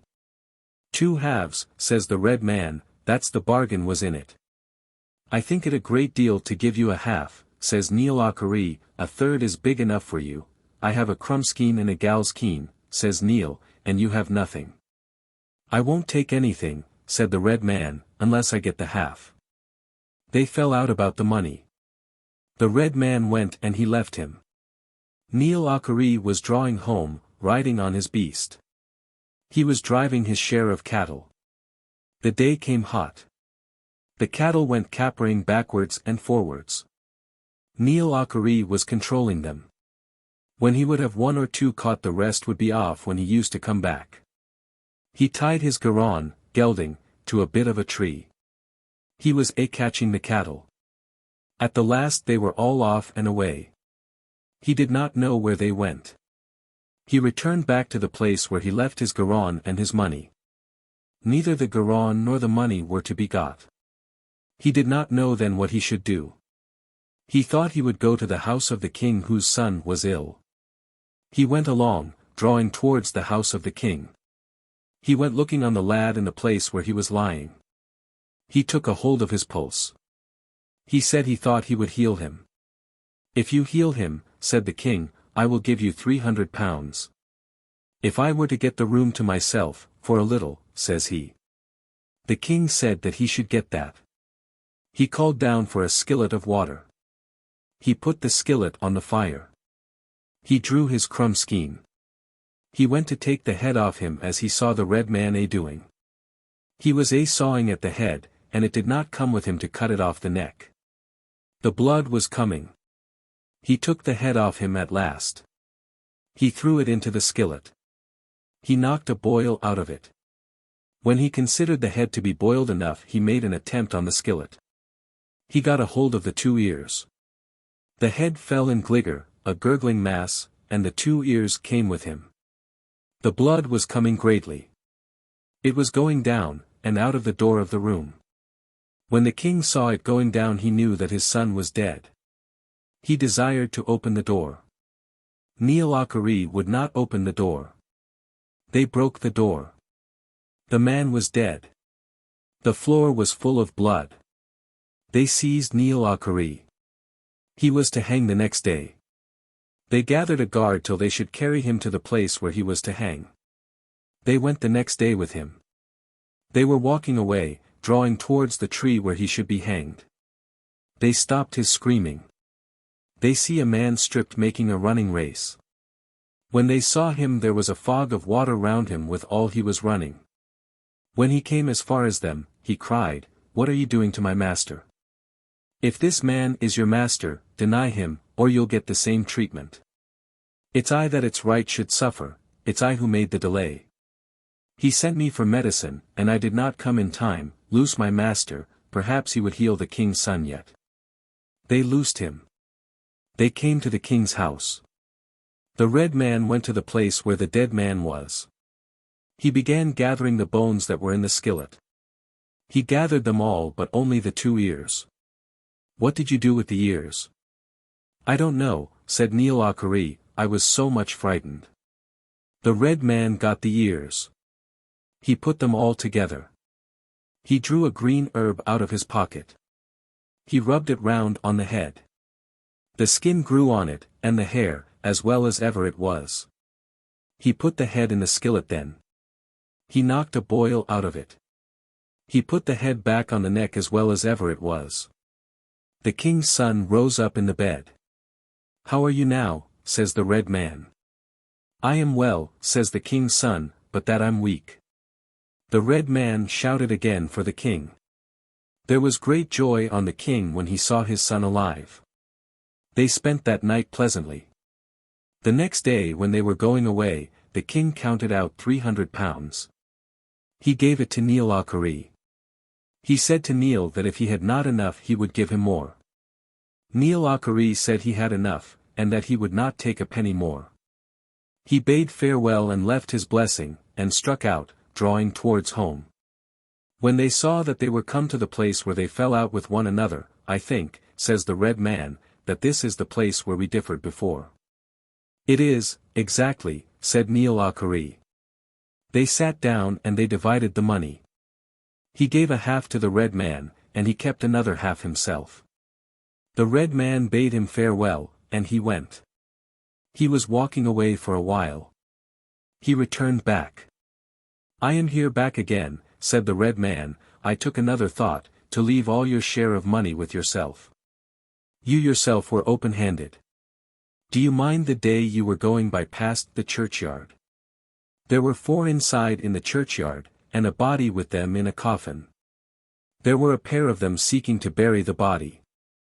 There were debts on the body, i.e., it owed debts. The 2 men who had the debts on it, i.e., to whom it owed the debts, they were not satisfied for the body to be buried. They were arguing. You were listening to them. You went in. You asked how much they had on the body, i.e., how were they owed by the body. The 2 men said that they had £1 on the body, and that they were not willing the body to be buried, until the people who were carrying it would promise to pay a portion of the debts. You said, I have 10 shillings, and I'll give it to ye, and let the body be buried. You gave the 10 shillings, and the corpse was buried. It's I who was in the coffin that day. When I saw you going a-doctoring, I knew that you would not do the business. When I saw you in a hobble, I came to you to save you. I bestow the money on you all entirely. You shall not see me until the last day. Go home now. Don't do a single day's doctoring as long as you'll be alive. It's short, you'll walk until you get your share of cattle and your garon. Neil went, drawing towards home. Not far did he walk till his share of cattle and his nag met him. He went home and the whole with him. There is not a single day since that himself and his wife are not thriving on it. I got the ford, they the stepping stones. They were drowned, and I came safe. Trunk without head. Long ago there was a widow woman living in the county Galway, and 2 sons with her, whose names were Dermod and Donal. Dermod was the eldest son, and he was the master over the house. They were large farmers, and they got a summons from the landlord to come and pay him a year's rent. They had not much money in the house, and Dermod said to Donal, "Bring a load of oats to Galway, and sell it." Donal got ready a load, put 2 horses under the cart, and went to Galway. He sold the oats, and got a good price for it. When he was coming home, he stopped at the halfway house, as was his custom, to have a drink himself, and to give a drink and oats to the horses. When he went in to get a drink for himself, he saw 2 boys playing cards. He looked at them for a while, and one of them said, "Will you have a game?" Donal began playing, and he did not stop till he lost every penny of the price of the oats. "What will I do now?" says Donal to himself, "Dermod will kill me. Anyhow, I'll go home and tell the truth." When he came home, Dermod asked him, "Did you sell the oats?" "I sold, and got a good price for it," says Donal. "Give me the money," says Dermod. "I haven't it," says Donal. "I lost every penny of it playing cards at the house halfway." "My curse, and the curse of the 24 men on you," says Dermod. He went and told the mother the trick Donal did. "Give him his pardon this time," says the mother, "and he won't do it again." "You must sell another load tomorrow," says Dermod, "and if you lose the price, don't come here." On the morning, the day on the morrow, Donal put another load on the cart, and he went to Galway. He sold the oats, and got a good price for it. When he was coming home, and near the halfway house, he said to himself, "I will shut my eyes till I go past that house, for fear there should be a temptation on me to go in." He shut his eyes. But when the horses came as far as the inn, they stood, and would not go a step further, for it was their custom to get oats and water in that place every time they would be coming out of Galway. He opened his eyes, gave oats and water to the horses, and went in himself to put a coal in his pipe. When he went in he saw the boys playing cards.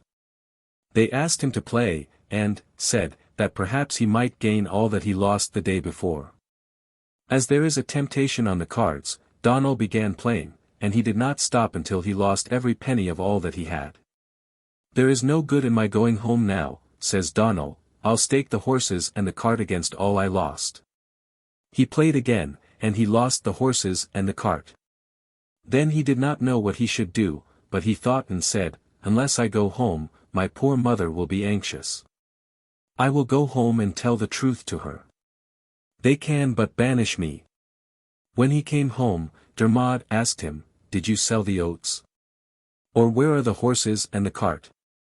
"I lost the whole playing cards, and I would not come back except to leave ye my blessing before I go." "That you may not ever come back, or a penny of your price," said Dermod, "and I don't want your blessing." He left his blessing with his mother then, and he went travelling, looking for service. When the darkness of the night was coming, there was thirst and hunger on him. He saw a poor man coming to him, and a bag on his back. He recognized Donal, and said, "Donal, what brought you here, or where are you going?" "I don't know you," said Donal. "It's many's the good night I spent in your father's house, may God have mercy upon him," said the poor man. "Perhaps there's hunger on you, and that you would not be against eating something out of my bag?" "It's a friend that would give it to me," says Donal. Then the poor man gave him beef and bread, and when he ate his enough, the poor man asked him, "Where are you going tonight?" "Musha, then, I don't know," says Donal. "There is a gentleman in the big house up there, and he gives lodging to anyone who comes to him after the darkness of night, and I'm going to him," says the poor man.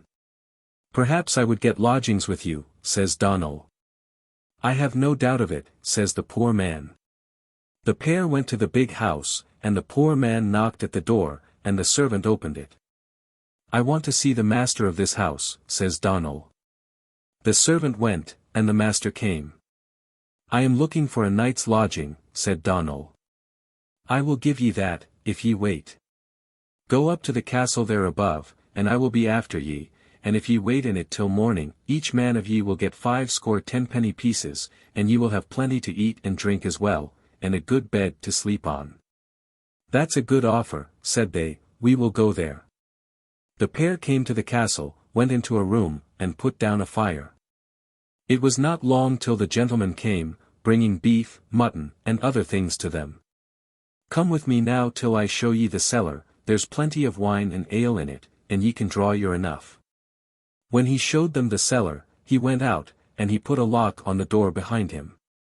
Then Donal said to the poor man, "Put the things to eat on the table, and I'll go for the ale." Then he got a light, and a crusceen, jug, and went down into the cellar. The first barrel he came to he stooped down to draw out of it, when a voice said, "Stop, that barrel is mine." Donal looked up, and he saw a little man without a head, with his 2 legs spread straddlewise on a barrel.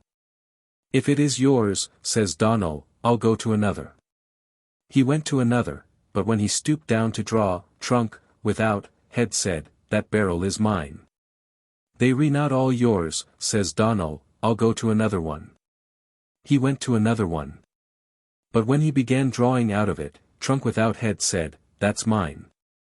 "I don't care," said Donal, "I'll fill my crusceen." He did that, and came up to the poor man, but he did not tell him that he saw trunk without head. Then they began eating and drinking till the jug was empty. Then said Donal, "It's your turn to go down and fill the jug." The poor man got the candle and the crusceen, and went down into the cellar. He began drawing out of a barrel, when he heard a voice saying, "That barrel is mine." He looked up, and when he saw trunk without head, he let crusceen and candle fall, and off and away with him to Donal. "Oh! It's little but I'm dead," says the poor man, "I saw a man without a head, and his 2 legs spread out on the barrel, and he said it was his." "He would not do you any harm," said Donal, "he was there when I went down. Get up and bring me the jug and the candle." "Oh, I wouldn't go down again if I were to get Ireland without a division," says the poor man. Donal went down, and he brought up the jug filled. "Did you see trunk without head?" says the poor man. "I did," says Donal, "but he did not do me any harm." They were drinking till they were half drunk, then said Donal, "It's time for us to be going to sleep, what place would you like best, the outside of the bed, or next the wall?" "I'll go next the wall," said the poor man. They went to bed leaving the candle lit. They were not long in bed till they saw 3 men coming in, and a bladder, football, with them. They began beating bairies, playing at ball, on the floor. But there were 2 of them against 1. Donal said to the poor man, "It is not right for 2 to be against 1, and with that he leaped out and began helping the weak side, and he without a thread on him. Then they began laughing, and walked out. Donal went to bed again, and he was not long there till there came in a piper playing sweet music. "Rise up," says Donal, "until we have a dance, it's a great pity to let good music go to loss." "For your life, don't stir," says the poor man. Donal gave a leap out of the bed, and he fell to dancing till he was tired. Then the piper began laughing, and walked out. Donal went to bed again, but he was not long there till there walked in 2 men, carrying a coffin. They left it down on the floor, and they walked out. "I don't know who's in the coffin, or whether it's for us it's meant," said Donal, "I'll go till I see." He gave a leap out, raised the board of the coffin, and found a dead man in it.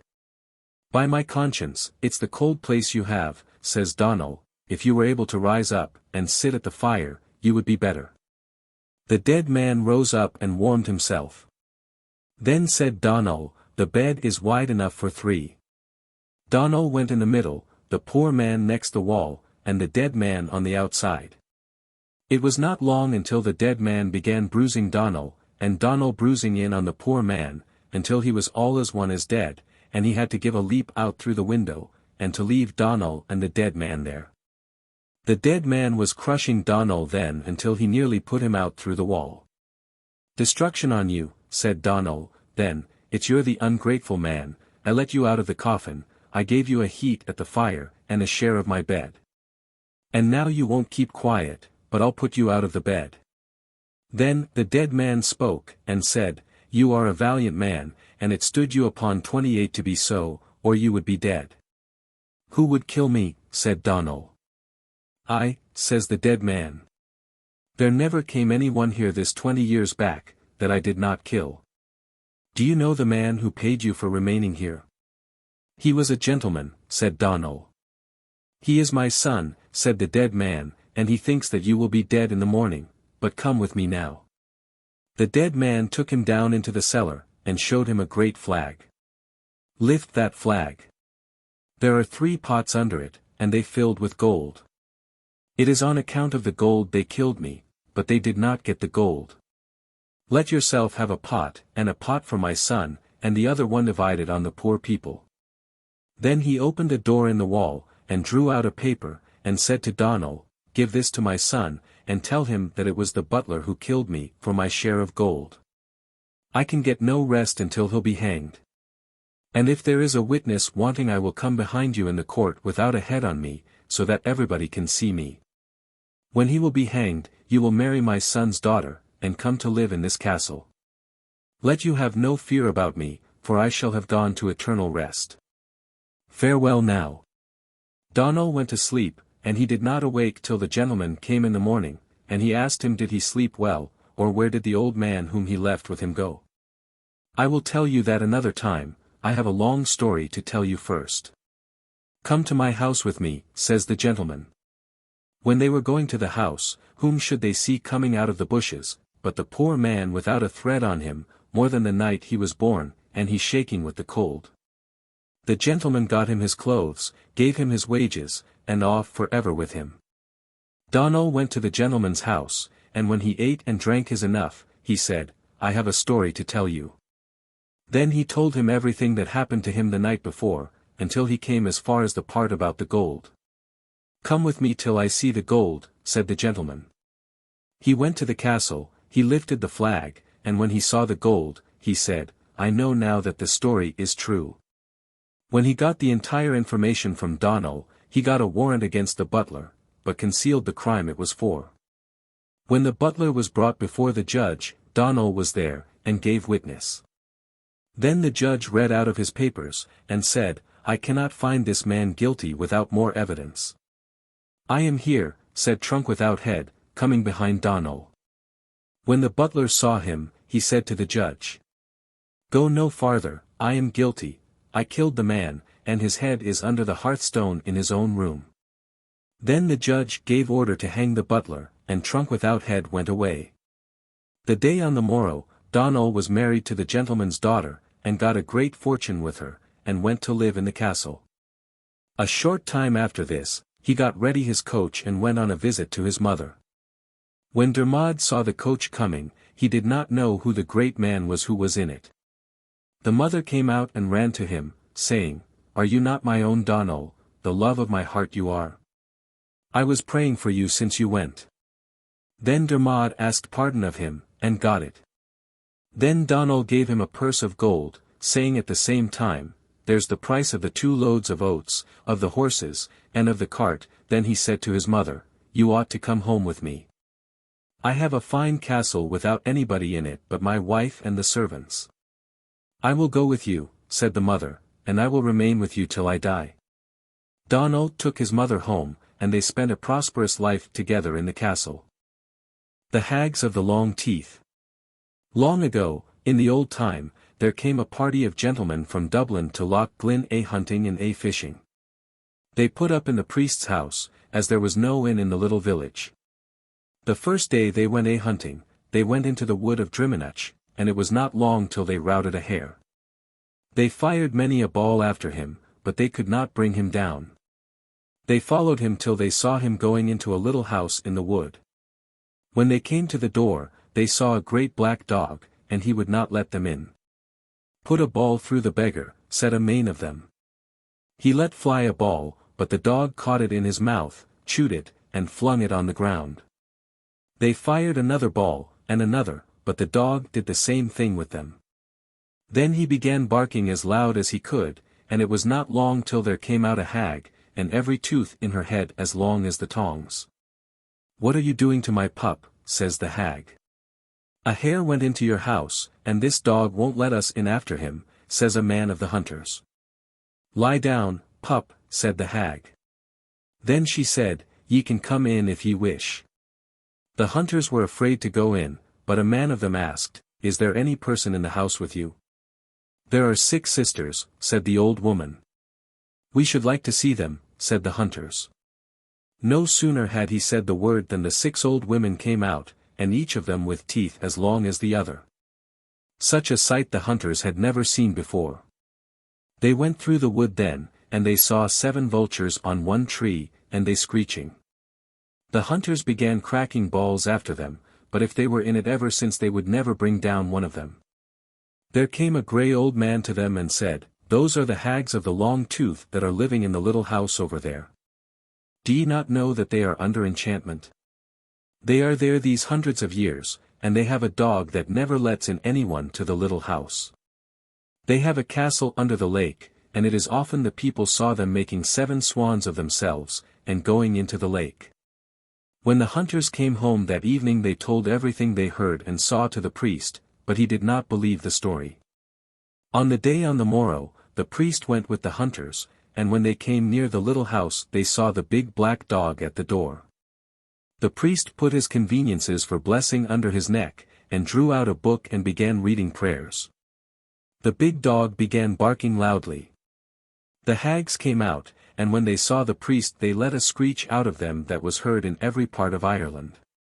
When the priest was a while reading, the hags made vultures of themselves and flew up into a big tree that was over the house. The priest began pressing in on the dog until he was within a couple of feet of him. The dog gave a leap up, struck the priest with its 4 feet, and put him head over heels. When the hunters took him up he was deaf and dumb, and the dog did not move from the door. They brought the priest home and sent for the bishop. When he came and heard the story there was great grief on him. The people gathered together and asked of him to banish the hags of enchantment out of the wood. There was fright and shame on him, and he did not know what he would do. But he said to them, "I have no means of banishing them till I go home, but I will come at the end of a month and banish them." The priest was too badly hurt to say anything. The big black dog was father of the hags, and his name was Dermod Amuluni. His own son killed him, because he found him with his wife the day after their marriage, and killed the sisters for fear they should tell on him. One night the bishop was in his chamber asleep, when one of the hags of the long tooth opened the door and came in. When the bishop wakened up he saw the hag standing by the side of his bed. He was so much afraid he was not able to speak a word until the hag spoke and said to him, "Let there be no fear on you. I did not come to do you harm, but to give you advice. You promised the people of Loch Glynn that you would come to banish the hags of the long tooth out of the wood of Driminach. If you come you will never go back alive." His talk came to the bishop, and he said, "I cannot break my word." "We have only a year and a day to be in the wood," said the hag, "and you can put off the people until then." "Why are ye in the woods as ye are?" says the bishop. "Our brother killed us," said the hag, "and when we went before the archjudge, there was judgment passed on us, we to be as we are 200 years. We have a castle under the lake, and be in it every night. We are suffering for the crime our father did." Then she told him the crime the father did. "Hard is your case," said the bishop, "but we must put up with the will of the archjudge, and I shall not trouble ye." "You will get an account, when we are gone from the wood," said the hag. Then she went from him. In the morning, the day on the morrow, the bishop came to Loch Glynn. He sent out notice and gathered the people. Then he said to them, "It is the will of the Arch-King that the power of enchantment be not banished for another year and a day, and ye must keep out of the wood until then. It is a great wonder to me that ye never saw the hags of enchantment till the hunters came from Dublin. It's a pity they did not remain at home." About a week after that the priest was one day by himself in his chamber alone. The day was very fine and the window was open. The robin of the red breast came in and a little herb in its mouth. The priest stretched out his hand, and she laid the herb down on it. "Perhaps it was God sent me this herb," said the priest to himself, and he ate it. He had not eaten it one moment till he was as well as ever he was, and he said, "A thousand thanks to him who has power stronger than the power of enchantment." Then said the robin, "Do you remember the robin of the broken foot you had, 2 years this last winter?" "I remember her, indeed," said the priest, "but she went from me when the summer came. I am the same robin, and but for the good you did me I would not be alive now, and you would be deaf and dumb throughout your life. Take my advice now, and do not go near the hags of the long tooth any more, and do not tell to any person living that I gave you the herb." Then she flew from him. When the housekeeper came she wondered to find that he had both his talk and his hearing. He sent word to the bishop and he came to Loch Glynn. He asked the priest how it was that he got better so suddenly. "It is a secret," said the priest, "but a certain friend gave me a little herb and it cured me. Nothing else happened worth telling, till the year was gone." One night after that the bishop was in his chamber when the door opened, and the hag of the long tooth walked in, and said, "I come to give you notice that we will be leaving the wood a week from today. I have one thing to ask of you if you will do it for me." "If it is in my power, and it not to be against the faith," said the bishop. "A week from today," said the hag, "there will be 7 vultures dead at the door of our house in the wood. Give orders to bury them in the quarry that is between the wood and Beligla's, that is all I am asking of you." "I shall do that if I am alive," said the bishop. Then she left him, and he was not sorry she to go from him. A week after that day, the bishop came to Loch Glynn, and the day after he took men with him and went to the hag's house in the wood of Driminach. The big black dog was at the door, and when he saw the bishop he began running and never stopped until he went into the lake. He saw the 7 vultures dead at the door, and he said to the men, "Take them with you and follow me." They took up the vultures and followed him to the brink of the quarry. Then he said to them, "Throw them into the quarry, there is an end to the hags of the enchantment." As soon as the men threw them down to the bottom of the quarry, there rose from it 7 swans as white as snow, and flew out of their sight. It was the opinion of the bishop and of every person who heard the story that it was up to heaven they flew, and that the big black dog went to the castle under the lake.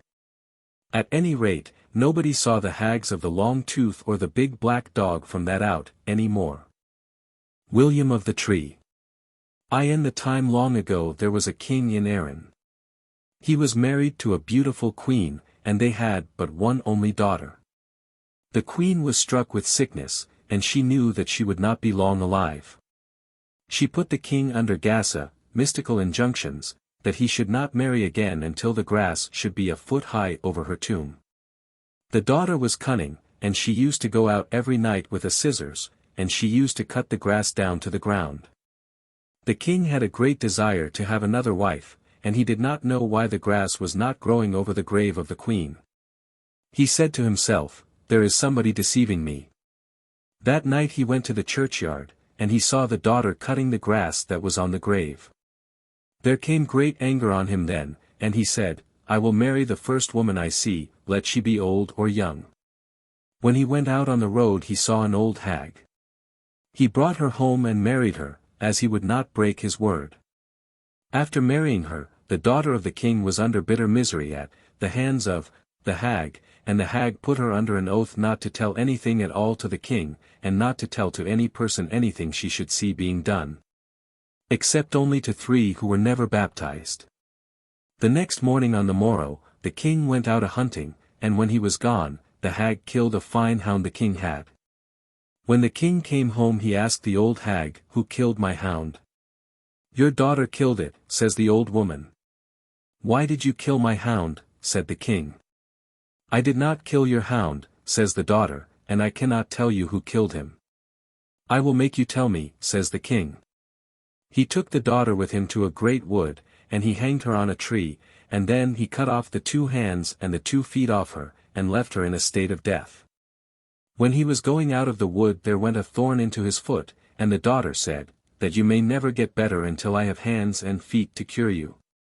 The king went home, and there grew a tree out of his foot, and it was necessary for him to open the window, to let the top of the tree out. There was a gentleman going by near the wood, and he heard the king's daughter screeching. He went to the tree, and when he saw the state she was in, he took pity on her, brought her home, and when she got better, married her.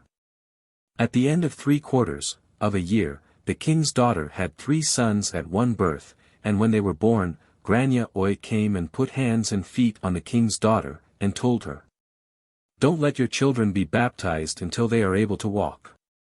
There is a tree growing out of your father's foot, it was cut often, but it grows again, and it is with you lies his healing. You are under an oath not to tell the things you saw your stepmother doing to anyone but to 3 who were never baptized, and God has sent you those 3. When they will be a year old, bring them to your father's house, and tell your story before your 3 sons, and rub your hand on the stump of the tree, and your father will be as well as he was the first day." There was great wonderment on the gentleman when he saw hands and feet on the king's daughter. She told him then every word that Grania Oi said to her. When the children were a year old, the mother took them with her, and went to the king's house. There were doctors from every place in Erin attending on the king, but they were not able to do him any good. When the daughter came in, the king did not recognize her. She sat down, and the 3 sons round her, and she told her story to them from top to bottom, and the king was listening to her telling it. Then she left her hand on the sole of the king's foot and the tree fell off it. The day on the morrow he hanged the old hag, and he gave his estate to his daughter and to the gentleman. The Old Crow and the Young Crow. There was an old crow teaching a young crow one day, and he said to him, "Now my son," says he, "listen to the advice I'm going to give you. If you see a person coming near you and stooping, mind yourself, and be on your keeping, he's stooping for a stone to throw at you. But tell me," says the young crow, "what should I do if he had a stone already down in his pocket?" "Musha, go long out of that," says the old crow, "you've learned enough, the devil another learning I'm able to give you. Riddles. A great great house it is. A golden candlestick it is. Guess it rightly. Let it not go by thee. Heaven. There's a garden that I ken. Full of little gentlemen. Little caps of blue they wear. And green ribbons very fair. Flax. I went up the Bareen, I went down the Bareen. I brought the Bareen with myself on my back. A ladder. He comes to ye amidst the brine. The butterfly of the sun. The man of the coat so blue and fine. With red thread his shirt is done. Lobster. I threw it up as white as snow. Like gold on a flag it fell below. Egg. I ran and I got. I sat and I searched. If could get it I would not bring it with me. And as I got it not I brought it. Thorn in the foot. You see it come in on the shoulders of men. Like a thread of the silk it will leave us again. Smoke. He comes through the least 29 to me over the sward. The man of the foot that is narrow and hard. I would he were running the opposite way. For o'er all that are living, 'tis he who bears sway. The death. In the gardens a castle with hundreds within. Yet though stripped to my shirt I would never fit in. Ant hill. From house to house he goes. A messenger small and slight. And whether it rains or snows, he sleeps outside in the night. Bareen. 2 feet on the ground. And 3 feet overhead. And the head of the living. In the mouth of the dead. Girl with, 3-legged, pot on her head. On the top of the tree. See the little man red. A stone in his belly. A cap on his head. Haw. There's a poor man at rest. With a stick beneath his breast. And he breaking his heart crying. Lintel on a wet day. As white as flour and it is not flour. As green as grass and it is not grass. As red as blood and it is not blood. As black as ink and it is not ink. Blackberry, from bud to fruit. A bottomless barrel. It's shaped like a hive. It is filled full of flesh. And the flesh is alive. Tailor's thimble.